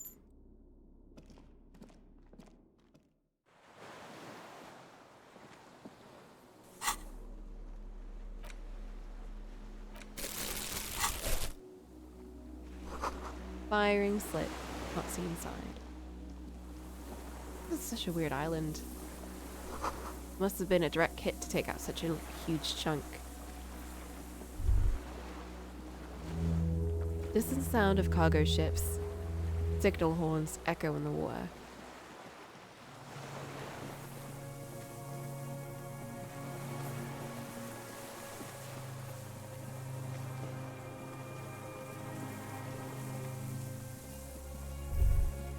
A strange feeling, looking at the water. Maybe you should just wander off into the sea. Leave it all and walk in. But it's cold. Yes, cold and still. But love is warm, like the inside of her mouth. No. Yes, yes, yes, yes. No, no. We're not starting with that. Not now. Not this time. This thought is over. Why? Perhaps there's someone there, under the water, waiting for you. Thought you were trying to help me out here. You were useless. In the still mirror of the bay, you see Martinez, reflected. Tall edifices of ruins reach into the water, like shimmering towers. And the shacks too. Pine trees and motor lorries, upside down. Islets and posts, like stepping stones, lead into the water in front of you. Go. Step in. It's been too long.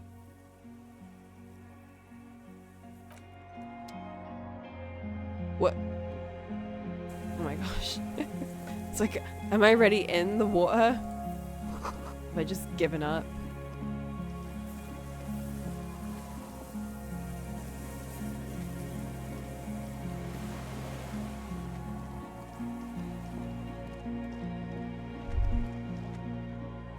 Cracks under your feet, careful not to fall through. Get one last glitch for the day before we end this all.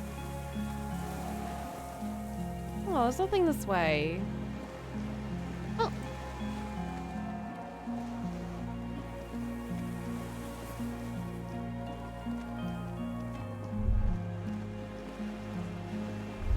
What's that? Pain in your pelvis makes you wince, and you continue. I'm like not peak performance right now. The inside of the fortress, you make out the console and the blast door.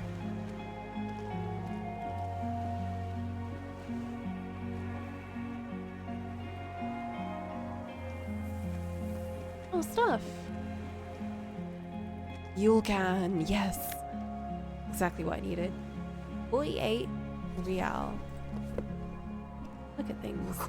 Weathered artillery map showing coordinates of the Bay of Revachol. Old medicine cabinet, newly stocked with dramamine. Dramamine? Hey, can I take some? Oh, fuck yeah. 9+. Fuck yeah. Oh, I needed that. I need as much as I can. There's a rain-soaked mattress on a concrete slab, only half covered by the crumbling roof. At the head of it, double embrasures, firing slits like two eyes in the wall. B triple prime. This looks like a good place to shoot from. Oh, we found it. Inspect the mattress. A single-person mattress, modern, civilian use. Brand name, Marjorie. There's a fuel stain on the cover, along with cigarette burns, and an empty can of beans on the ground next to it, filled to the brim with cigarette butts. Pick one out of the can. The silhouette of a tobacco picker adorns the paper filter. The brand, Tio Moteri. Contemporary Revacholians prefer Juan, a local blend from the southern islands, or Astra, the legendary cigarette from Grad. Tio Moteri is favored by older men for its paper filter tips, sweet smell, and added tar. That's what we found. That's what we found. Like the ones we found at Land's End, remember? I may have been wrong when I said it wasn't important. This means the same person could have visited both locations. Knew it. I didn't see any signs of smoking inside, though. If people live there, they keep it tidy. This here may also be a smoking spot. Inspect the wall. There's a firing slit in the wall in front of you, like a little window.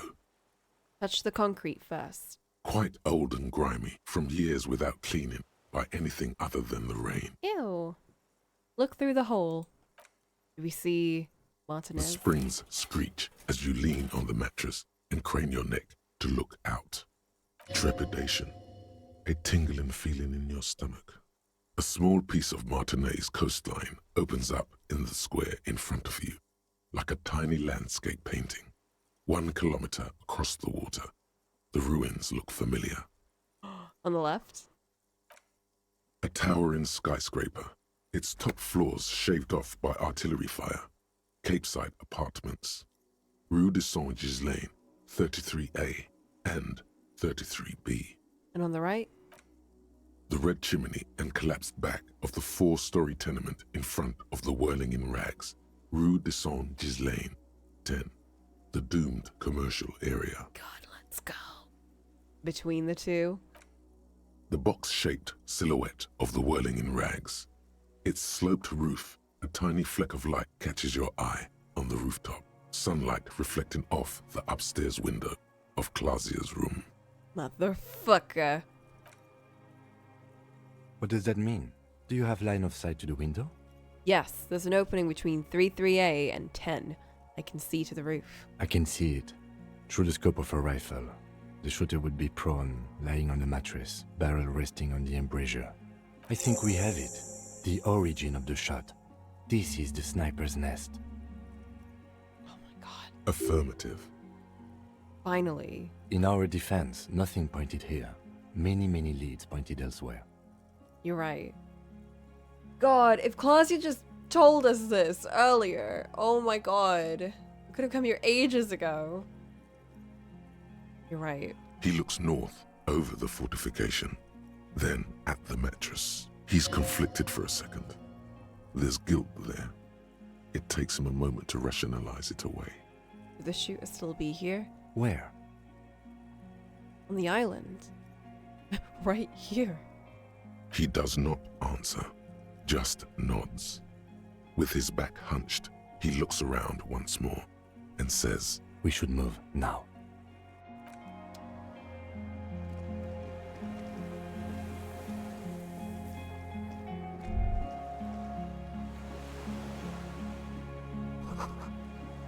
Feel eyes on your back. Someone's watching, but you can't say where. I don't like that. Fuck. We're gonna have one more confrontation, aren't we?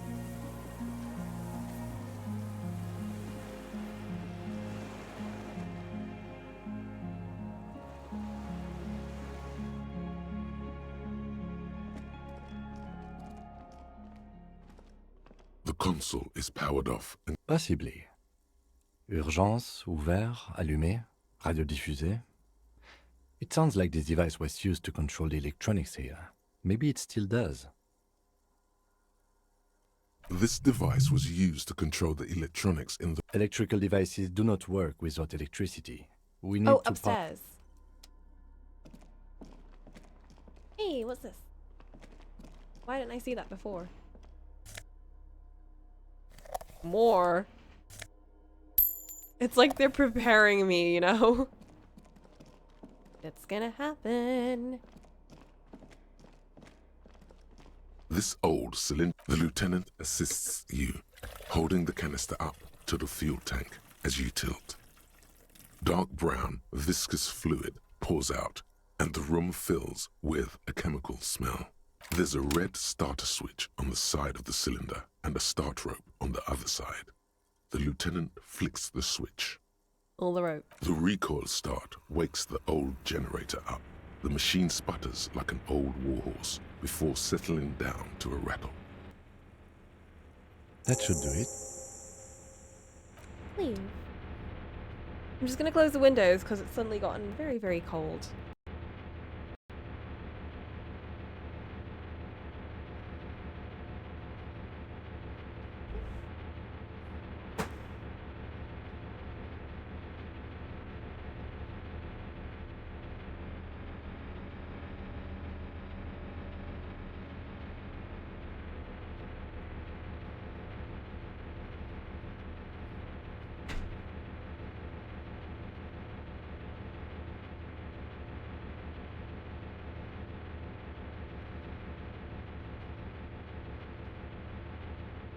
On your second run, it let you use the oil from the crashed car, even though it specifically says you can't do that. Weird bug.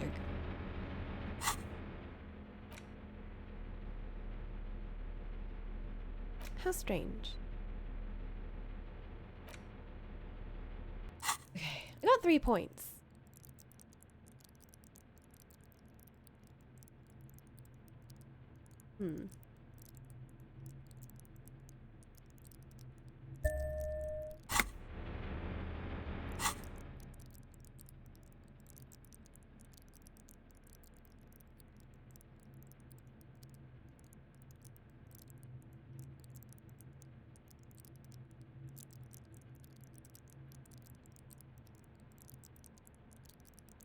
got rhetoric maxed.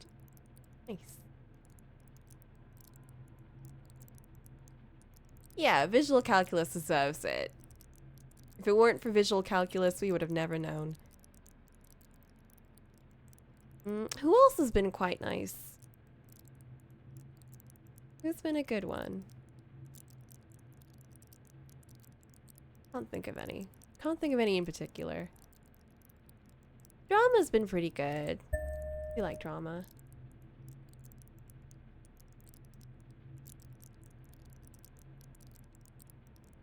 There we go. I'll save one for later. I never really expected to get so much boost in the game. I thought they were going to be a lot more conservative. I also didn't realize that they let you save wherever you wanted to. I don't know why, but I assumed it was one of those games that kind of just auto-saves after every decision. Kind of like Red Dead Redemption 2 did with my horse when I bought it. Dim golden glow animate. It's on. Turn emergency open. When I accidentally bought it an extra set of gear, and the game was like, oh yeah, with all that money, it's gone forever and you can't reload your save because we saved over it. So yeah, take that. Mean. Automatic boot. The blast door opens with a series you know of what? clicks. A shaft of light appears, Stop then playing that widens game. as the light shines in.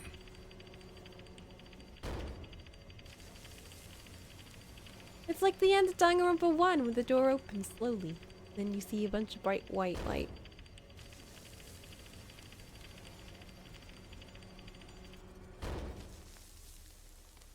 After you. Before, outside, when we were walking across the sand, I felt someone watching me. So did I. Not back there, but I felt it since we came here. Back. What's there? I don't know. What if we get into another fight? Don't worry.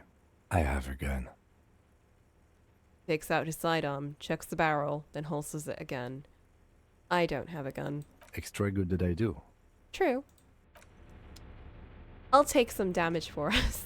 I got a lot of health stuff at least. Walk slow, it might be dangerous.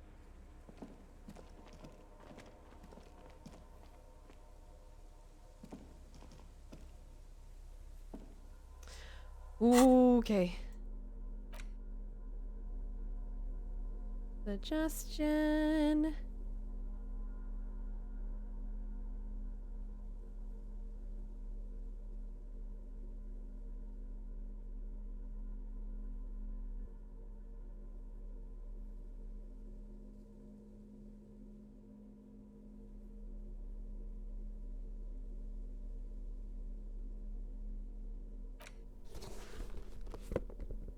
Empathy.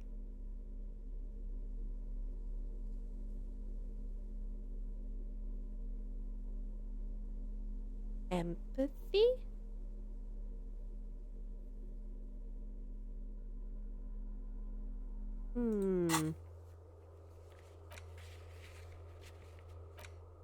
What it says on the can.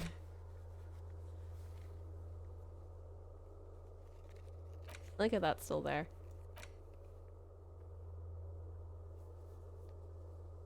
Oh, I didn't have my option to give my figurine to Dolores Day. Bad.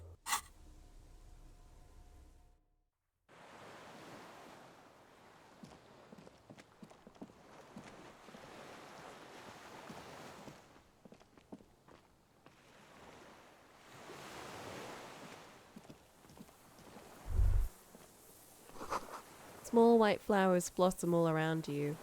Are they the white flowers? Rubber dinghy, deflated and broken.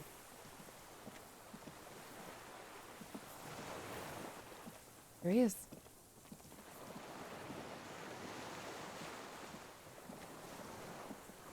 Hello, fireman. An old man wearing tracksuit trousers leans on the frame stock of his rifle. He gathers a big ball of spit in his mouth, then spits it out into the extinguished fire before him. He raises his black eyes, hooded by creased eyelids, to meet yours. unclouded by cataracts. His eyesight is sharp. He's practically tearing up from spite. Hatred got the best of him a long time ago. This man hates everything. Are you the fire guy? The what now? I can't hear you. Did you tell 2 kids to put out their fire? 2 twins? I may have. All sorts of little rats have come sniffing around, trying to give up the position. The position? Sounds like a hiding place.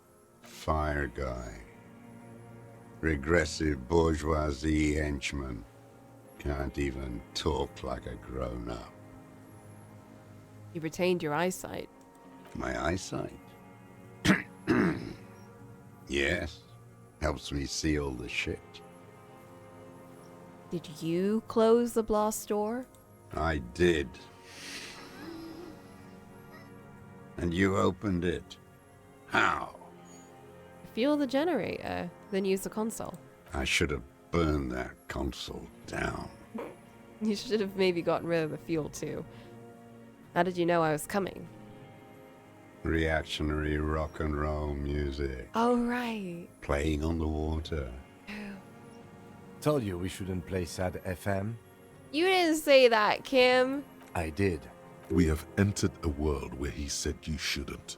It is the only world. It was not rock and roll, it was sad FM. Sad FM, huh? I always hated that station. Phlegmatic, counter-revolutionary dirges. I like dirges. Sadness is a mental illness. A weapon of the bourgeoisie. A man of my people. The fascists were right about rock and roll. It is degenerate. Hip gyrating, mental illness music. This nice gun you got there. It's not nice. It's a piece of shit. But it gets the job done. Is that a Bell McGraw? It's a Triangong 446. Ah, yes, of course. Southeast Samarin made. Exotic. Must be defunct too. No modern rifle manufacturer of that name springs to mind. A Samaran rifle. How did you get hold of one? It was sent to us by our brothers in the Sinyao commune. Military aid. The Sinyao commune? You heard me. It's good now. Like chalk wiped from the board. I needed to put down that gun so we can talk further. And with the police, you can keep the gun, but keep it down, not one move. The lieutenant pulls his pistol from the holster. You are a glorified night watchman. This is a service rifle. I can only lay it down before an enemy commander of corresponding rank. God damn it. I am an enemy commander. Put it down. That sounds so unconvincing. It's a good line, but your voice slips on, Commander, producing a little squeak.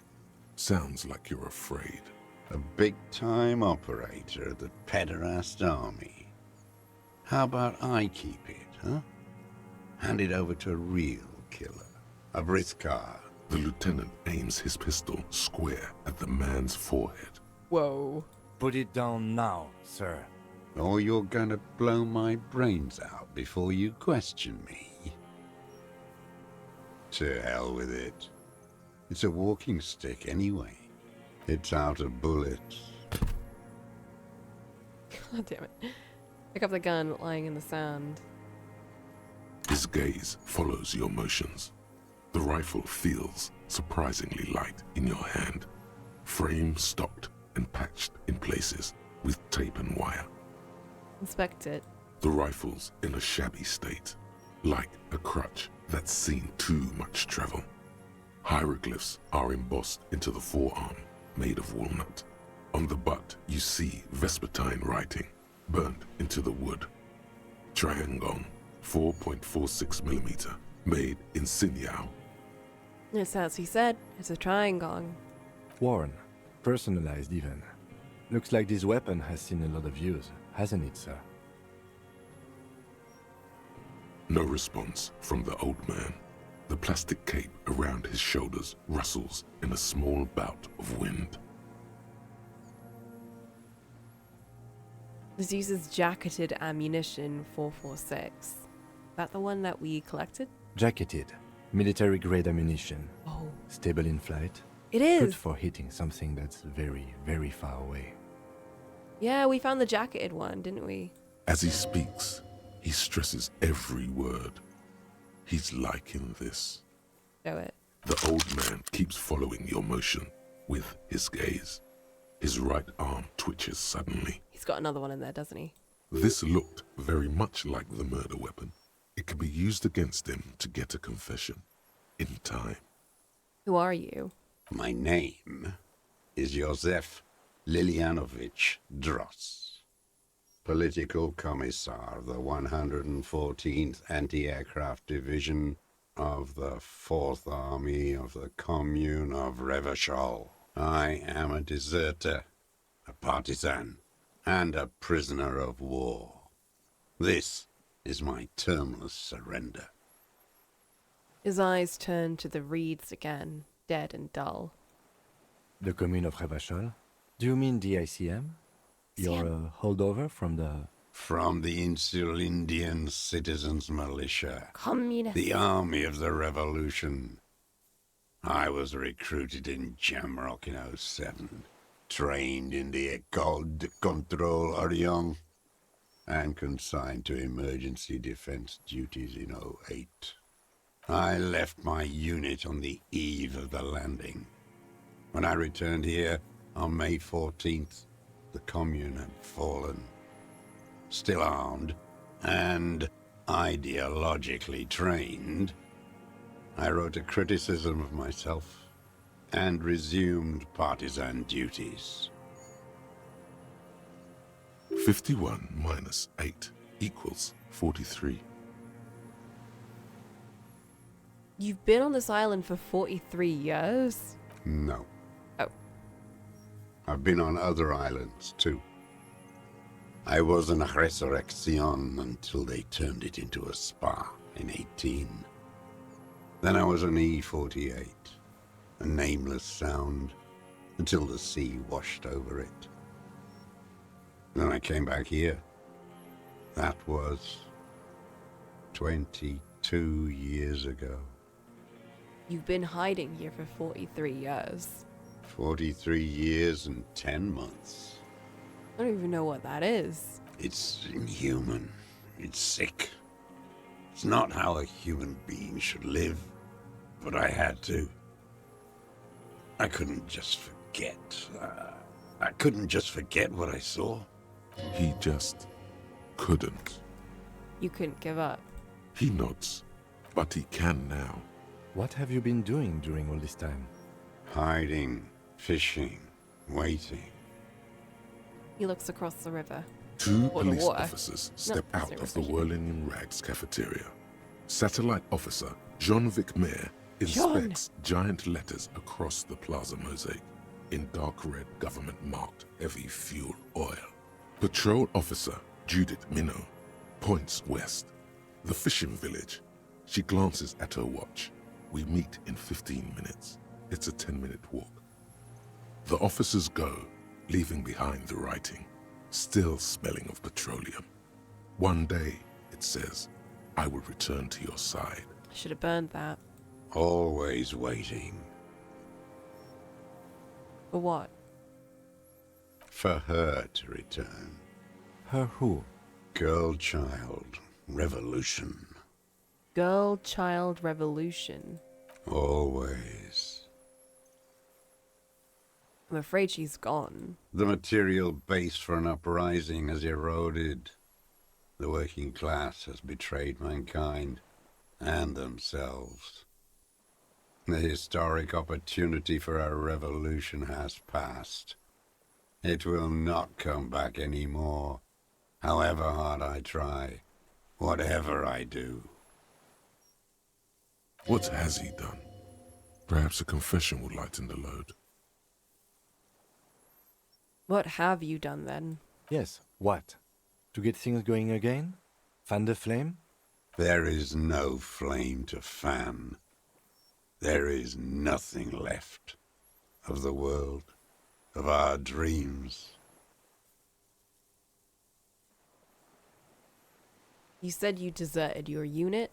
I was just 16 years old, 15 when I volunteered. I had a lapse of faith. And of courage, too. There's like a tinge of this mechanicalness to his voice. You know what I mean? Like it's gone through a computer or something. Like, I don't know, like he's an android. I'm not saying he's an android, but like, it's just very unsettling. Lapse of faith.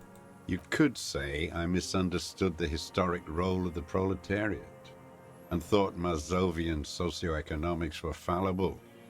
For a second, I doubted the irreducible laws of historic materialism. A second is all it took. For what? For reaction to take hold. What's reaction? Petty bourgeois terror. It's in all men. It wasn't reaction, you were just afraid. It's the same thing. You haven't seen it. Not really. Not naked. It's impossible not to be afraid.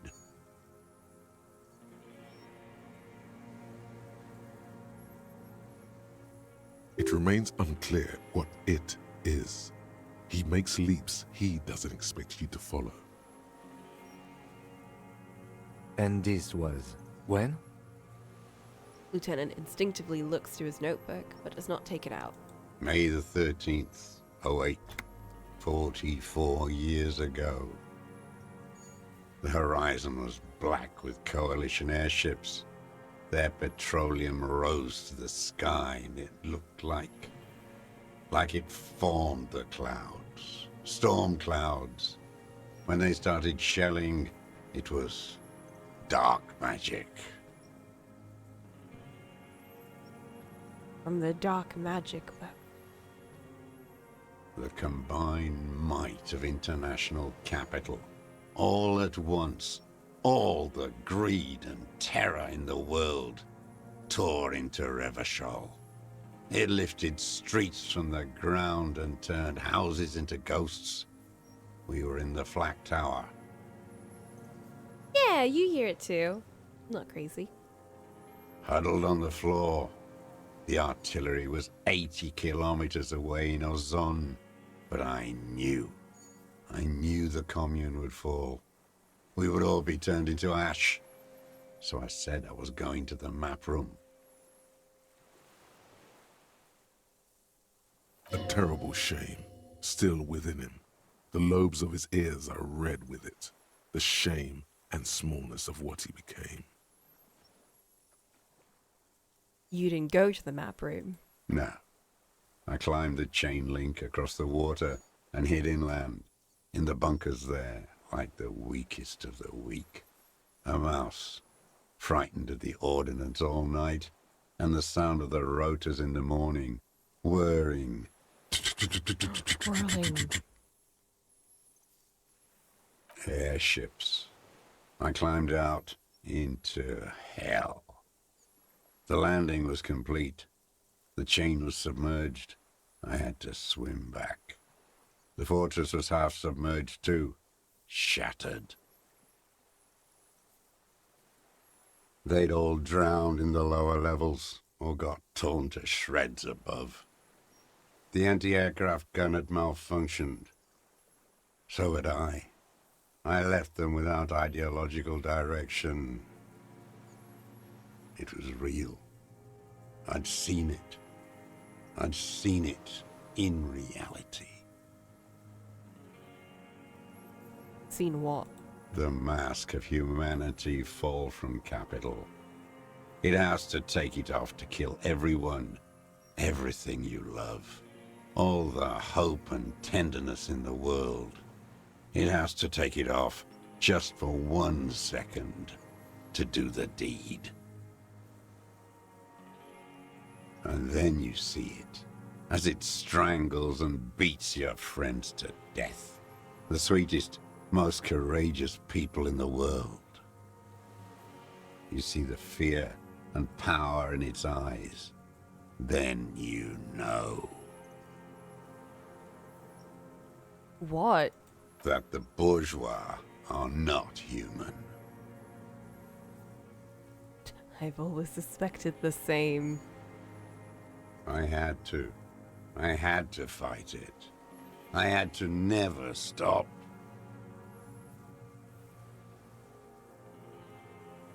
What is this place, this island? Because it looks like some sort of old military base. It's not an island, Dwat. It's a defensive fortification of the commune of Revachol. And I am its last surviving defender. Oh. What was it used for? The congenitally deformed King Philip II built it to restrict access to the Bay of Revachol. We captured it in '02, retrofitted the fort with an AA gun to defend against an airborne landing. Against the whole world. You mean the landing? We're taking a Revachol? Coalition military called it Operation Deathblow. I later found out on the radio they called it Deathblow. You're one of them. Tell me, who speaks like that? We had 50 million people on Caillou alone. First of all, I'm not one of them. Sure you are. You're RCM. Answer me. Who calls an operation against 50 million people Deathblow? Coalition. Iblis. Iblis? The black-eyed angel. What? What was that? Have you survived all this time? How does anyone survive? I steal. Now hold on there. That's a choice. You could become self-employed, create the system. Why do you steal? Supplies, vegetables. Oh, what do you steal? I collect rainwater. It's the life of a dog, not a human being. Well, that's reusing grey water, though. That's good for the environment. Very sustainable. How is your health, Mr. Dross? I've been throwing up blood since winter. Oh. Red, like beetroot. Been passing it in stool, too. He does seem frail. Gaunt for his age. More like 75 than 65. Trouble putting on weight could mean cancer. DRCM can provide medical services. You need to be looked over. I need to die. You don't have medical facilities. You have guns. That's all they give you. Toy guns. This is such a strange interaction. You have Dramamine. You must be in pain. I have been running out of that stuff. It's a serious situation. You need to be looked over and we can do it. I don't feel bad because I've taken all of his Dramamine. There's nothing to look over. The triage is in, and it's black. Administer morphine. Moribund. How have you coped mentally? He hasn't, clearly. I haven't. I have holes in my brain. Years missing. Others filled with pain only. A decade of... I don't even know what. Inferno? I also live in hell. I also have holes in my brain. You know, so Lieutenant's about to say something. I would imagine it gets tremendously difficult, mentally, to live in isolation. Traitors. It's better alone. I watch the people of this city turn the lights back on more and more each year. Ruins, glimmering in the dark, like a fucking merry-go-round. It's disgusting. He looks down at his shoes, his face parched from the sun and the wind. There's a wince of pain in there somewhere. Are they not heartbroken? How could they have moved on? How have you concealed yourself all those years? It was hard in the tens. I didn't have partisan training.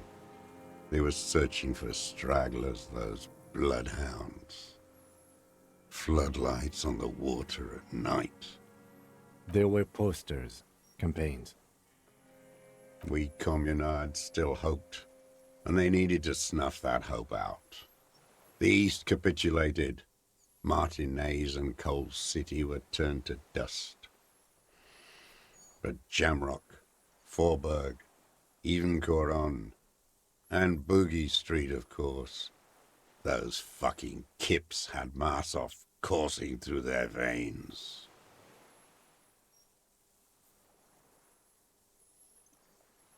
And others too. Some cordons of Revachol was still fighting. There were cells.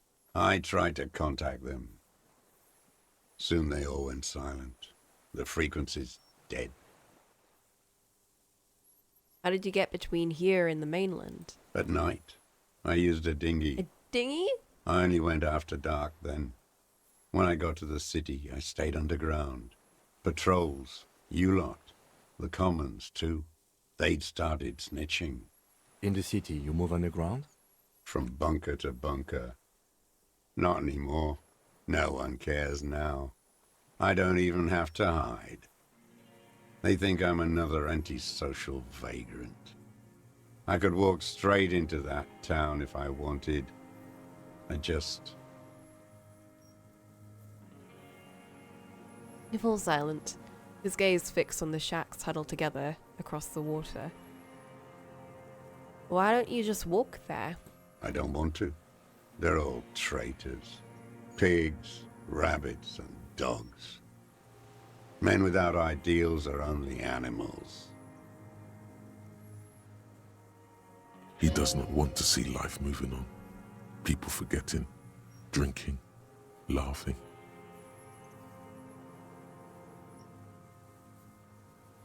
The weapons cache under St. Ghislaine 22B. In the basement. Have you been there? So you finally found it. Oh, There that's where you must have kept been all a the small shit. squadron's worth of arms in there. Elmer Graves, right? They were. Useless now. Rusted away. So you've been there? Sleeping. Some nights. Ammo scrounging on others. Those McGraves were shit, even before they corroded. Some had bullets in the chamber, however. You feel the dots connecting. Little dots on the map he's walked across.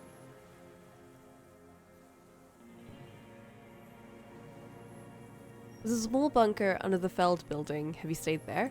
The propaganda bunker. The propaganda bunker. I used to, but not anymore. Propaganda bunker? They stored leaflets there. Broadcasting equipment, too. Made broadcasts, I think. Propaganda officers. I buried them with their leaflets. They killed themselves. 2 young boys. Killed themselves? A lot of our boys did. I spent some winters there. Never liked it. Kept thinking of them. No need to go underground anymore. It's better in the ruins, on the ground.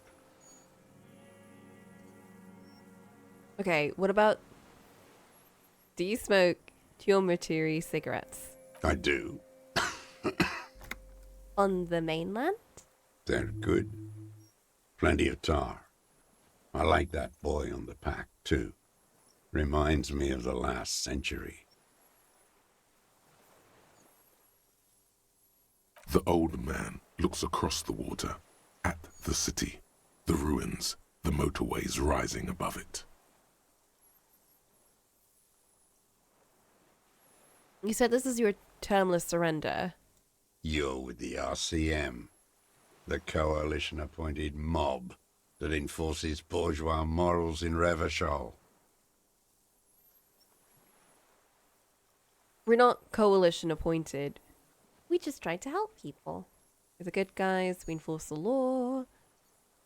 You know what it looks like? I have secret plans to turn the RCM into Mazovian Revolutionary Unit. We're the RCM. Let's leave it at that. Let's. You represent the Moralist International, the enemies of humanity who took this city.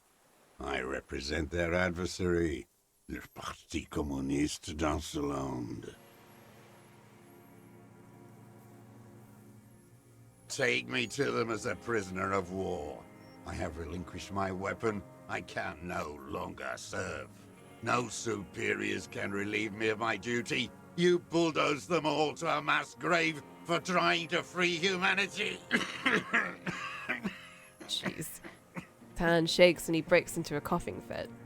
A spray of blood from his mouth on the black charcoal in the fire pit. Rene, the royalist on the coast, said, You never signed the Revacholian Instrument of Surrender. Liberal reactionaries signed that instrument. Traitors who should have been burned alive. I answer to the Communist Party. Is that part of why you've been here all this time? Because the party didn't surrender? He just wipes the blood from his chin. That's insane. You're insane. Radio shows, speed racing, sporting goods. None of it is real. So you're a communist soldier from the communist army? No, I am not a soldier. I am an ideological officer. I belong to the party, not the army. But you said you were trained and assigned to the Defense Corps. Trained in historical materialism, then assigned as a political commissar by the party. These things used to mean something. What does a political commissar do? The old man does not answer. He tilts his silver head and looks at the reeds. You see a small tremor pass through his legs.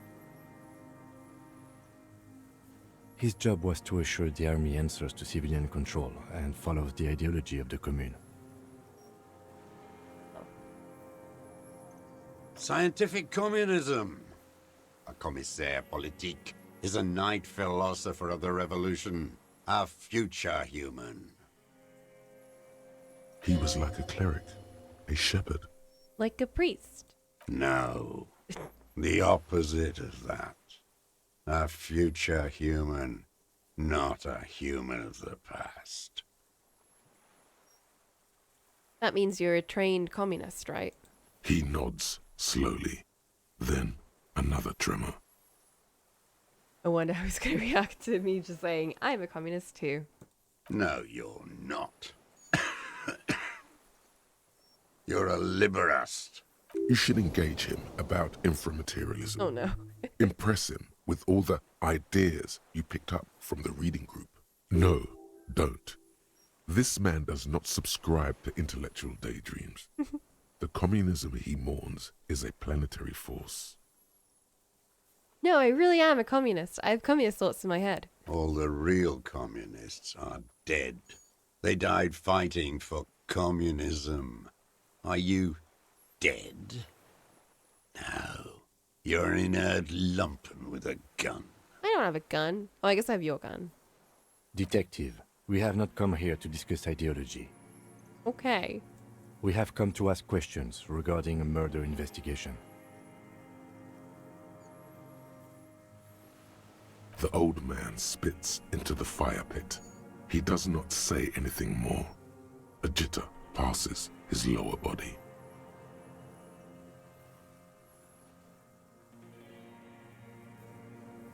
There's nothing serious in this world. God. It's a farce. What have you been using this gun for? I've used it for killing people. Killing people? It's a gun. That's what they're for.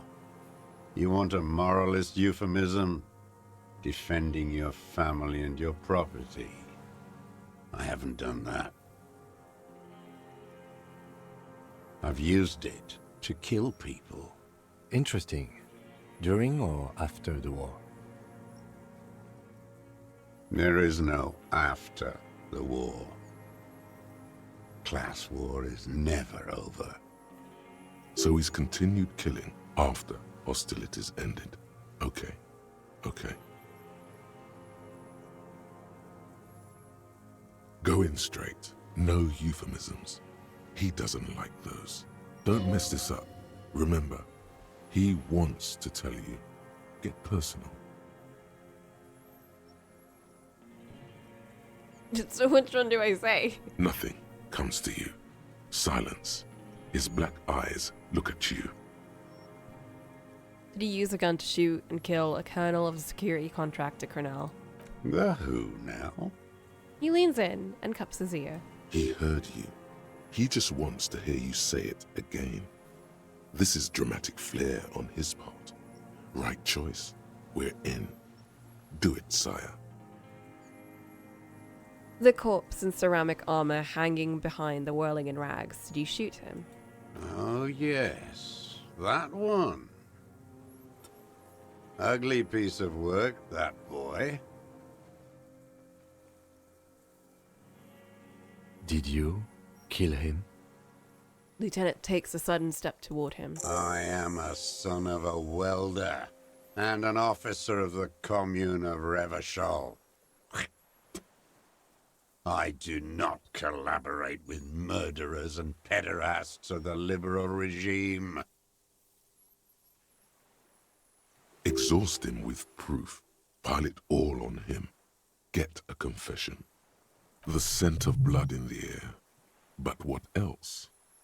There was something you can't remember. Something about the tracks. Suddenly, all those tracks are so confusing. Go with something else first. Oh my gosh. We've done the ballistics. The shot came from the island. I saw you poking around there, looking for evidence. You're damn diligent when it comes to dead fascies. Did you like the view? You had direct visibility. There are embrasures in the concrete, specifically meant for a top follower to use. And you had a long-range rifle in your possession.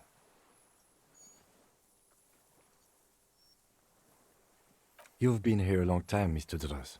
Too long. You clearly need medical aid. I'm ready to die. I've done my part. He's practically admitting to it. Dead fascists for fascists. Done his part. Just one thing remains unclear. The rifle does not seem to have a scope. Okay. One thing. Where's the scope? How did you make the shot without a scope? Forget about your stupid fucking scope. I don't know where it is. Find it yourself. It's your problem now. He lost it. He just doesn't know where it is. Forget it. Push on. Really? You said you're fascist. You're admitting you killed him. You're sad for your fascia brother, aren't you? One twig got broken. Now the others are sad. He waves his hand. There's a twitch, then one more in his right eye. Almost. He almost burst out there. Keep piling arguments. Anything. You're a communist. I talked to the dead man. He told me communism killed him. Stupid twat. The lieutenant looks at you with worry in his eyes. Not this, he seems to say. Anything but this. It's too late! It was intuition. Had he spoken, he would have said communism killed him. You fucked with the wrong police officer. I have paranatural abilities. Nature does not behave in a paranatural manner. Aberrant bourgeois musings, magic earl creatures, and esoteric sensations. It's all crypto-fascism.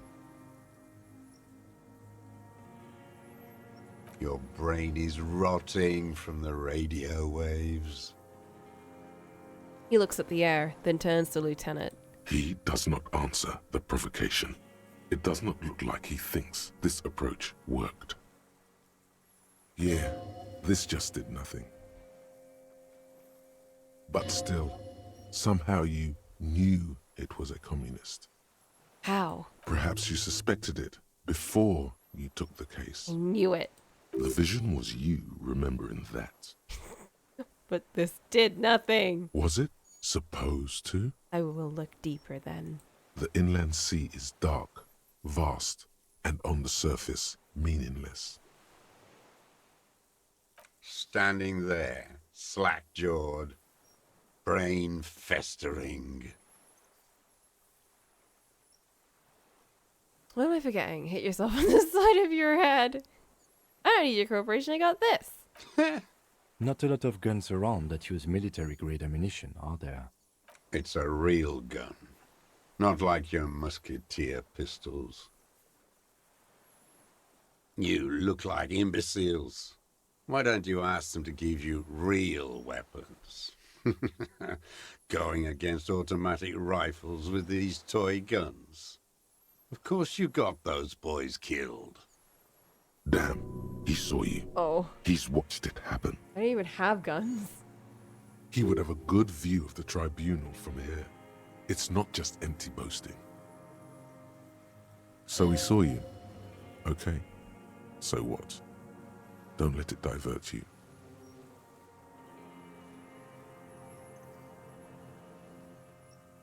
Stop changing the subject. We have the murder weapon. You know what?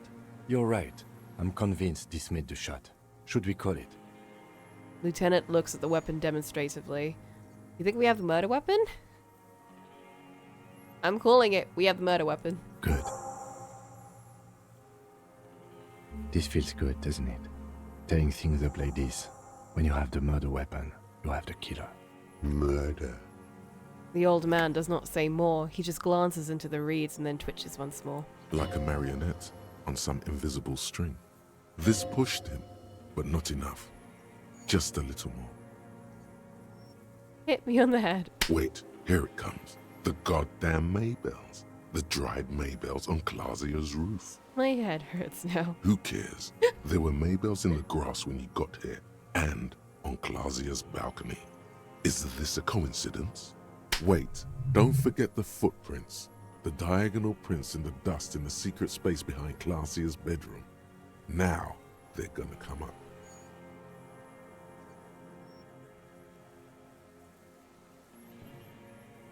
Of course. Thank you, Head. Thank you. You got it. Remember, the boot prints were like no modern soul. I wonder what brand of boots you were wearing. Everything is brands with you individualists. Who cares what brand my shoes are? Sansa. Some shit.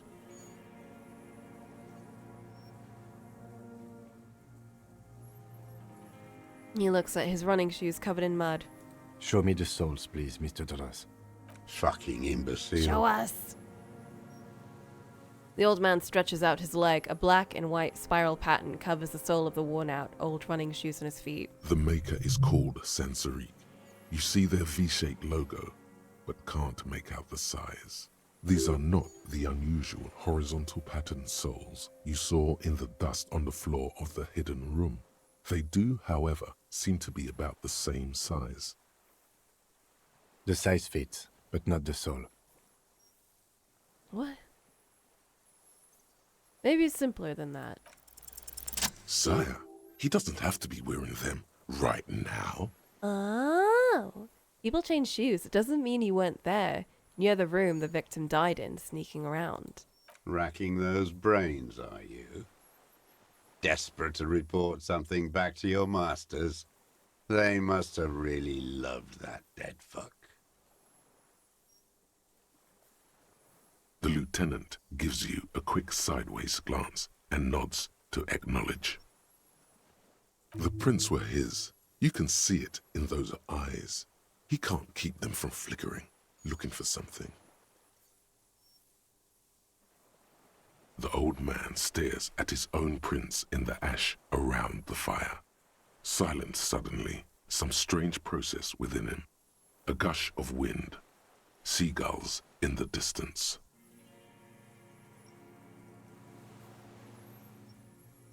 You've almost got him. Just the last little push. You're lost, Dwat. You're lost.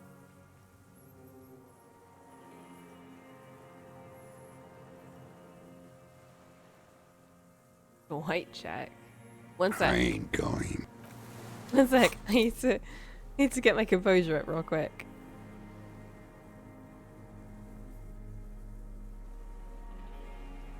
The fuck even helps me with composure? This? These shoes?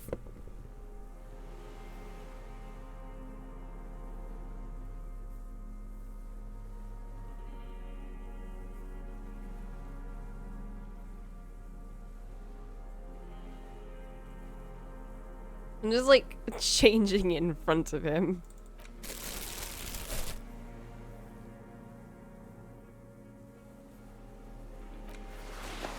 My good pants.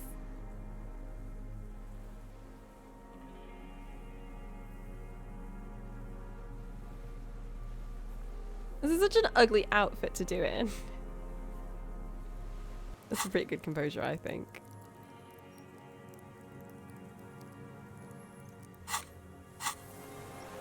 Minions of capital. Oh, fuck. What do you want?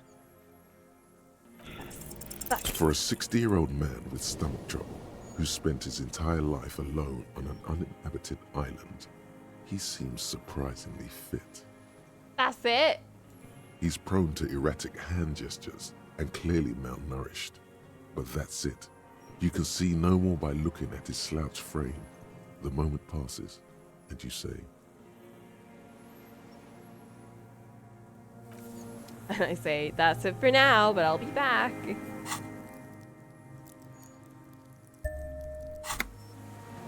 Minions of capital. What do you... Aside from the rare, erratic hand gesture, smacking his lips and despondently staring into the fire, you can only see that he is old. He is old. I'm gonna save real quick in case something happens. Minion. Pretty. A drop of blood in the saliva. That's right. Pile it all on him now. 3 should do it. Maybe 4. There's nothing else I can do? The lieutenant... Not this, he seems to say. I held a seance. Matter does not behave in such a way. Those are aberrant bourgeois musings. Magic earl creatures. Esoteric theosophy. It's all crypto-fascism. No. Your brain is rotting from the radio waves. He does not answer the provocation. It does not look like he thinks this approach worked. Yeah, but still. Standing there. You're lost, Dwat. Okay, that did nothing. I thought it might do something. Again. Minions of capital. What do you Come want? on. I want you to admit it. Aside from come the on. erratic hand gesture. No way.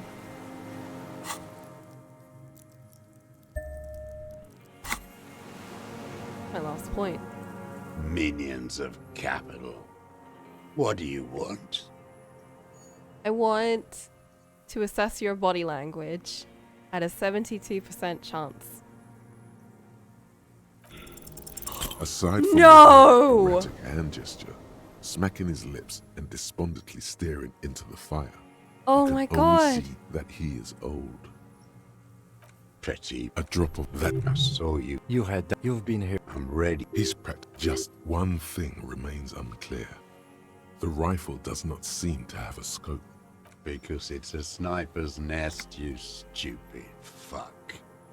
Radio Gosh is right. You have worms in your brain. Karma for the Kim thing? What Kim thing? Leave no stone unturned. Everything. Show me the These are the size fits, but corrupt. the old. You've almost got him. Just the last little push. What do you mean a last little push?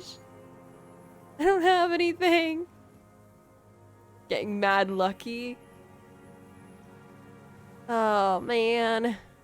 Yes. you had direct. You've been here. I'm ready. He's practically just one thing remains. He lost it. Because it Leave no stone unturned. Get Uh. him on what matters most. You're lost, Dwat. You're lost. Kim, what the fuck am I doing? Yes.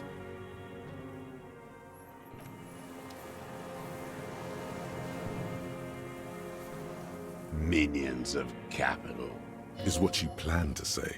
Before you can get past, you're under. The lieutenant interrupts you. Officer, are we sure? We could maybe get more.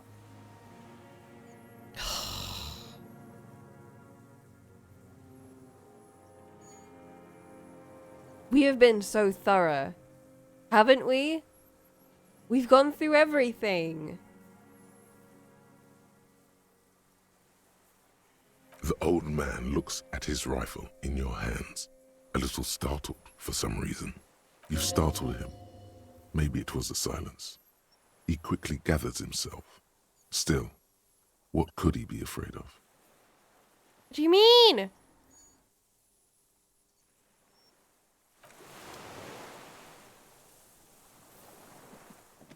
That's what I was thinking. I was like, his scope must be somewhere. Maybe we could use that. It doesn't feel right to finish this without getting him to admit it.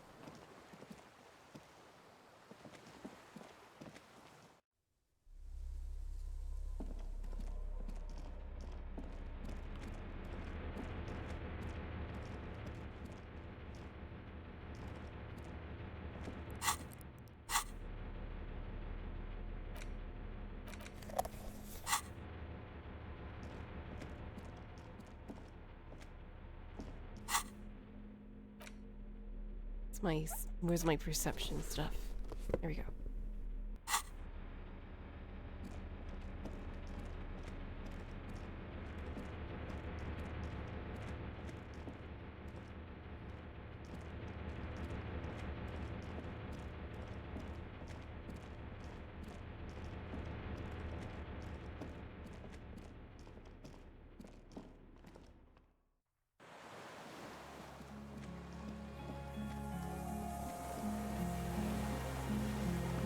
Like we're getting the nice chill music again.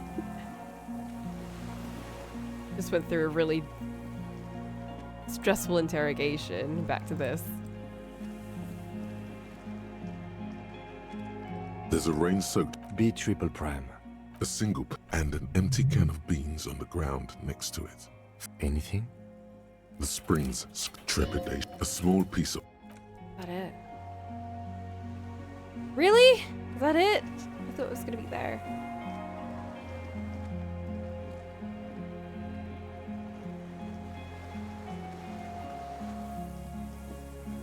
The lockers by the stairs highlighted earlier.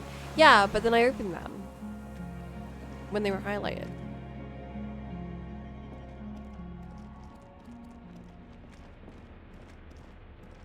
We went through them. We opened them up.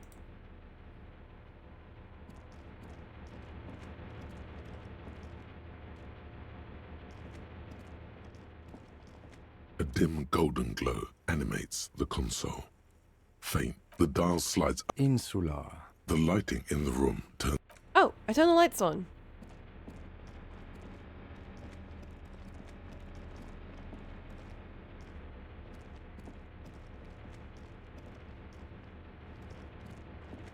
The greasy old spring match. Yes, anytime. You don't have to be a hero. Yeah. Soft covers, serialized fantastique and detective stories, animal adventures, a magazine.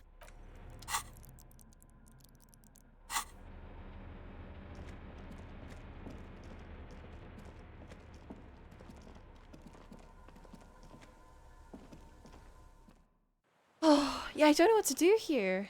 If I don't have, like, the thingies. Well, the scope. Don't really know what to do. I will. Oh, the third time we've had to save scum.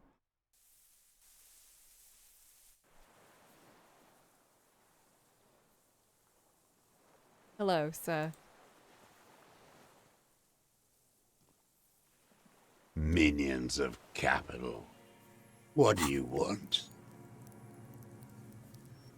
I would like level this up.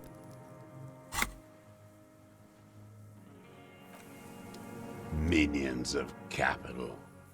What do you want? I just want to assess your body language. What strikes Oh you my about gosh. this gaunt man is not the stomach pain, or the cough, or the malnutrition. It's precisely what you could not see before.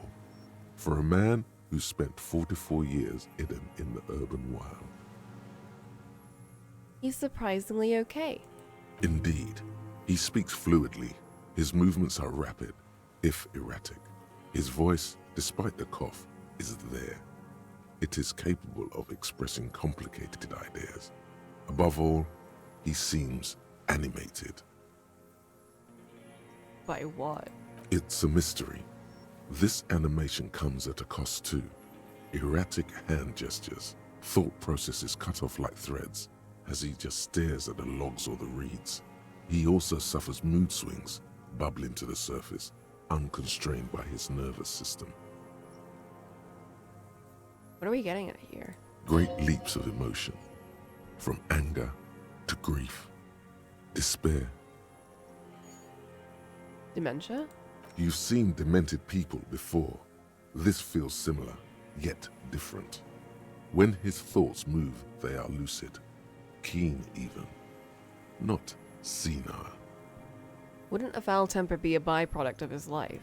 Perhaps, but his seems more than that. The inner turmoil takes unexpected turns, as if forced on him in a way. In summary, you sense some underlying neurological disorder. Mr. Dross, are you okay? How's your memory? No, I'm not okay. I shit blood, and I'm surrounded by insane people. There it is again, erratic hand motions, bouts of rage, and the stomach thing too, of course. Stomach thing. One more time. Mr. Dross, we need to talk about you killing him. Petty bourgeois. A drop of blood. That's right.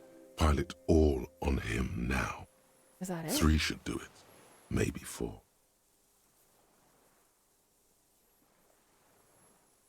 You're lost, Dwat. You're lost. Is what you plan to say. Officer, are we sure? We could maybe get more. No, we've been thorough enough. Josef Lilianovich Dross, you are under arrest for the murder of Elise Cortenard. You will be taken to the nearest precinct holding area for preliminary investigation. What? But you said I would be taken to the... What do you mean? He's like rocking back and forth. This terror is the sum of all the uncontrollable movements and mood swings he's been exhibiting. Your wayfarer rights have been suspended. Information provided to the officers on the scene will be used against you by the prosecution. You will be given legal counsel within 1 week and must face court in 44 days. Do you understand? Do you understand? But... Kim, he's afraid. No, I don't want to. I have to stay here. He looks at the reeds, eyes submerged in growing terror. He's sweating. Beads are forming on his forehead. Your confirmation is not required, sir. Now on to the boat.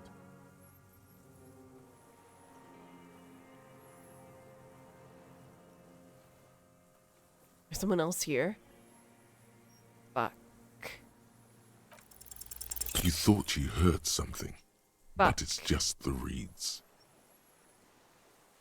Oh, there's no way I would have gotten that. Maybe we could all fit in there.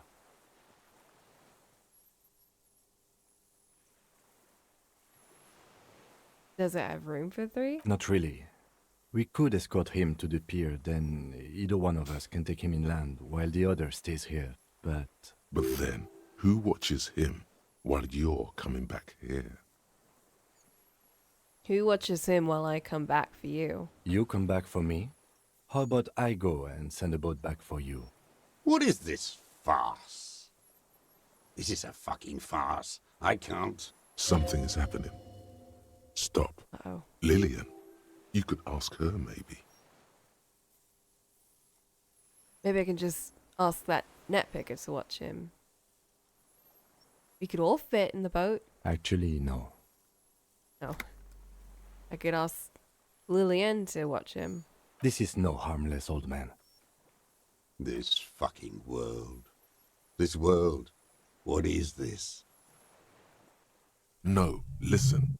Listen now. I'm trying! You could come back for me once you've taken him to the precinct. No, it would take a whole day on this island. You go and transport the prisoner. I'll be here. I can escort him to the pier with you. I'll do it. This world. What are you talking about? Is this... us? The wind is cold from the east. I don't like A this. delicate tangle of arms and legs unfolds from the reeds, limb by limb. Hail? Hail? To then just stand there, moving its Hail? scythe-like arms in ghostly silence. What the fuck? What the fuck?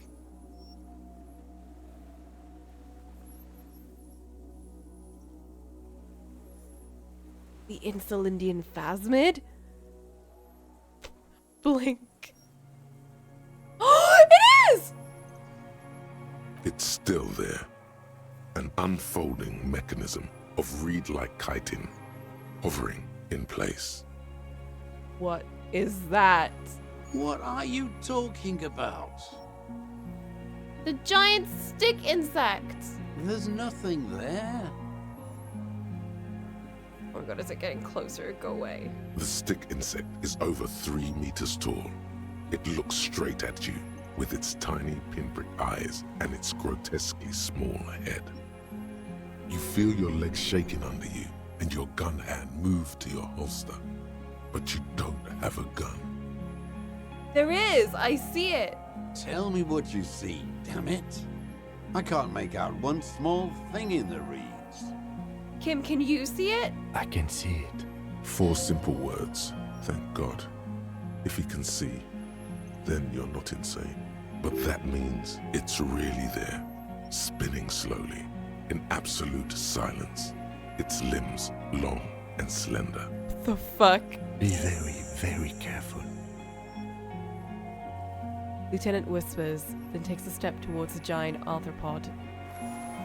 Kim, don't do it!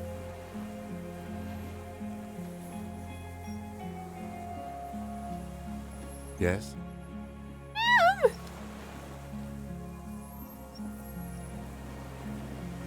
The creature stands on long stilt-like legs, antennae hanging from its head like a woman's hair, white and curled at the tips.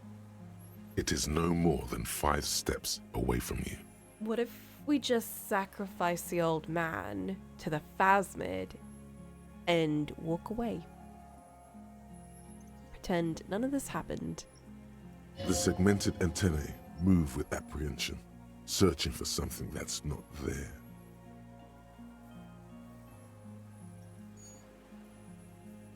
Reed-like tufts stick out of its joints. As the insect moves its forearms, it produces a faint hiss, like a reel-to-reel machine spinning after the tape breaks. The Insulindian Phasmid. It is. You glance over your shoulder.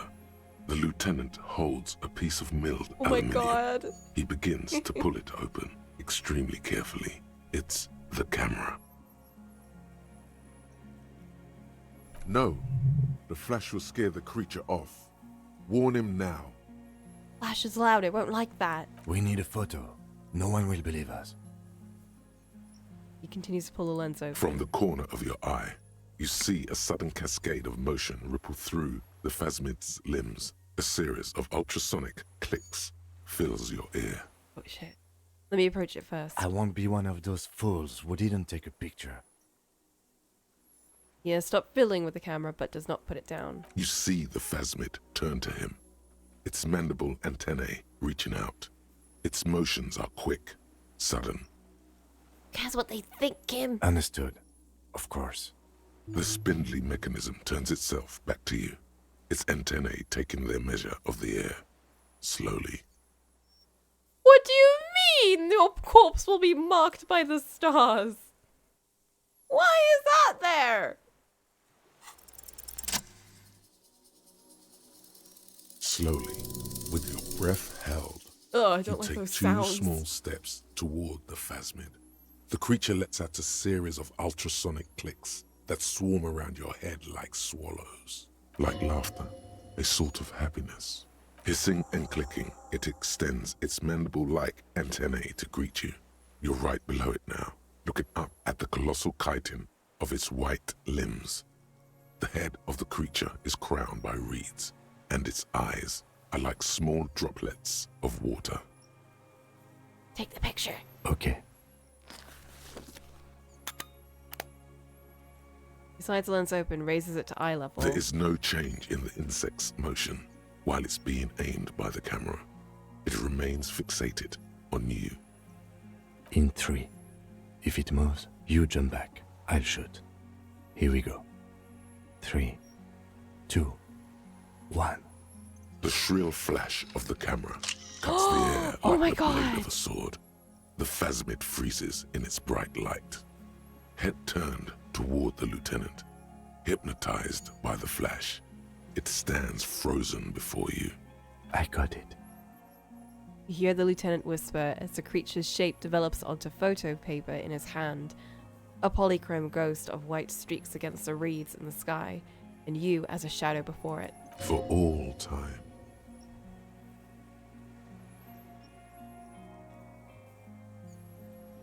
I don't think he'll like this after I just stunned it, so I'm gonna back off. Don't say it. Are you sure? This may be the only chance you get to touch it. We got it, Kim. A shudder pulses through the creature's limbs. It jolts back to life, like a record continuing where it left off, in a swaying, praying motion. Even the small black pearls of its eyes do not stray from you. I wonder what happened if I just said something. I feel like it doesn't like me anymore after I've done that, but I'll talk to it anyway. I don't really know who I am. No reply. A total ancient silence comes from its mouth, along with what appears to be some kind of foam. The stridulations of its limbs continue all around you. The invertebrate stops, raising its scythe-like arms and tilting its tiny head, formed from the fused plates around its mouth. For a second, the effigy is frozen. Then it nudges back into motion with a click. What are you doing? Oh my gosh. Ew.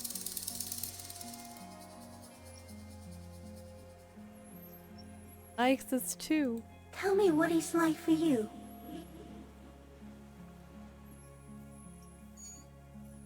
I tell you what will happen. Then I will tell you what it's like for me. I'm very ill. What is your illness?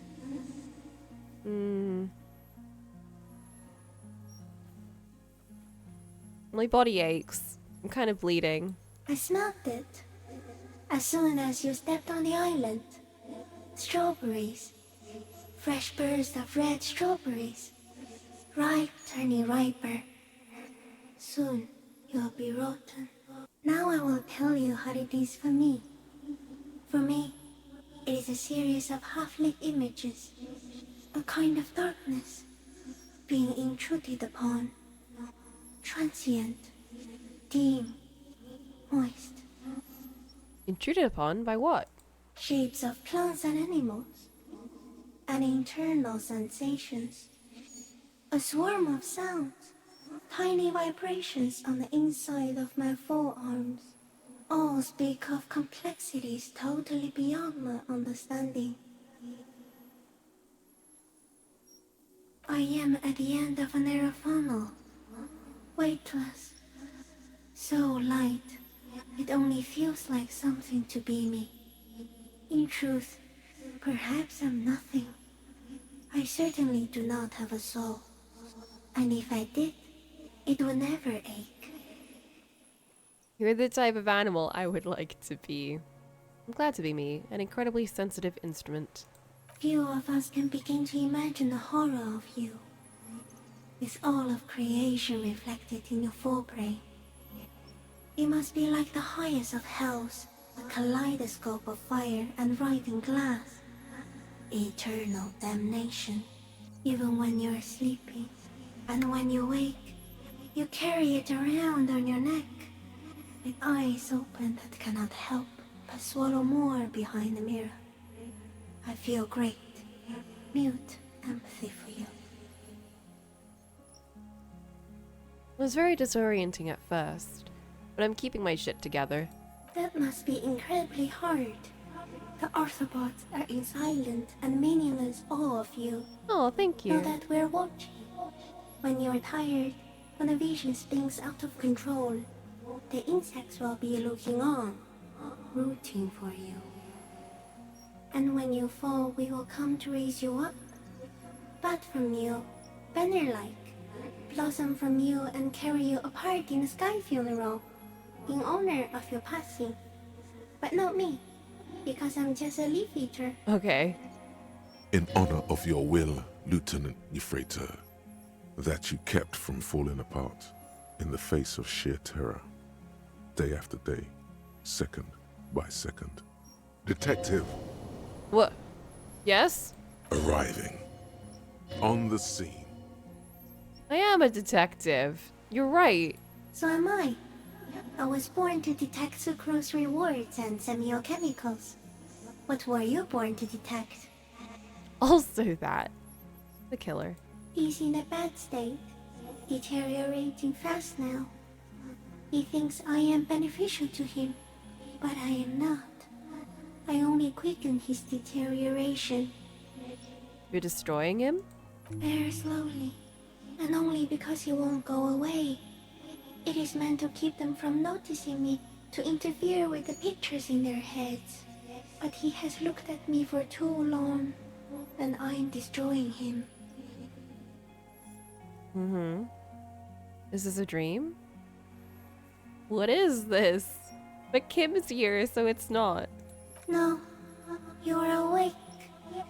I am real. Light is forming me. This is real. Where does this come from? Like all of this around us, the world. Not even the birds know that. Not even the water lilies. Not even the cold mama d'aqua. We didn't know. Perhaps it's sent to us by God. All we can do is beat our fists against it day after day with no answer. You can also eat it. If it's a leaf, you can put it in your mouth. Yum yum. Or read. Yum yum. What are you? I am an unknown species of the order Phantasmodia, endemic to the Insulandian Insula. For the last 350 years, I have hidden in plain sight, masquerading as the reeds, molding, cloning myself, unfolding at night to play with trash bins and boys. I kind of had that a little bit wrong. I was like, yeah, it's just to play with trash things and boys. Okay, Insulandian Phasmid, you strange little creature. I went unnoticed by the first settlers and the land surveyors of the suzerain. Also, by the soldiers of the revolution and officials of the occupation. Even the Samanese islanders who came here first, but did not stay, have not seen me. Mm-hmm.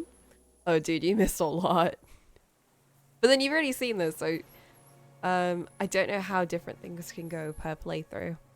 I have stayed hidden through 4 forms of government and 2 scientific revolutions until I was accidentally discovered by a detective of the citizen militia in Rebelshaw, district of Martinez, March 51. What? You happen to run into a little girl on the beach? No, you are. I am The insane. moral of our encounter is, I am a relatively medium life form, while it is you who are a total extreme madness. A volatile simian nerve system ominously new to the planet. Because I've got amnesia. The Pale too came with you. No one remembers it before you. The Nidarians do not. The radially symmetrics do not.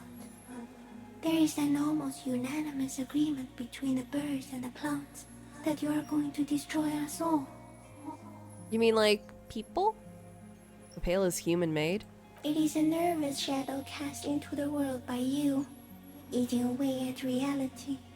A great, unnatural territory.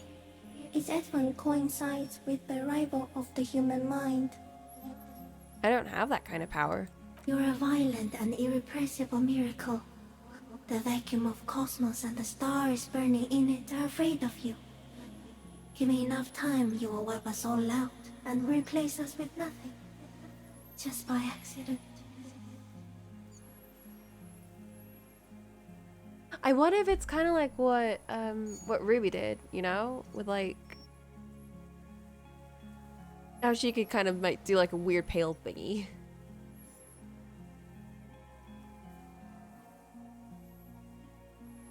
Maybe everyone else is just doing shit like that. How? We suspect it will be something like the oxygen holocaust that wiped out anaerobic life 2.6 billion years ago. What? When organisms first started breathing. Only much worse. Instead of air, you exhale thoughts. There are no trees that eat thoughts. Worse how? Everything your eyes touch goes back there, behind the nose mirror. What if you blink? Are we still here? Please don't blink. What if you misplace us all one day, or just forget? Blink. But I want to blink and undo 12 billion years of matter expansion. I've already forgotten the whole world once when I drank too much. So it is already happening. Soon, one of you will close your eyes and open them to see that none of this ever existed. When plants started existing and expelling oxygen, the entire chemical balance of the planet got messed up. You mean when it went from like all the oxygen being in like vapor form and then turning into actual oxygen?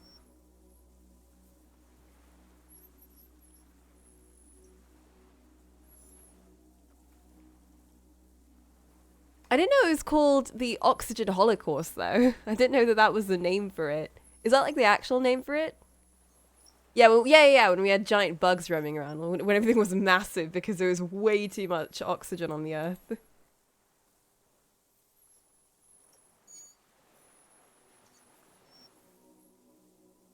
Isn't the oxygen level on Earth currently increasing little by little? Or did I just make that up? I think I might have made that up. I think I remember someone talking about how it's quite possible for the percentage of oxygen to increase by at least like 1 or 2% in the next 100 years. And if so, that will like super fuck things up. It is called the Oxygen Holocaust, among other names. Interesting. Never heard of that name before. I know about the whole change in gases and shit. Because like that's one of the most fun parts about chemistry, when you learn about what the Earth used to be like. Oh, that's so funky. Kim, am I having a violent epileptic seizure right now? What's going on? It doesn't look like that, no. What does it look like? You're just staring at it. But I'm talking to it. Do you not hear me talking to it? I think I'm having a vision about the final fate of mankind. Okay. Is it somehow related to the case? Yes. I think you should back away from the unstudied species now. Ah, well. I have to say goodbye now. I have no more thoughts. That was all. Wait, but if I have no more thoughts, I'm gonna panic. No, there is one more. There are no more thoughts. All the creatures I've met, you are the kindest. You are the scariest. You're the most beautiful. I think they're quite kind. Thank you. I also have one more thing to say to you. That woman, turn from the ruin. Turn and go forward. Do it for the working class. What? Communism? What women? You cannot lie to me. Behind you is smells of fires. So awfully far you were prepared to go in her presence. And it. Keep moving forward. Let go of the past and keep moving forward. I'll try. She was middle class. It doesn't take a 3-meter stick insect to tell you that. What? Do I raise my hand? The insect stops its stridulation, seeming to observe you. Below its crown of reeds, little pinprick eyes detect motion, glittering. The world stands still around you. Suddenly, there is silence. Raise the other hand. I feel like they're gonna eat my hands. I know that they eat leaves, but... As you do, the invertebrate comes to life. Oh god. Its limbs moving independent of each other, as if each has a mind of its own. They are white, like stalks of porcelain, knitting above you, praying to you. That's right. Pray. Unwittingly, the insect continues its stridulations. As it moves, tuft-like structures still pretending to be plants rustle along on its joints. Perhaps it is preparing to eat its god. Oh, okay. I'm gonna back away. As you're turning away, the phasmid mirrors your movements, stepping on the water, the long limbs carrying its feather weight without breaking its surface.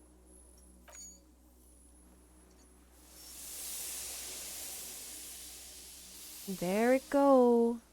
There it go. Goodbye in this Lindian phasmid. And just like that, it's gone, skating away across the sea's calm mirror like a skipping stone, leaving nothing but circles on the water. Aw, what a cute little thing. And something under it, in the place it stood, bobbing there, among the reeds, a collection of items. What? It's gone. Lieutenant looks north with his hand raised to his brow. What if it's a scope? It can walk on water? Apparently, yes. Like a water strider. Only, I've never seen anything like that in my life. What is that? Is it the scope? Is it going to be the scope? Looks like a nest of some sort. We should have a look. What now? The old man behind you repeats suddenly. He puts his hand into the ash. It's dirty and black. In some kind of strange, semi-catatonic state. Our suspect is not looking so good. We need to check on him. What if the insulated phasmid is a Jesus metaphor? I mean, we already had, like, our ex-wife as, like, a goddess in our head. Now we got this. I don't know, dude. Oh, Fairweather T500 helmet. What? Scope! Oh, thank you, phasmid. What the fuck? Head as a battering ram. A fighter, not a lover.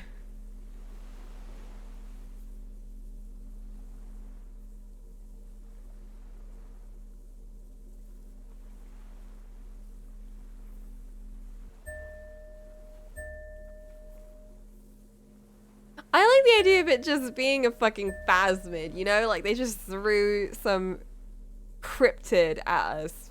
Just for fun. And it's like, this little bug, I mean, this big bug is just kind of chilling and eating leaves. And trying not to get in anyone's way.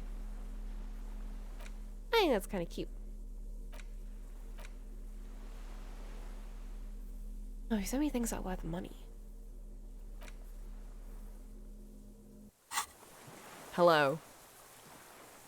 We have proof. What is it? Finally. What do you want from me? I can't go. Something is very wrong with him now. Wait. Let me change my clothes. I'm ugly. Okay.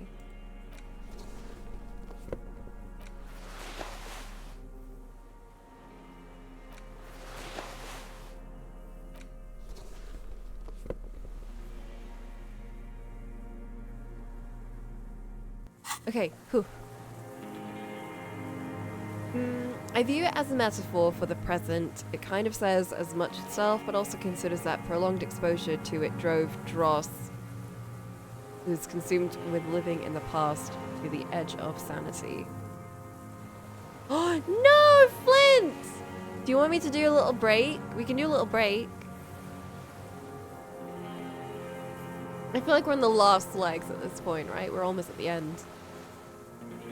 Yeah, we can do a little break. I don't need to miss this whole section. I feel bad. We also, like, have not taken a break in the last 4 hours, I think. Yeah, we took a break at, like, 2 hours in. Only because Ollie yelled at me because I made a very bad iced coffee. And he was like, make a good one. And then we just kind of powered through. And I don't know, this whole last section has been it's been very, very engaging. And there hasn't been a lot of good spots to take a break. So we could do a quickie. It's a really good section.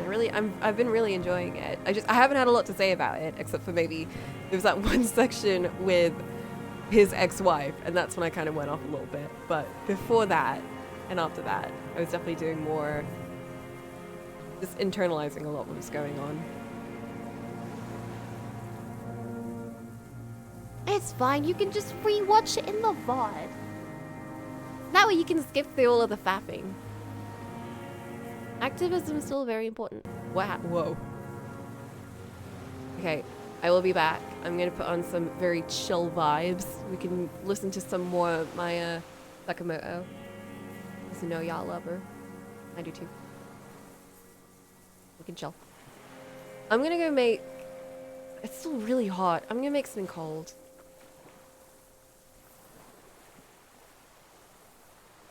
You didn't take the nap? Oh no!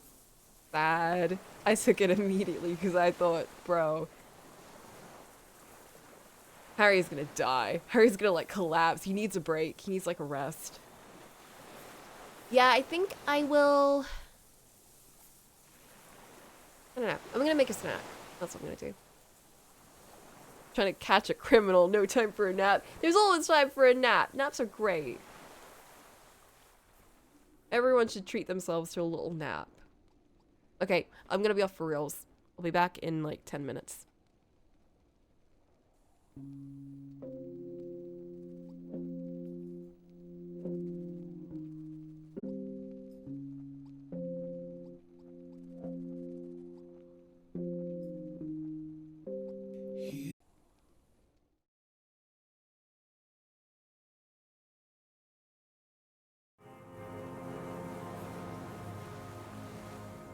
I feel a bit bad cutting off Spaceline, but it is a 7-minute long song. And it takes like 2 minutes just to get into the main melody? Whatever it is, you know what I mean. Okay. Are we ready to finish this proper? Because I am. I just realized my main speaker's were on. Okay, now we're ready. This guy looks very on edge. What is it? What do you want from me? I can't go. Sir, how could you not see the phasmid? See? Oh god. He stares at the reeds and falls silent. Mr. Dross? The man does not respond. He keeps staring. black eyes glazed over and bulging from their sockets, his gap-toothed mouth shaking with fear and longing.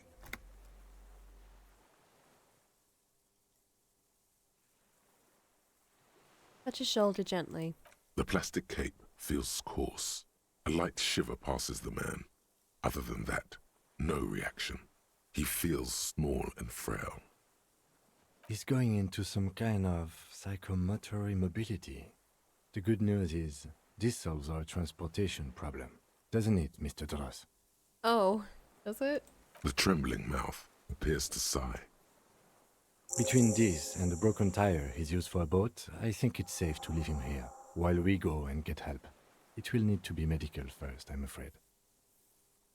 What has happened to this man? Old age and shock. Think it's a phasmid.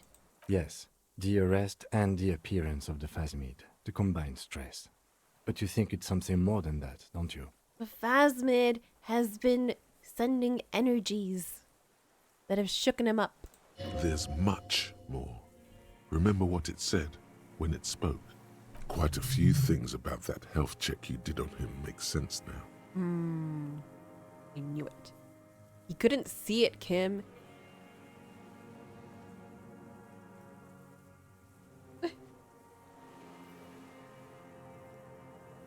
I'm sorry, there's a man yelling outside. And I'm like, Harry? Out in the fight parking lot. You couldn't see it, Kim. It's just the reeds for him. That could be part of the shock. But you're right, something is off here. Mr. Dross. He touches the man's shoulder. No response. Maybe this is how the phasmid has stayed hidden all these years. It's like sent its energies into his brain and to try and convince him that it's not there. That's like fucked it up. Then how did we see it? Oh, you mean, whatever does this, does it over time? Teenagers, kids, drunks, sightings are brief, and hence not credible. But anyone who spends a long time with it. Yes, you forget it's there. Mm-hmm. Mr. Dross, have you ever seen a stick insect pretending to be the reeds? The old man stutters. The doctors will have to look at this. I hope your station has better medical personnel than 57. This is a little advanced for a nurse. Before, when I evaluated his state, he seemed strangely animated. He was energetic and articulate. After all these years alone, with little hygiene or medication, I would expect worse. Perhaps this animation is induced by something in the phasmid. It does not seem to be animated now it's left. Honestly, I'm ready to believe anything at this point. Maybe it is psychoactive. Oh my god! He understands. Him is finally on my page. I mean, why not? It's 3 meters tall. Could it be there's something hormonal in his relationship to the phasmid? What does that mean? You mean pheromonal? Hormonal? He seemed a little off for a man his age. Randy. Humans are humans. Do you need neurological tampering for the glands to work? I don't know. I don't know. I talked to the phasmid. It said it's destroying him. You should be more careful, detective. Are you sure it wasn't having an effect on you? I don't know, maybe. Maybe he had spores and I breathed it in and now everything's all funky and I'm gonna turn into a phasmid. Anyway, certainly trying to remain on the scene. The degradation is a side effect. A valid hunch. Long-term exposure to something like that could be neurodegenerative. Also, please be careful when approaching unknown species in the future, detective. Yeah, don't just go up to it and start talking to it. That's fine, you got your picture. Don't complain. He's been here for a long time. Who knows how much of it is in its company. He did seem distressed when it finally came to arresting him, like he didn't want to leave this place, and the insect maybe. I have absolutely forgotten to take notes. I hope I remember all of this. Oh my god, Kim. This will be one hell of a report. Thank God we have the photo. Oh, Kim. First time he hasn't taken notes. No one would believe you without it. It is a really good picture. We found some things in the phasmid's nest, Mr. Dross. He stares into the reeds. Your words don't stir anything in him. Perhaps you should. Show him the helmet. Nothing. Just dull staring. Not even rage left, wherever he is. If Kuno kicked it into the sea, as he said he did, Diab would put it back here. This makes sense. Mr. Dross could have picked it up. Or the phasmid even. If it did, this is incredible. I can't believe it. Show him the detached scope. I lost. You lost it, Mr. Dross? He turns his eyes to the reeds again, as he's done so many times. Beige and white stripes. He could sense it, but he can't see it anymore. He lost the scope. Then it somehow made its way over there. With the help of a magpie phasmid? Lieutenant observes the lens sparkle in your hand. This sight is a T9, Mr. Dross. Was it attached to the rifle when you made the shot? Silence. Not even a sigh. You've gotten all you will out of this poor being. I think he's gone. I think we should just go. Get him some help. I'm gonna let you rest now, Mr. Dross. The plastic cape flaps around his face in a gust of wind. His back is slouched and his mouth open. Hang tight. We should think about getting back to the mainland. To get help. He'll be safe here. If we don't take too long. Let's go. Man, we found the killer. We found a phasmid. What's even left? We did get a lot of people killed. I'm really sad about that, now that I think about it. I was really sure that whole situation was gonna go so badly that I'd end up dying and I'd have to... Why did I... What? Oh. That I'd end up dying and I'd have to like redo that section again and I could like make good decisions. But it didn't work. I lived. I shouldn't have lived. And now they're dead.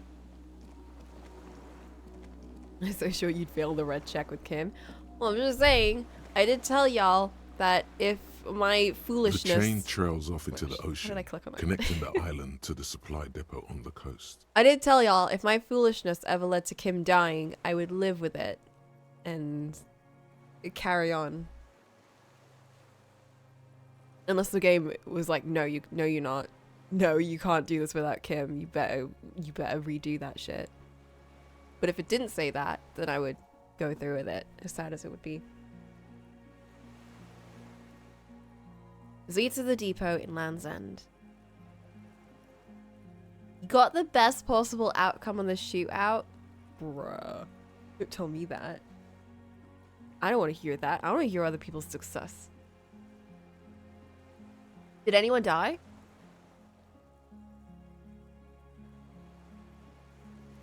Yeah, I want to tell the wheelchair lady. Cryptozoologist's wife. Rena. Rena? Lena. Lena. That was the name. I tell Lena. We'll be like so gassed. Ah, yes. So it seems. I think one of the Hardy Boys does. The bad guys were dead as dicks. Oh, so now we're calling one side of them the bad guys and one side of them the good guys. Interesting moral development there. I'm joking. I don't like the guys in the armor. Like, fuck them. Honestly. My perfect outcome would be if they were all dead and if the rebels, not the rebels, wait, what?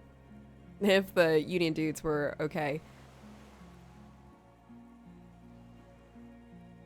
I mean, like, what? They rile themselves up because they got drunk? Like, fuck them. And I think at that point, I was pretty tight with the Hardys. Like, they were my bros. I'm sad that they're gone. Well, not all of them, but you know. For bringing munitions to the island, maybe? And supplies? You could also lock the bay when you raise the chain. As a defensive measure, lock it off that side of the bay. Lock it from whom? From enemies. Enemies of the commune of Revachol. This sea fort was a revolutionary fortification, I believe. You don't believe? We know this. This is what Dr. Dross told us. Mr. Dross. I was going to call him Dr. Dross for a sec. Dr. Dre. The skiff is swaying on the waves by the dock. Return to the mainland, Let's. We are done here. he says, adjusting his glasses as he looks over the water. The skiff rocks gently under your weight as you get in. The ride back is uneventful and quiet. But for the sound of conversation on the water, there is someone inland waiting for you. 2 men and a woman stand on the concrete square of a nameless village, looking at a small yellow boat as it draws closer. The sea is calm. You reach the jetty and climb out of the skiff.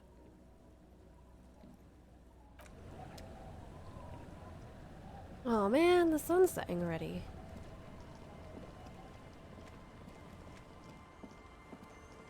Whoa!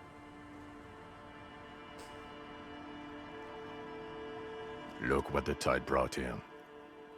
Fucking John, whatever the fuck your name is, I don't like you. You're mean. His expression changes as he tilts his head. Harry, you're bleeding all over the place. You're half dead. I know! Also, I knew you were coming because of my special cop vision. Whatever this is, it is completely unimportant compared to what you've just seen. This is the man with sunglasses from the Whirling in Rags. But where are his sunglasses? You're the man with sunglasses. That's right. And you're bleeding. I am. Why do you keep saying that? No one else seems bothered by the bleeding. Bothered by it? Harry, you look like you need a fucking organ transplant. Oh, fuck it. Let's not get into that. Who are you people? Hello, I'm Trent Heilerstam. I believe we've met on several occasions. It's the man and his son. I'm your goddamn partner, Jean-Vic Quemar, and this is your special task force. Or what's left of it. Oh, shit. Special Consultant Trent Heilerstam, Battle Officer Judith Minot. Hi. We've come to scrape what's left of you off the pavement. Lieutenant Kim Kisuragi, Precinct 57. We've just come from the island, where our investigation led us. The scene is making even him feel as though he has to justify your actions. Whoa. We might need your help with something later. Yeah, it's suddenly regaining his confidence. Be confident, Kim. We just cracked open this case. As if he recalled that he's in fact a decorated police lieutenant and not a naughty boy. Don't let them walk over you, Kim. But this is clearly a departmental matter, so I'm going to leave you to discuss it among yourselves. No, Kim. You gotta have my back. Let's destroy them. It's good to meet you, Lieutenant Kitsuhagi. Lieutenant? He says warmly, flashing the lieutenant the tiniest of smiles. Letting the lieutenant know he shouldn't feel embarrassed over the shitstorm that's about to befall you. Oh, shit. There's a giant... We're not forgetting about anything. Look at you. Leave me alone. What is this about? Ari, we want to help you. Trent, I believe this is where you come in? This is the horse-faced woman.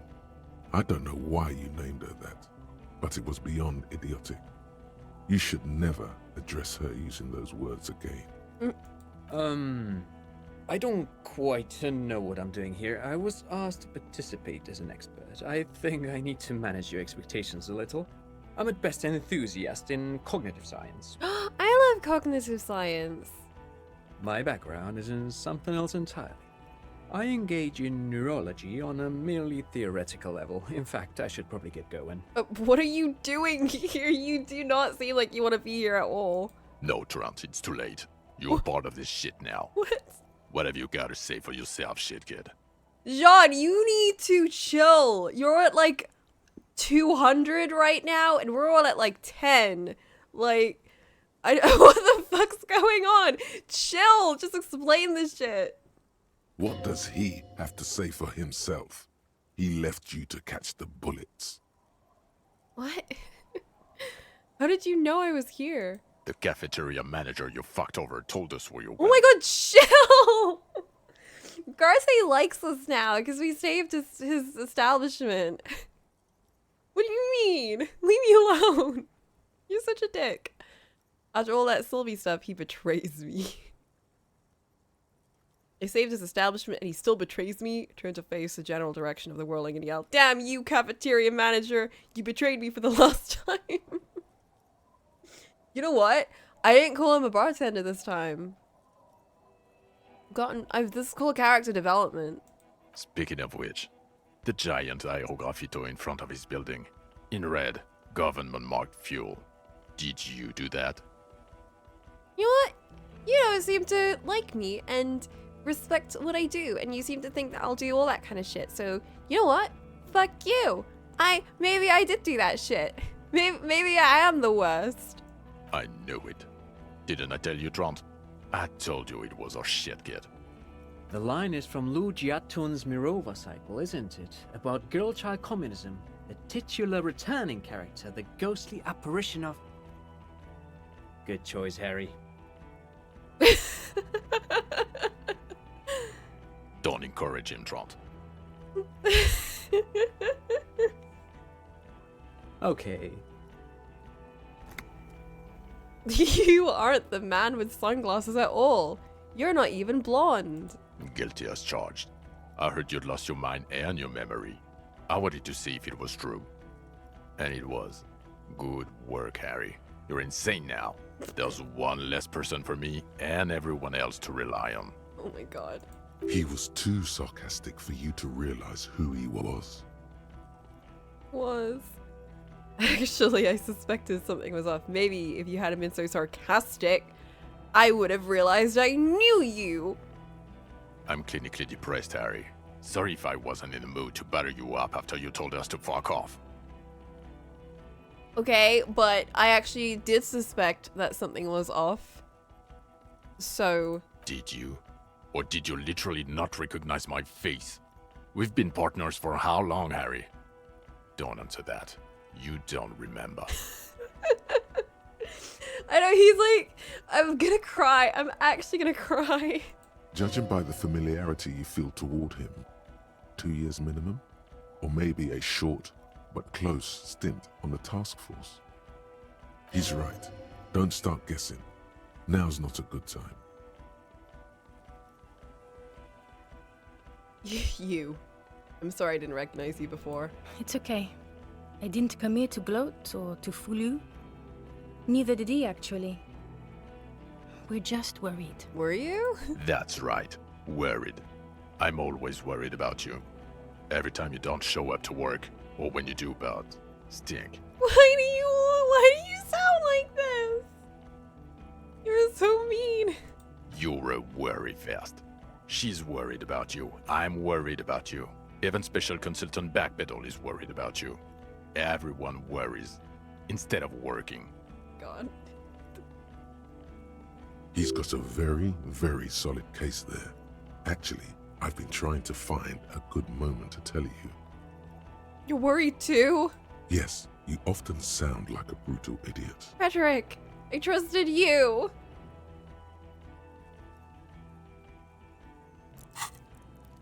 Fuck. I should have put all my points into... I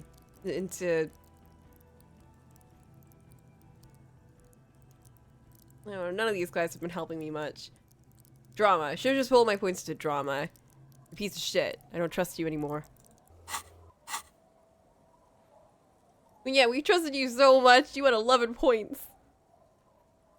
Useless. So, Trant Hiddleston turned out to be Special Consultant Trant Hiddleston. Yes, I'm Trant Heilestam. I never said I wasn't Trant Heilestam. What's up with the kid then? Mikael? Mikael's my son. Oh yeah? What was up with all the interesting history? spying on me? No, I was just interested in the Feld building and the Martinez beachhead. And Mikhail wanted to see Martinez. It was a coincidence. Mm-hmm. Him being there with his son, it was not a coincidence. It's difficult to see, but he was worried about you. And also interested in the Feld building. This is so bizarre. I'm sorry. This is like the most bizarre sequence in the entire game. How does it manage to top every single moment in the game so far? I don't know. This is all real. This is all real. What are you special consulting here? What indeed? I was asked to share my take on some of the more obscure theories developed in Königstein in the 30s, like partial psychotraumatic amnesia, group personality theory. He's here to see if you're insane.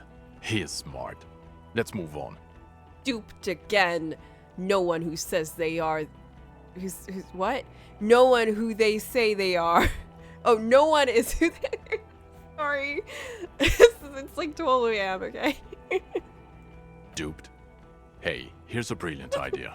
Don't be a morbid drunk and you won't be duped so easily. Gardener, scab leader, tell me at least you are who you say you were. Yes, I'm still Kim Kisolagi, still a lieutenant from Precinct 57. Oh, at least I can trust someone. Still caught up in this crossfire, too. Thanks, Kim. You're my grounder. You ground me.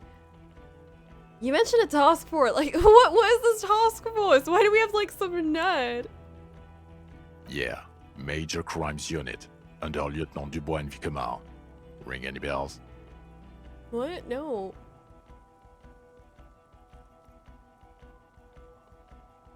Yeah, I get it. Major Crimes Unit. Refresh my memory. Who else is in this? Refresh your memory? It's a goddamn Major Crimes Unit. There's you, me, Jude, Tron fucking Heidelstein, and Guillaume Baby. Oh, fuck Guillaume. He's a piece of shit. I remember him from the phone calls. I'm technically just a civilian advisor. Oh, fuck you. You're part of this shit show. Oh my god. Who's Guillaume Bevy? Oh, that's an interesting story, actually. Guillaume Bevy is a police reporter who joined our team. He was really good. Then he left because he lost faith in your ability to lead the unit. Oh, okay. Other people have left too. Good, smart people. People we won't get back.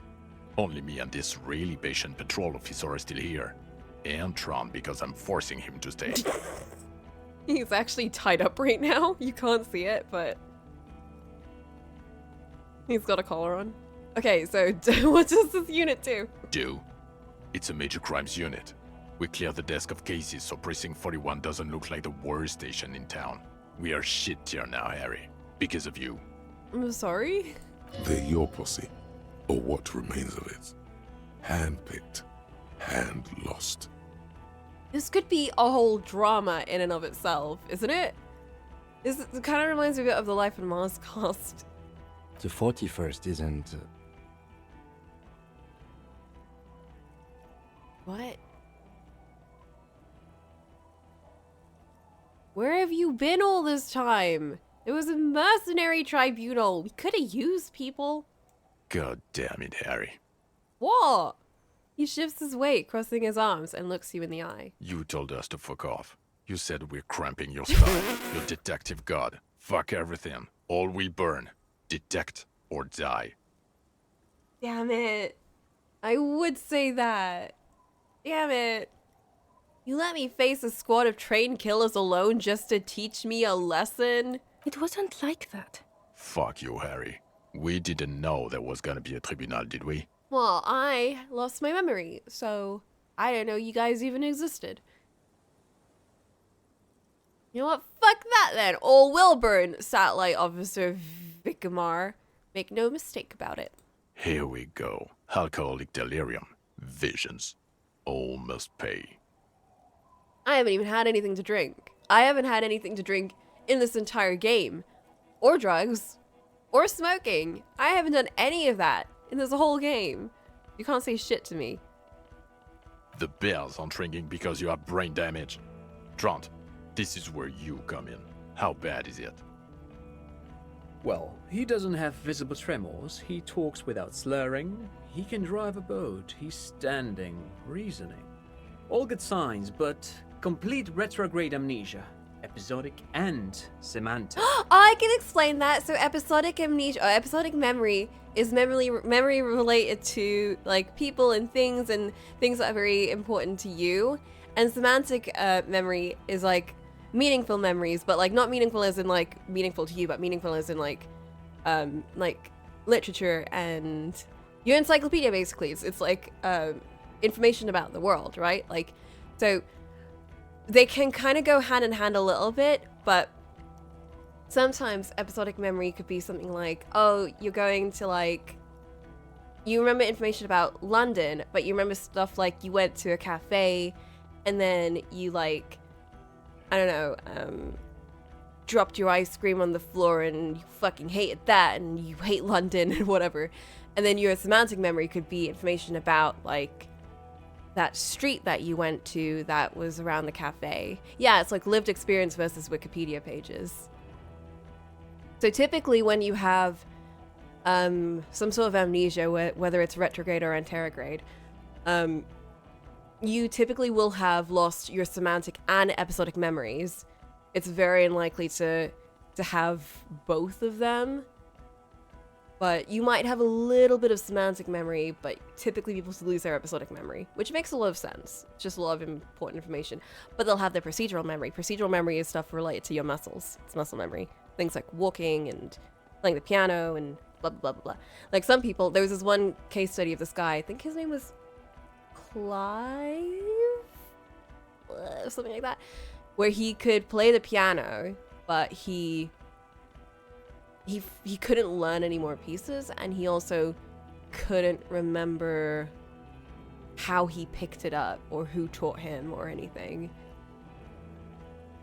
It's very interesting. But anyway, back to I like, listen, it's all got to do with cognitive psychology, and I like cognitive psychology. I know, I really miss talking about it. I like Trant. He's fun. Meaning, you forgot both who you are and the definitions of money, e-solar, PEL, and so on. Yeah. We can still walk. So it's all good. As displayed in the station call, our interactions with him, and I don't want to be a snitch, but also mine with him before when Harry did not seem to know who I was. It's all very interesting. Oh my god, he was analyzing me. That's so creepy. And then that Ayla was like, you know what's kind of funny? When I was learning this in college, initially memory was, in cognitive psychology, was at the start of the topic list, but they found out that a lot of people kept dropping out of psychology because cognitive psychology and memory in particular can be a very complicated subject, and it can scare a lot of people off. So instead of that, they put that like in the middle of the course or whatever. And we learn about, what's that word? Obedience and conformity. It was the first thing we learned. Yeah, no, it's supposed to be the first thing you learn. And it's a good one to get out of the way because it is very complicated. And like, if you're just getting into psychology for the first time, it's not something you really want to jump into. Funnily enough, it is one of my favorite topics, but, yeah, we learned conformity and obedience, which is like the Stanley prison experiment and what was the other one called? Milgram's electric shock experiment, which are very interesting. But then after you learn about them, you kind of realize, oh, Zimbardo's prison experiment in the Stanley prison or whatever it was really shit and was not well done and should not be hyped up as much as it is. Like, it brought some interesting points, but it's very much like Freud, where it's like, there's interesting points there, but like, we don't really want to go into it that much because it's not very well researched. Milgram's was really interesting, though. Milgram's was a good one. Anyway. Interesting? Yeah, for real muddy, that study. Yeah, I mean, the book he wrote about it that had the actual research record came out like, was it in the last 5 years or something? Was it like 2017? I don't know. It came out really recently, and a lot of the factors related to the experiment were really muddied. Like, it was a lot of made up stuff, basically. I only hear people talk about it in modern context as 20th century psychological studies were insanely unethical. It wasn't even that unethical. I mean, it was really bad, but like, it just wasn't very valid, you know? It wasn't investigating what he wanted it to, and it wasn't telling us what we needed to hear about. Like, you know, it wasn't studying what he wanted it to study. Ollie, what are you talking about? What are you, what?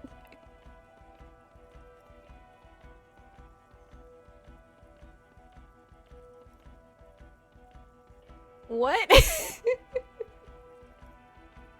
I'm sorry, I'm going into another psychology run. I need to reel in. We can do this another day. Yes, interesting. I have my theories, but I would like to hear Harry's thoughts first. Harry, what do you think happened to you? Neurologically, psychologically, and why not socioeconomically? No, don't throw that in. Socioeconomically, you think I'm so poor I lost my memory? Not when you phrase it like that. But I don't think critical theory... I know everyone thinks this is far-fetched pink academia, but still, I don't think it should be off the table here. I like him. He's fun. What? He lost his memory because of capitalism? No, not like that. I'm not talking Vrede for school here. But Harry, I asked you, what do you think happened? You know what I am. It might have something to do with an anomaly in the church, a 2mm hole in the world, highly experimental detective. This was the method I used. Something so sad happened to me, I couldn't be me anymore. It was a defense mechanism. Capitalism. It was capitalism. What the fuck are you on about, for real? I don't know, but I love you. I don't know, we haven't really talked about that hole. It's there. Who knows what it's doing? Corresponding to the 20-centimeter hole in your brain. Sure. Whoa. This theory has great symmetry. I see how it folds into itself neatly. Precisely, Satellite Officer Vic Meir. It's Martinez. I'll explain later, but there's another man who's lost his memory. A crab man. Crabman is an unfortunate choice of words, but I was there. The church on the coast shook from an audiospatial anomaly. It may have been anthroponetic, or perhaps related to radio waves. Either way, I have put this into my report. You should read it. Mm-hmm. I do not, however, think it has anything to do with him drinking himself to the point of brain damage. Was him? I mean, not him, but it was the pail. Thank you, Lieutenant Kitsuragi. Just to clarify, I do not think his other anthroponetics are a hoax. Pale produces global phenomena. It's proven. However, what has not been proven is total memory loss after drinking too much Cocolamoco Red. Honestly, I think he's just lying to us. But Detective Vigmer, he has blanked out before. They have? Yes, a couple of times. After some of the more serious benders. One was after the 2 drunks case, the other when we looked into that mural. Mural? Those cases were hard on you. Interesting. So at first he dipped his toes into it, prepared. That's where he would have gotten the idea, yes. Practice. And then he used alcohol to get there, so to speak. He's so excited. He's so excited to come up with this theory. What do you mean? Well, here's my theory. What if this is an absolutely normal reaction to the world we're living in? Oh my god. What if this is not a significant anomaly at all? Something to be explained, approached as a defect? Yes. Look at the sensory input here. Yes, exactly. He likes the abnormal psychology. He does. Look He's at the one of those ruins, weirdos. the neon. Listen to the radio, the multitudes, the people. Live here for 40 years. As a police detective, he's like a magnetic reader on the world tape, to borrow a known metaphor. Harry's been pushed flat against it. Total input. Hardwired to the free market. He just needed for it to end. Okay, Trent, thank you. That's absolutely meaningless. I'm glad we brought you. Will he or will he not be able to work in the major crimes unit? Is he a crétin now? I want to know that. I love this. He brought in Tron to be like, to finally just say, we don't have memory loss. We're good. This was all a huge joke. And now Tron's going off in like his own weird tangents. Tron's like, and John's just like, fuck, another one. He's not a cretin, and he is able to do work. If not in his previous leadership role, then as a line detective. I'm ready to lead again. He's wrong, I'm too far gone. Fuck all of you, I don't want to be in your unit. No, Harry. Fuck you. You already fucked us. I've already explained this shit to Price twice. To Berdyayeva 4 times. I'm your partner. I answer for you when you're not there. I don't want to be your partner, you're mean. I want Kim. When you clocked out, I became responsible for your cases and your special task force. What now? Now nothing. Now we're just going to stand here. Okay. Yeah. Just stand there. It's cool. He's so weird. Really? No. Now we discuss that. What the fuck did you do to a motor carriage? Why is it there, Harry? Oh no! I forgot about that. Whoops. Lie. Just bide your time. Ask something, then lie. Okay. I thought the killer would be underwater. He wasn't.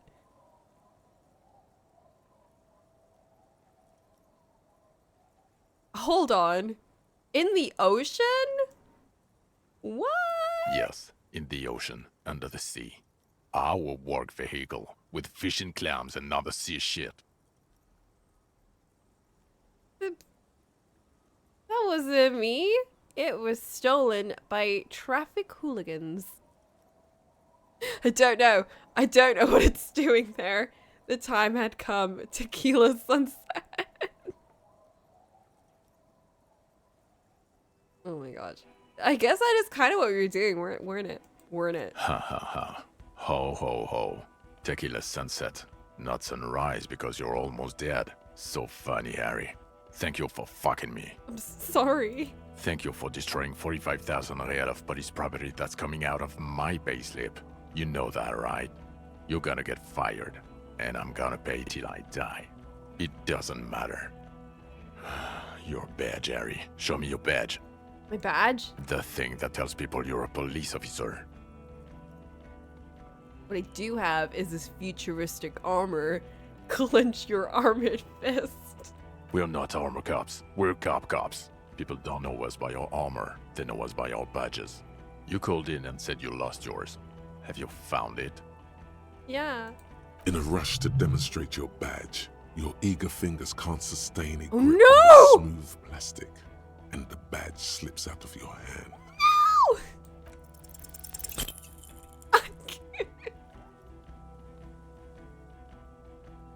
You juggle the badge for a second, unsuccessfully, and it lands on the ground, some 2 meters away. Ouch! You strained your elbow trying to catch that stupid thing. Damn it. What do you mean? Is this gonna kill me? Is this what I've been saving up all of my pain, dopamine, fucking bottles and morale bottles? Is this what it's leading up to? He found it. He found it, Jean. It's his badge. Ridiculous. Got through the killer and Ruby and her noise box, and this is what's gonna get me. And the big showdown. And your gun? Oh. Yeah, I don't have that. As if having your badge and gun are natural stakes, not achievements. Gun. Gun. Yeah, gun. The thing that was given to you to kill people. Actually, I upgraded my gun to a rifle. Upgraded it. I don't care about your weapon mania, Harry. I only care about your official sidearm, which you lost. This is a trying going a 4.46. It was used to kill a man from nearly a kilometer away. I don't care. Where is the gun the RCM gave you to kill people with? Where is that one? I don't have it. I knew it. I told you we didn't have it. This isn't cause for celebration. It's bad. Oh, I would say it's very bad. You're drunk like a bum, Harry. Please, put the stolen rifle away before you kill someone. Wait, it's not a stolen rifle. It's a confiscated rifle. Confiscated from a killer. How do you even go through the shootout without your gun? With your words! You go with your words! I'm not drunk. I haven't started drinking. So you forgot to drink? I don't buy it. Why do you smell like a corpse then? He's wounded. It's been a long week, and he's handled an actual corpse. No idea what you're smelling. I washed death off of me. The man doesn't reply, but his expression speaks for him. You should have done a better job, is what it's saying. Yeah, I've handled an actual corpse, and it was awful, and I don't want to do that again. I don't believe you. You're drunk. You let a suspect escape, a certain Classier, because you were too drunk to assess a flight risk. We've read the report, Sari. Lieutenant Kitsuragis. We know. Clausia? You're some kind of spy from the Occident. Specially trained. Not taking her in was the right thing to do. She gave a vital clue. I got duped there. She pulled one on me. I let her go as an act of mercy. Just a small detail in a huge case you know nothing about. Doesn't matter. None of it does. We're looking at the oxygen holocaust times a quadrillion. I have come to know the final fate of man and the universe. I'm not gonna say that bit, actually. She's specially trained. Oh, well. If she was specially trained. I'm not even gonna get into the other suspect who also escaped. Oh. Yeah, Ruby something.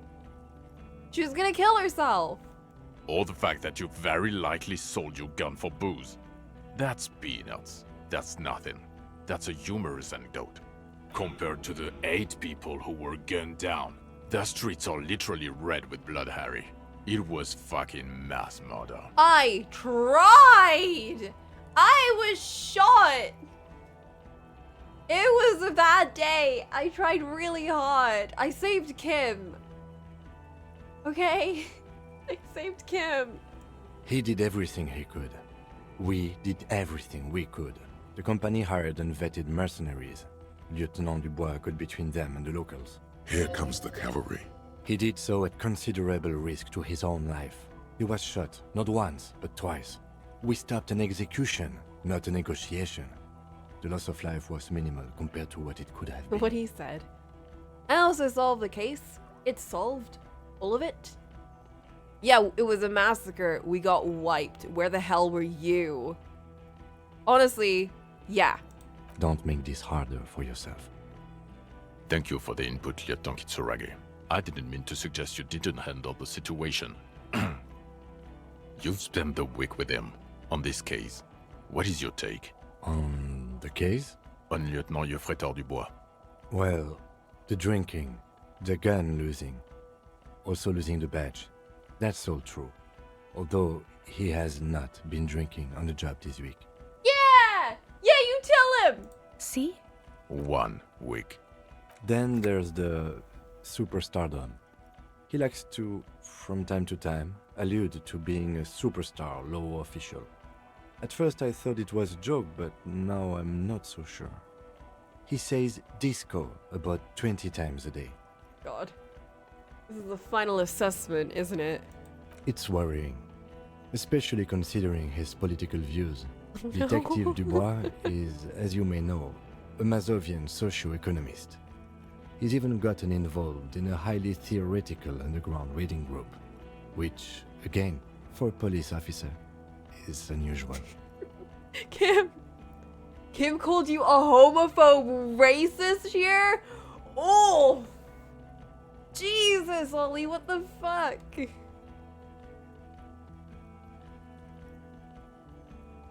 Ooh, okay, I got it way better. Shut up! We don't want to hear any good things here. You do a bit of trolling. Didn't you get, like, yelled at for hating women in your run or something? You should yell something. I'm a policeman of the state to come. That's not a good idea. Yes, let's let the big boys talk. Other still, he is also an ultra-liberal hustler who is always on the grind. How he reconciles these 2 points of view, I do not know. But he is vocal about both of them. And then there's the motor carriage in the sea. No! Something I was not present for. But despite all this, he is a great detective. One of the best I have seen. I grind. I'm sorry. It's just how it be. And I get results. He can talk human beings into telling him everything. And he doesn't stop. In all the time I've spent with him, he has not once stopped pursuing leads, however far-fetched and tangential. He is tireless, madly driven. Aww, Kim. What? Well, except that one time when he stopped to sing karaoke, which, by the way, I have to disagree with you, Mr. Vicmar, was a valiant effort. He really sang his heart out. Kim, that was a good day. We had a great singing session. Okay, he did something. Yeah, shut up. Other than that one time, he has tirelessly worked on the case, and he solved it. We have a confession, a murder weapon, and the perpetrator, locked on the island right now, awaiting transportation. He apprehended a straggler who stayed hidden for 50 years, ever since the revolution, who's probably committed other murders over those years. Oh, and he also discovered a new species. Yeah, that was pretty fun. A new species? A colossal stick insect. It was on the island, camouflaged as the reeds. It unfolded from the reeds. I think we may be dealing with the Insulindian phasmid. He takes out the photo of the phasmid and shows it to the officers across the yard. The wind blows, flapping the glossy rectangle in his hand. Don't lose that shit. You hear gasps beneath the howling of the wind. As you can see, it's about 3 meters tall. In fact, we think it may be the largest land invertebrate ever discovered. I like all of these options. As you can see, I'm a pretty okay detective and an absolutely giant communist. What the fuck is that? Fucking hell. Is this somehow connected to the case? You can almost see you still staring at the past. Detective? No. Boom, boom, boom. Yes. I believe the pheromone it emits may be responsible for the killer's mental degradation. The old man was not aware of the phasmid's presence. Exhibiting a strange, atypical dementia, he fell into a stupor after its appearance. He became near catatonic. So it is connected. I must say, this is absolutely extraordinary. I don't even have words for it. Yes, it really does make it hard to fire the drunk. He's really upset by that. This is a very, very sad man who has just seen something that's made him forget his sadness. Now you make your case. Now is the time. Now or never. Okay. Do I even have, do I have to pick something? I saw it at a nightclub in the church. That was pretty sick. It's called Disco Elysium, by the way. Phasmid was female. Killer. Lilianovich Dross. We have a strong motive for him. There was also a dead man on the boardwalk. I also looked into the mystery of the Doom commercial area. I confiscated drugs from Kuno's dad and then gave them to Kuno, so I'm not gonna say that. What do you say? Want to take this hot shit back? You know what? No, I'm gonna go with Disco Elysium. What was that? It Yeah. sounded like you set up a nightclub in the church. Yeah. Did some kids a solid, turn their lives around. Yeah, and then we discovered the hitherto unexplored entrepreneurial phenomenon in there too, a 2mm hole in the world. Get a grip. No one cares about your anthroponetic adventures right now. 4 kids were living in a tent on the ice. They were going to drown when it melted. It's not optimal, but the building was abandoned, so he put them in there. It's okay. It's not that okay. Get off this subject now. No. Also, the phasmid was female. Then reeds are its nest. Female? What makes you think so? You had to see it. It had the subdued colors of a female. And the nesting behavior too, I think. What does that even mean? Incredible. Were there eggs in the nest? Not as far as I could see. There were other things there, though. It gathered items in its nest, a helmet and a scope. Actually, you know, this would indicate it was a male. This is far from anything in my field, but I think such nests are called bowers. They are for attracting mates. Oh. Well, maybe it was then. Must be robust if it can move a helmet with its limbs. He trails off, lost in thought. It was pretty big. It could maybe roll it, like a dung beetle. I think it reproduces by parthenogenesis. As in cloning itself? What makes you think so? It told me. Observation. Well, then it wouldn't matter if it's a male or female. The bower would just be rudimentary behavior from before the parthenogenetic mutation. That makes sense. Yes. Yes, definitely. Very interesting. Such organisms are extremely vulnerable to disease. A single strain of bacteria could wipe out the whole species. We're probably looking at conservation efforts here.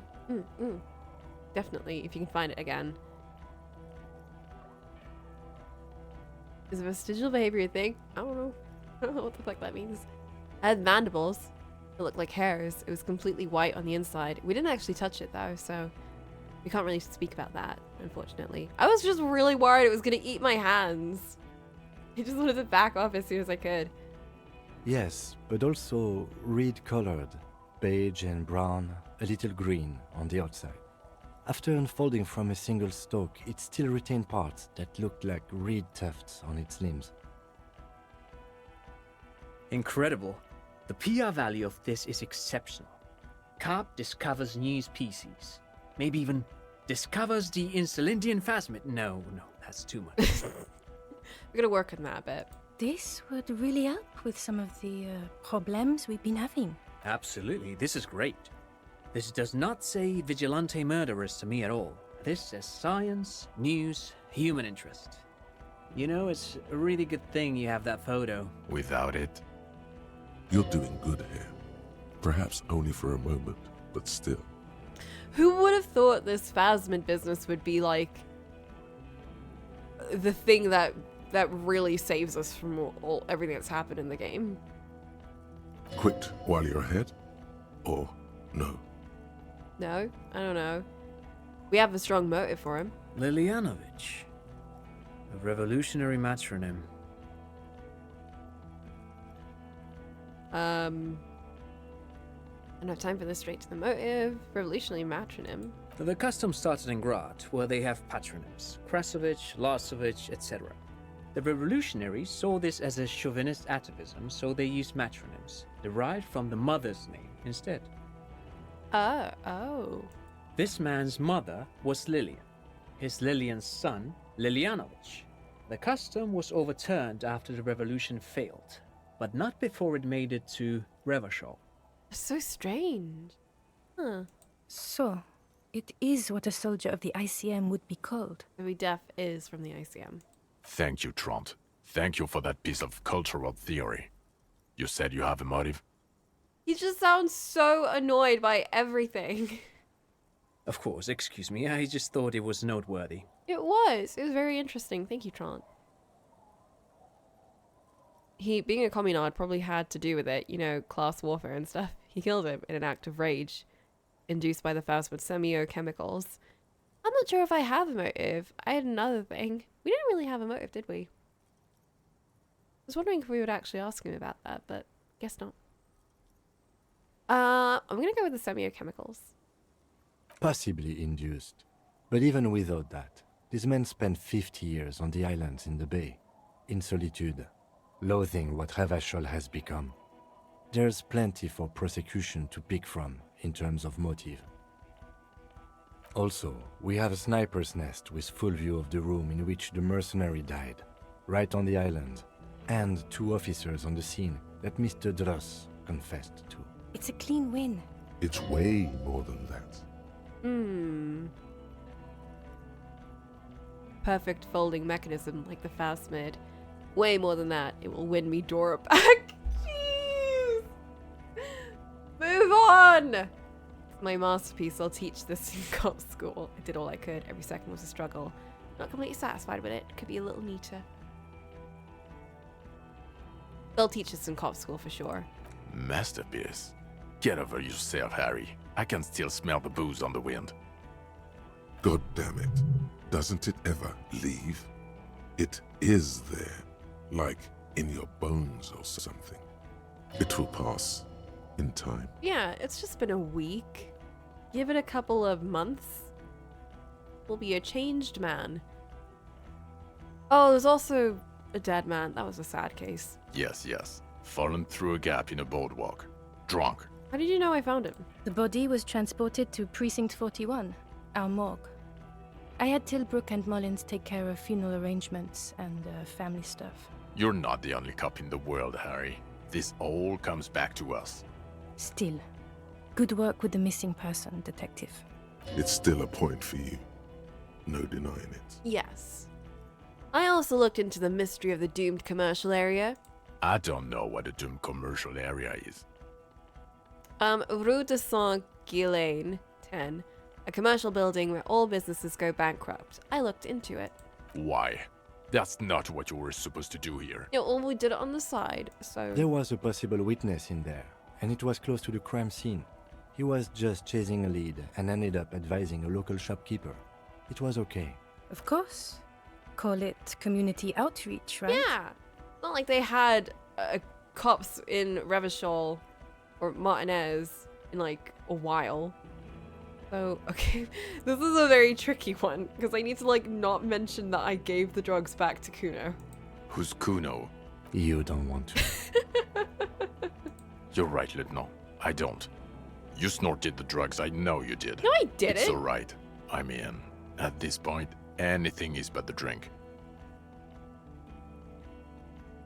What do you say? You want to take this hot shit back? I don't want to, but you discovered a new species and solved the murder. So I have to. Jude? Anything that ends the trial is okay with me. You haven't been drinking, she thinks. So, maybe this time. Agreed. The public relations potential of this is too valuable to let go. Okay. We have vehicles in the square, and the perpetrator needs to be taken into custody. Let's go. I don't want to go back with them. They're weird. Now you will finally get to know who you are. Wait, I have a few questions before we go about who I am. The man looks westward, impatiently, jingling his car keys in his pocket. Who am I? Who are you? You're a gym teacher, Harry. What? You're lying. Well, obviously you're not a gym teacher anymore, but... Wait, but I was? Before you were a cop, you were a gym teacher in Coran. It's getting really cold outside. Should we maybe... A guerrilla soldier gym teacher? No, a regular one. That explains a lot. Harry, it explains everything. The running around, the jumping, the bicep girth, your inexplicable facial hair. What does the facial hair have to do with anything? The collection of farm sportswear I've amassed. Your moves on the church floor, which honestly were just jump aerobics. Oh. Your use of the word graffito. Also, this guy. Just everything about this guy. And this guy, too. Oh, right. Contact Mike. Of course. Contact Mike. He's been on about Mike again. I hate that guy. Contact Mike is a repris of the most inspiring basic sporting principle of the open competition, a 5,000 to 1 rank outsider. Oh, you don't say. Does he also vault an impassable gulf of finance and privilege? It is getting cold out. When was this? When was I a gym teacher? In your 20s or late 20s. You've really let yourself go since then. Oh, you said in Quran? I was a gym teacher there? Yes, you taught gym in Quran. I believe that's the term. Taught gym at a high school. You were a high school gym teacher. The smell of sweat and glue. The worn floorboards. Quran is just east of Jamrock. It was a short walk every morning to the baseball field or the sports building. High school. Harry, your goings-on with Kuno, Andre, Acel, the whole thing on the ice. That's why you are so juvie. Oh my god, it all makes sense! I mean, that's why I'm so juvie, because I understand. His smirk suggests barely contained laughter. Just a working in school thing. Why did I join the RCM then? The regular. You found some chick. She inspired you to fight the big fight. Be more than you are. All that. You, every morning, walking from Voyager Road to teach gym. She, leaving for the academy with her spring coat on. The air filled with the smell of smoke and raspberries and incredible hope. An ocean full of hope. Wow. That's so funny though. My physical instrument was like the lowest kind of skill I had. And anything got to do with like motorics and the other physical stuff were like absolute shit. See? I knew it. I knew no normal human being can run like that. He's an honest-to-God gym teacher. Deep, deep down. Why am I like this? It's not a mystery. Some chick fucked you over. Also, you were drunk. Was she Dora Dubois? Dubois? It was Dora Engelund, I think. You've said her name, but you weren't married. You were engaged. Oh, we were engaged? Something like that. Half Vasan. England. That's why she had a British accent. It all makes sense. Oh my god. Insane. Vasa is where beautifully and impossibly blonde people come from. We weren't even married. No one is married anymore. This is Revachol. Okay. When was this? God, I don't know. 6 years ago? She was way before my time. 6 years and you haven't gotten over it? What the hell is wrong with you? I don't know. I got problems, clearly. 6 years is not that much. It could have been 6. 3. Let's go with 3. No, it was 6. Like, ancient. It's an old man thing. 2 old years equals 1 normal year. That, and Dora Engelund really tore you a new one. A big one. Who was she? Incredibly bangable. What? Huh? She was extremely fuckable, Harry. Gorgeous. A gorgeous bourgeois woman. Wayfish. Like a Welkin, basically. Jean, please. Shut the fuck up. That's so weird. Do not say this to me ever again. Snow Welkin. Blonde Welkin. Heartbreak Welkin. I've only seen a picture, but it's obvious you formed a real spiritual connection with how pretty she was. One you never recuperated from. Look, the sun is about to go down. It's time to go. I think she taught in the Académie des Arts, east of the river. Way east. Hard to say which came first, the middle-class chick or the drink. Egg and the chicken kind of thing. My point is, you need to see a psychiatrist about this shit. Not a psychologist. Several degrees harder. Is there something harder than a psychiatrist? A forensic psychiatrist? Go talk to that. I don't think that's gonna help much. I think you mean send me to like an asylum or something. In other words, he's heard enough about this. Jeez, okay. Oh. Okay, am I a dirty cop working for La Puta Madre? No. How much qualification do you need to work on an asylum? It's not very different, is it? It's just... one of my friends, she works with lots of at-risk people at like a care center, like basically an institute, right? One of the main trainings that she had to go through was it was a physical test and training regime, basically making sure that she could run after people in case they ran away or did something. That made me kind of go, you know what, I don't want to work in an institute, actually. I mean, I do, but like a different kind of institute.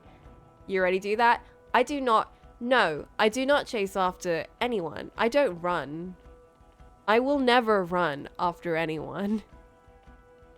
There's one of my kids, he was like, Miss, stop chasing me. You're chasing me. Stop it. Leave me alone. I'm literally just like walking very casually behind them, but they were like so unathletic that their like run was basically like the slowest kind of walk, and they'd need to take a breather every 3 seconds.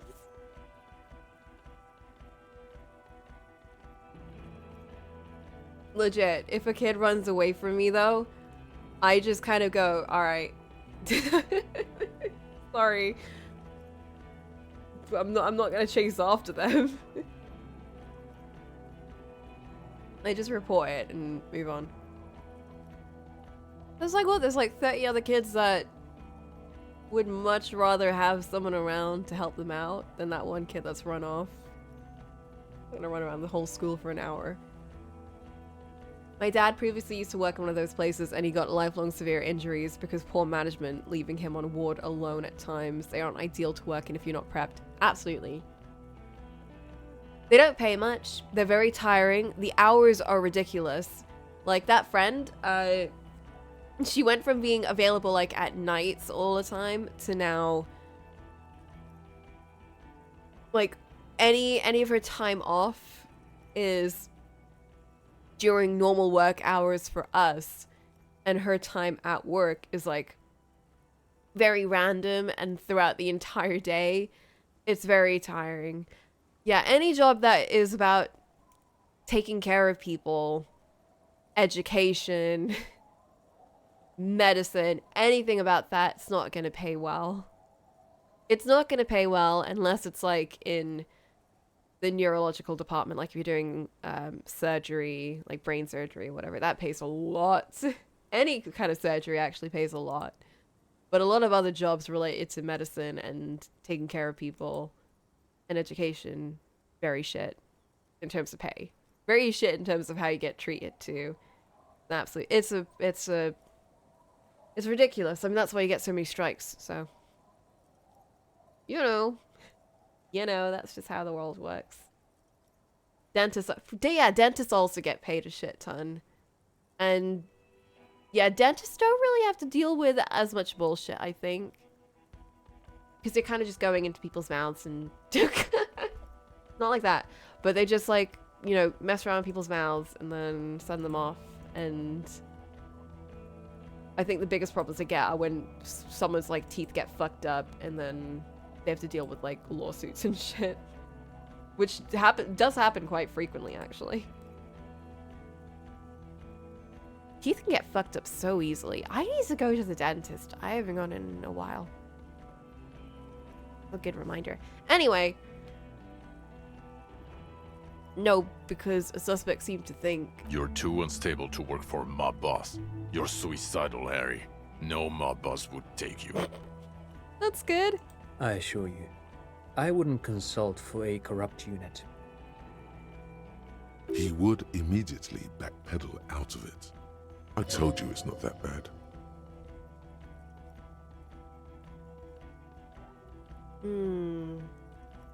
Yeah, I haven't gone since I moved to here. Shit.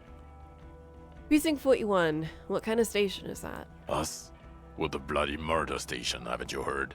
We're the bad guys. No one likes us. I've only got 3 murders on my belt, so I'm good. That's not true. Jamrock is too big for one precinct.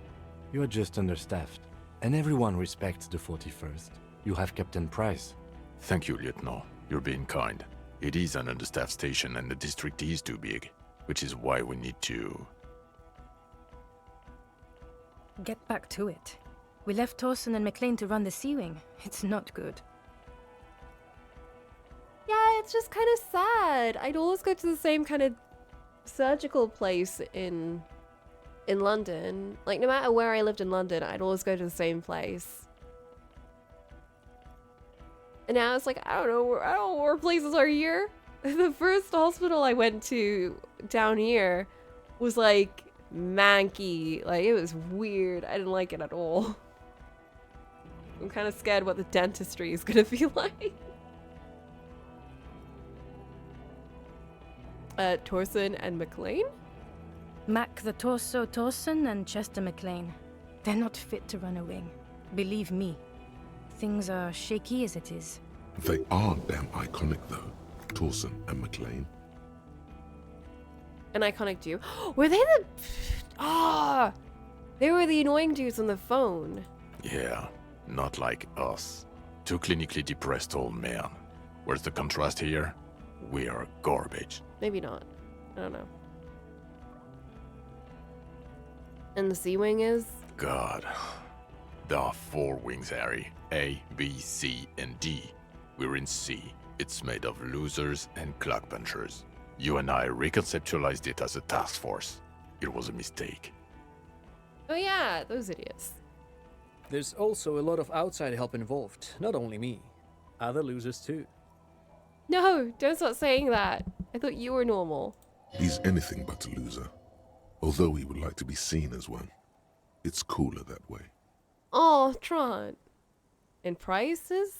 Ptolemy Price? He's the son of the old Price, one of the founders of the RCM. Whoa. He's one of the most highly regarded men in the force. You're lucky. Somewhere under the curved roof of a former silk factory, shaped like a ladybird with 2 chimneys, Police Captain Ptolemy Price sits behind a heavy wooden desk. Resident medic Nix Gottlieb pours him coffee. It's silent in the captain's office. They speak of change, the city, the tension on the streets. They speak of the events of April and the blood on the streets in May. Did we recently shoot up a church by any chance? What? So he remembers that. Yes, there may have been a raid on some churches. It wasn't good press. Shooting up churches never is. I was out of town, to be clear. What? Why? Why did we need to go there? Our enemies were hiding in a church, to the best of our information.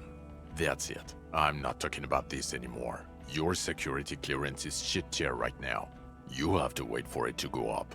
Oh, come on. He means it. The RCM and its enemies will not be discussed on this coast. I don't know. I think he just likes swearing a lot. One sec. I'm just hoping... It's gotten so hot.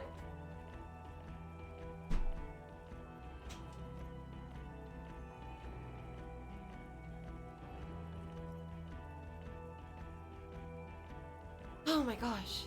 I'm like constantly opening and closing them. Because it'll get really hot and then really cold. And now it's really hot again. I know, summer is approaching. It's not even sunny anymore. Nighttime. Friend of moths. I don't get any bugs. I mean, actually I did get a couple, but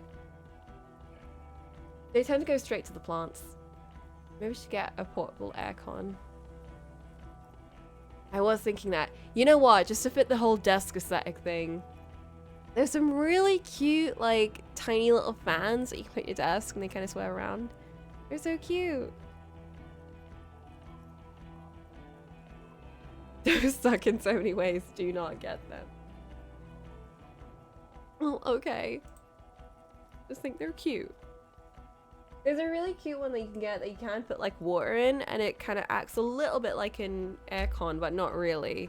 It's more just like a fan that's blowing sort of vaporized water. Don't get the water one. Okay, never mind. Don't listen to me. It was in one of my desk setup videos that are just like cute aesthetic items, but whatever. Technology Connections has a good video explaining why it's a humidity nightmare. It makes the problem worse. We'll just die in the heat.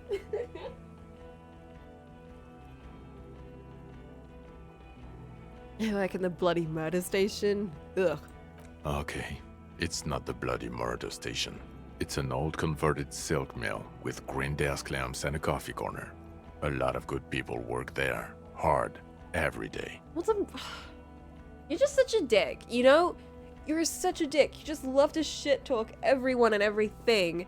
And then when you get questioned about it, you're like, actually, no, that was just me being an asshole about something for no reason. It's like, why do you have to speak like that? Rude. Jamrock is the largest ghetto in Rivershoal. Faubourg, technically, but it's divided into 11 districts. Jamrock only has us. The press will blow over. Jamrock is lucky to have you, and it's often considered to be the greatest of the districts. You're lucky to have it. Thanks, Kim. Thank you again, Lieutenant. Lieutenant Kisaraki, what will you do now? Well, first I will go back to my station and write the most detailed report anyone has ever seen. It will have to be good to cover all these. Then I will have a serious talk with my captain. About what? Detective, we just stopped a small-scale war. Something is happening to Revachol. He pulls up his collar and looks around. The cold spring light reflected in the lenses of his glasses. I don't know what yet, but it's going to be a hard spring for the RCM. We need to get ready, infiltrate, investigate. Do you want to do that at Station 41? Talk to Captain Price? I'd rather not ruffle the feathers of two captains with my doom-mongering. No, like, investigate with us. It'd be sick. Work with Price? I'm flattered, but I don't know if I... Would fit in. And crazy enough. Can take the stress. He doesn't know how to finish the sentence. This truly came as a surprise to him. Not a bad one, but he's at a loss. Flattered? You're Lieutenant Kitsuragi. We would be flattered if you even considered. What is all this gassing going on? I would have to tie things up in GRIH first. But, I mean, whatever is coming, Jamrock will be more central to it than the harbor. Oh my god. Oh my god, bro. Is Kim gonna work with us? Lieutenant turns very serious all of a sudden. And we also have a huge caseload, Lieutenant. Piles that we need to get back to. Mountains, even. I do like the sound of that. Recruit Detective Kim Kitsuragi! Fuck yeah. He's really considering it.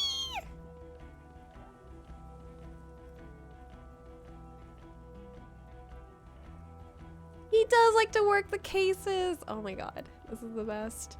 I need to tell Lena about this though. This is like so important to me. Who is Lena? You don't need to know, okay? I just need to go tell her. She lives at 1113 Tabernacle Road in Jamrock. Remember? A cryptozoologist. She lives in Jamrock on Tabernacle Road. She told me about this phasmid. Tabernacle? It's on the way over. Near where you live on Perdition. Oh. Fine, if we're gonna drop you off anyway. Thank you. She and her husband were conducting the search for the phasmid. It's their discovery, in part. They should know as soon as possible. It would do you good to deliver some positive news for a change. She is going to be over the moon. Yes. Good. I'm ready. Fuck it, let's go. Trump brought his motor carriage. It's a 20-minute drive to Jamrock. Oh, that's not as long as I thought. I don't know why I thought it was gonna be like an hour or more. Under the afternoon sky, the great district hums. A chessboard of wooden houses, 80,000 living souls, and chimney stacks. Fire traps as far as the eye can see. From Main Street to Precinct 41, to Boogie Street, forking into the snow-swept horizon. You close your eyes and hear the dogs bark.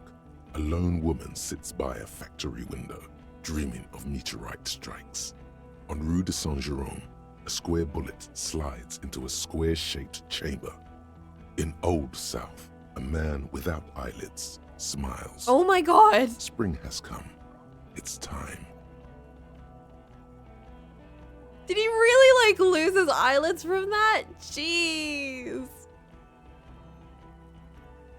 Poor dude. Dawson? Yes. McLean? Yes. Heidelstein? No. Vicmere? Yes. Dubois? Of course. Really? Nick Gottlieb looks up from the list. I hear he's unstable. You say that like it's a bad thing. Captain Potomley Price gestures with a ballpoint pen. It's dim in his office, and the curtains are drawn. Harry's our man. He'll pull through. When he does, he'll side with the people. Understood. Gottlieb returns to the list. Minnow? Of course. Wonderful. Then can we please just go back to Jamrock now? Yes.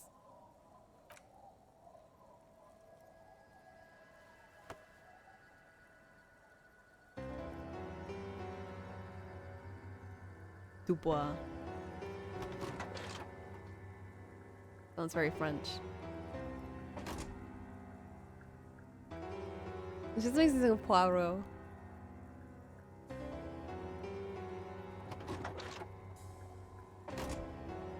Whoa, are you gonna ask me to shake your hand? Oh, never mind. I guess I'm kind of dying.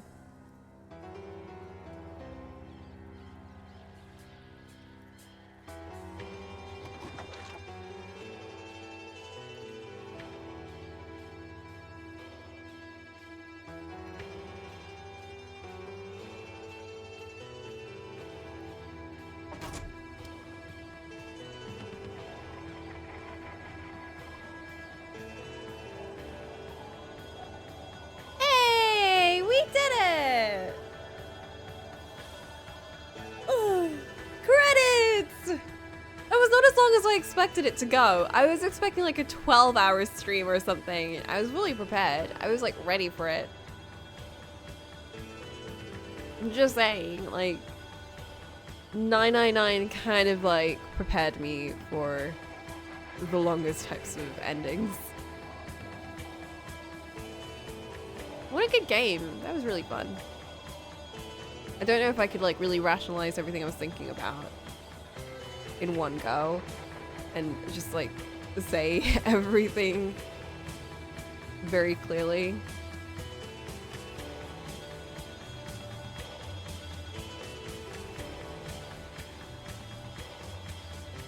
Now make fanfic in photo mode? What are you talking about?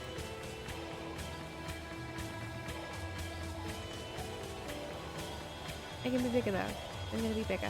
There we go.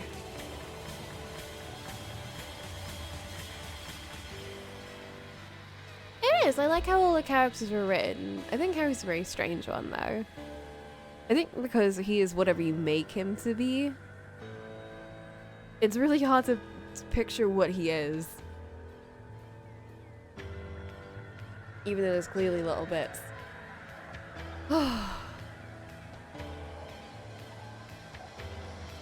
Let's credit seem as a bop. It's pretty funky. I think my favorite one so far has to be the one on the boat.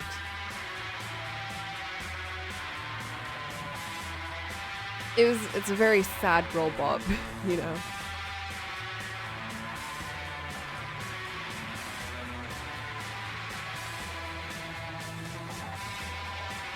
His excretive call introduction was someone who would take a bullet for you the moment you shake his hand. Oh.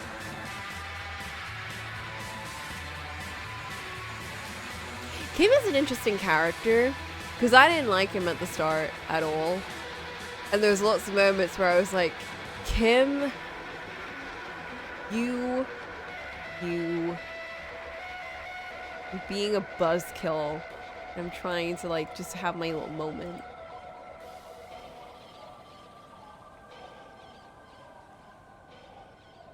Then you grow on me. I know I like him a lot. He's so individualistic. He's not a yes man. I know. I really appreciate that about him. He's your handler. I like that he doesn't come across as like either this really grumpy, stoic-y handler dude though. You know, like he's got a lot of his own personality in there. He's very real. A lot of the characters in this are quite real. Even what's that guy's name? I blocked him out as soon as I could. Jean. Even Jean in a way. He's like me when I get really pissed off at people.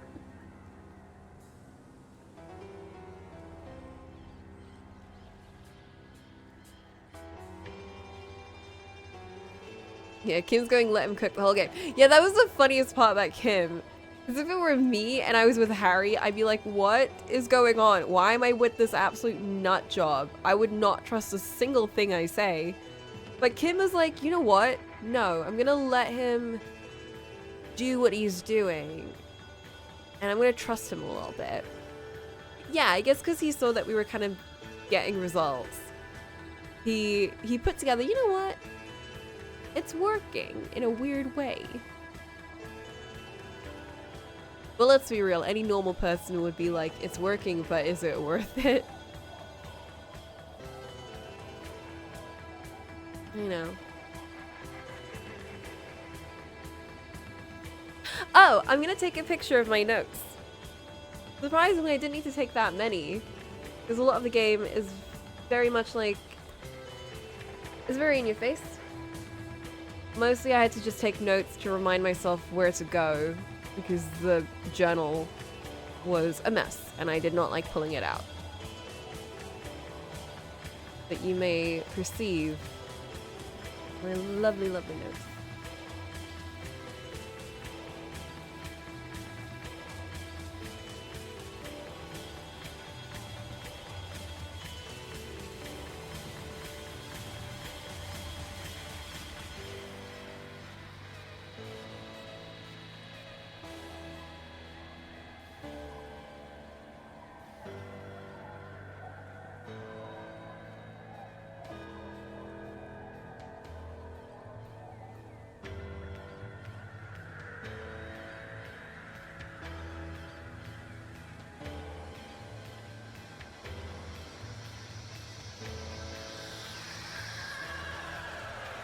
Do you have a friend that doesn't like the ending?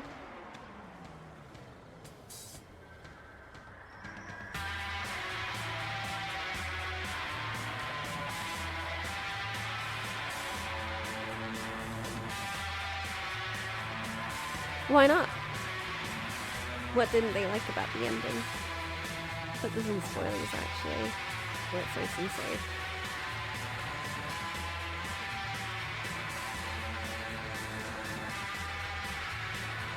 I don't think it's wrong to dislike the ending. I liked it, so I've got nothing to say about disliking it, but I think it's perfectly fine to not like an ending, as long as they enjoy the experience overall. Endings can be very hit and miss for a lot of people, can't they? Just that you've never seen dessert before now. Yeah, I can see why people wouldn't dislike that. If you're playing something purely for it being like a mystery, then I would get pretty pissed off.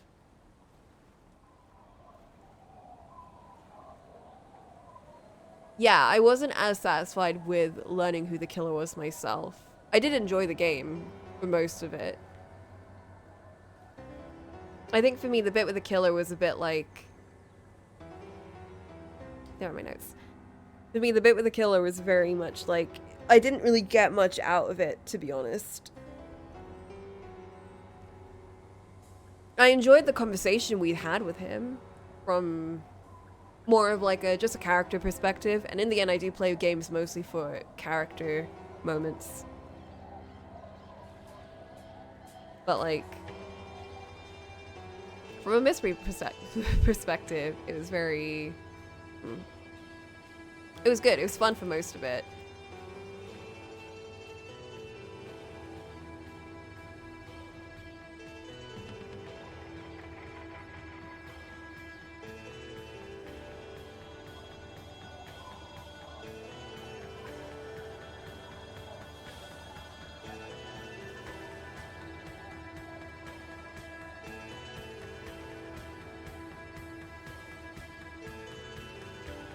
This being finished, you're hyped for Metal Gear Rising.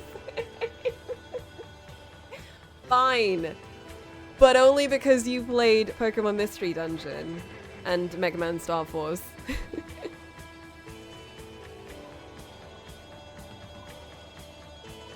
Ugh, why did I say that?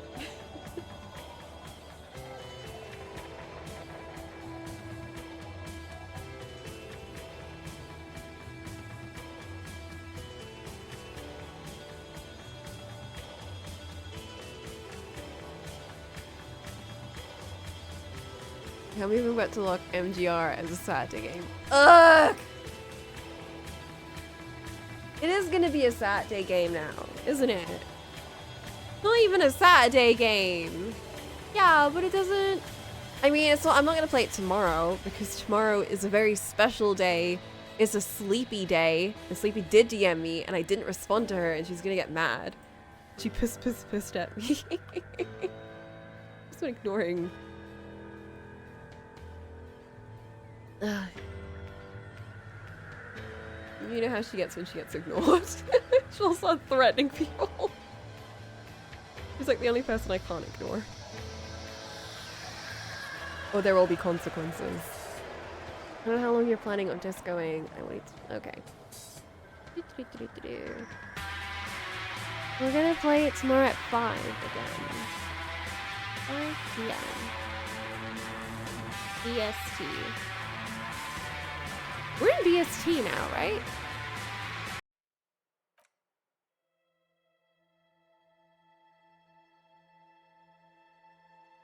Yeah.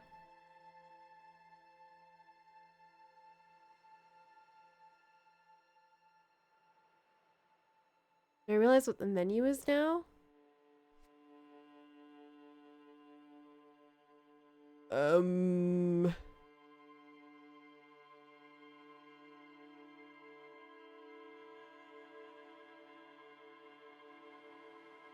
Is it an explosion? It's a killer's paw?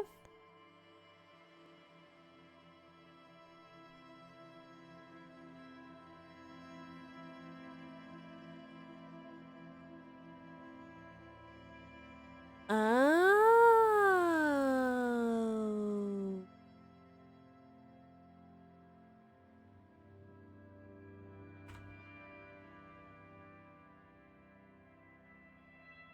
That's very cool. I do love it when a game ends and the menu changes. It's a very nice touch. I've completely derailed my train of thought.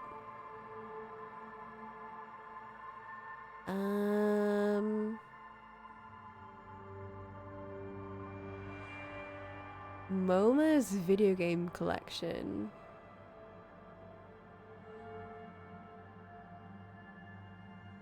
Not even a menu change, it's just been there all along. Oh, never mind. That's why it didn't seem very different. That's very cool. I thought it was an explosion in the background, which represented what Shivers told us about the world blowing up. Not the world, Revachol. Martinez? Something blowing up.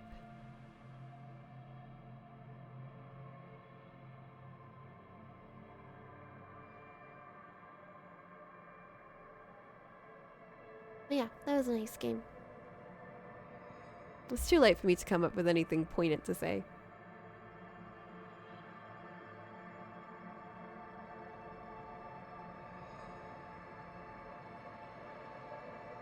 I like Kim.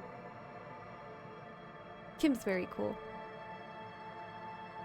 Kuno's also very cool. I like how he brought up Kuno to Jean. And Jean was like, who the fuck is Kuno?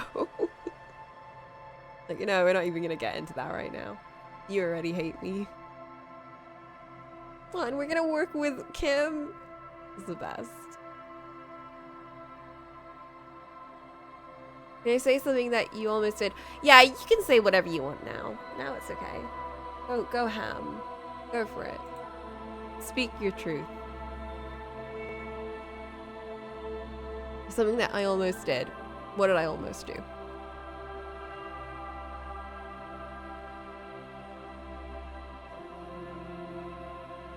I was almost en route with Kim dying in the tribunal. How?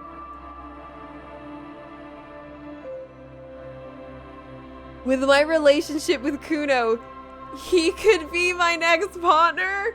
You're joking. No, you're kidding me. Really? Oh, that's insane. What? Oh my god. You see, this is what I'm saying. Like, if Kim died, I would have been very sad, but it's kind of poetic in a way that I would end up having a little Kuno to teach to be a superstar detective like me. Just like with my actual Kuno kid. That would be awful. It's like I go from having my mentor, who is Kim, to being the mentor. The last check I did in the tribunal, 57 chance. I know, I still don't... I don't know how we passed that, dude. I was honestly just ready. I was ready for it to go bad. And I was like, I had to like accept it in the moment. Like, he's dead. He's already dead. I fucked this up. I should have worn my armor. He's dead. And I would have gone through with it, honestly. I would not have reset that whole section. But he's fine. And now he's our partner. And Kuno's not our partner, but maybe he'll be our partner in the future. I scream when you put the clipboard for no reason. I always put my clipboard on. I like my clipboard. My clipboard gives me empathy. Makes me a more empathetic person. Okay, it's almost like, it's past 1 AM. It's gonna be 2 AM in a bit. I know it's a Sunday tomorrow, so I don't really care that much. But I do have Pocket Mirror with Sleepy. At 5 PM. Which I know is late, but I also have like... I got some art to do. I want to do some art. Yeah, preserving a sleep schedule is also quite important. Because I'm gonna be up very late on Sunday, probably. Not from Sleepy, but just from me. So... I should probably get to bed at some point soon. I'm not gonna go to bed now. I'm very awake. This game is woken me up. But you know. Thank you guys for joining me for today and throughout Disco. It was lovely to stream this game. What am I gonna art?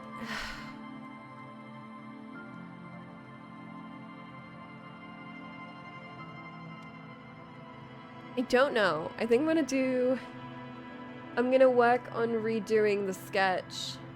Yeah, the redacted sketch. And then maybe draw Powie. I want to draw my delinquent Powie. Yeah. Yeah, I think I'll draw Powie delinquent squatting in like a Sailor Moon outfit. With her little hair buns. So many Powies, I know. I like her. She's very cute.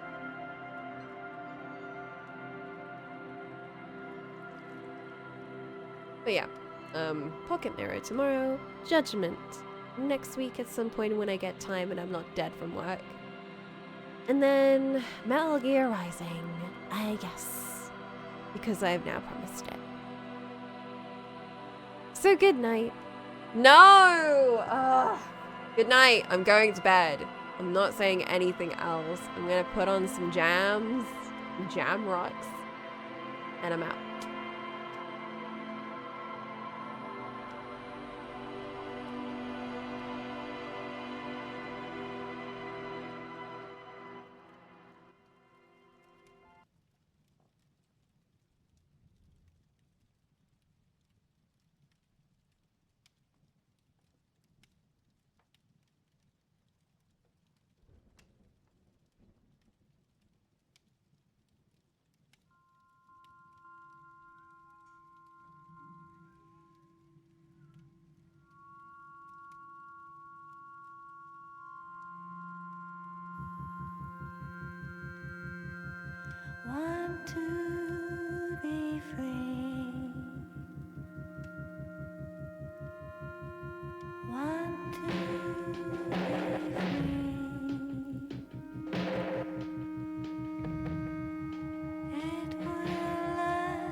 One, two.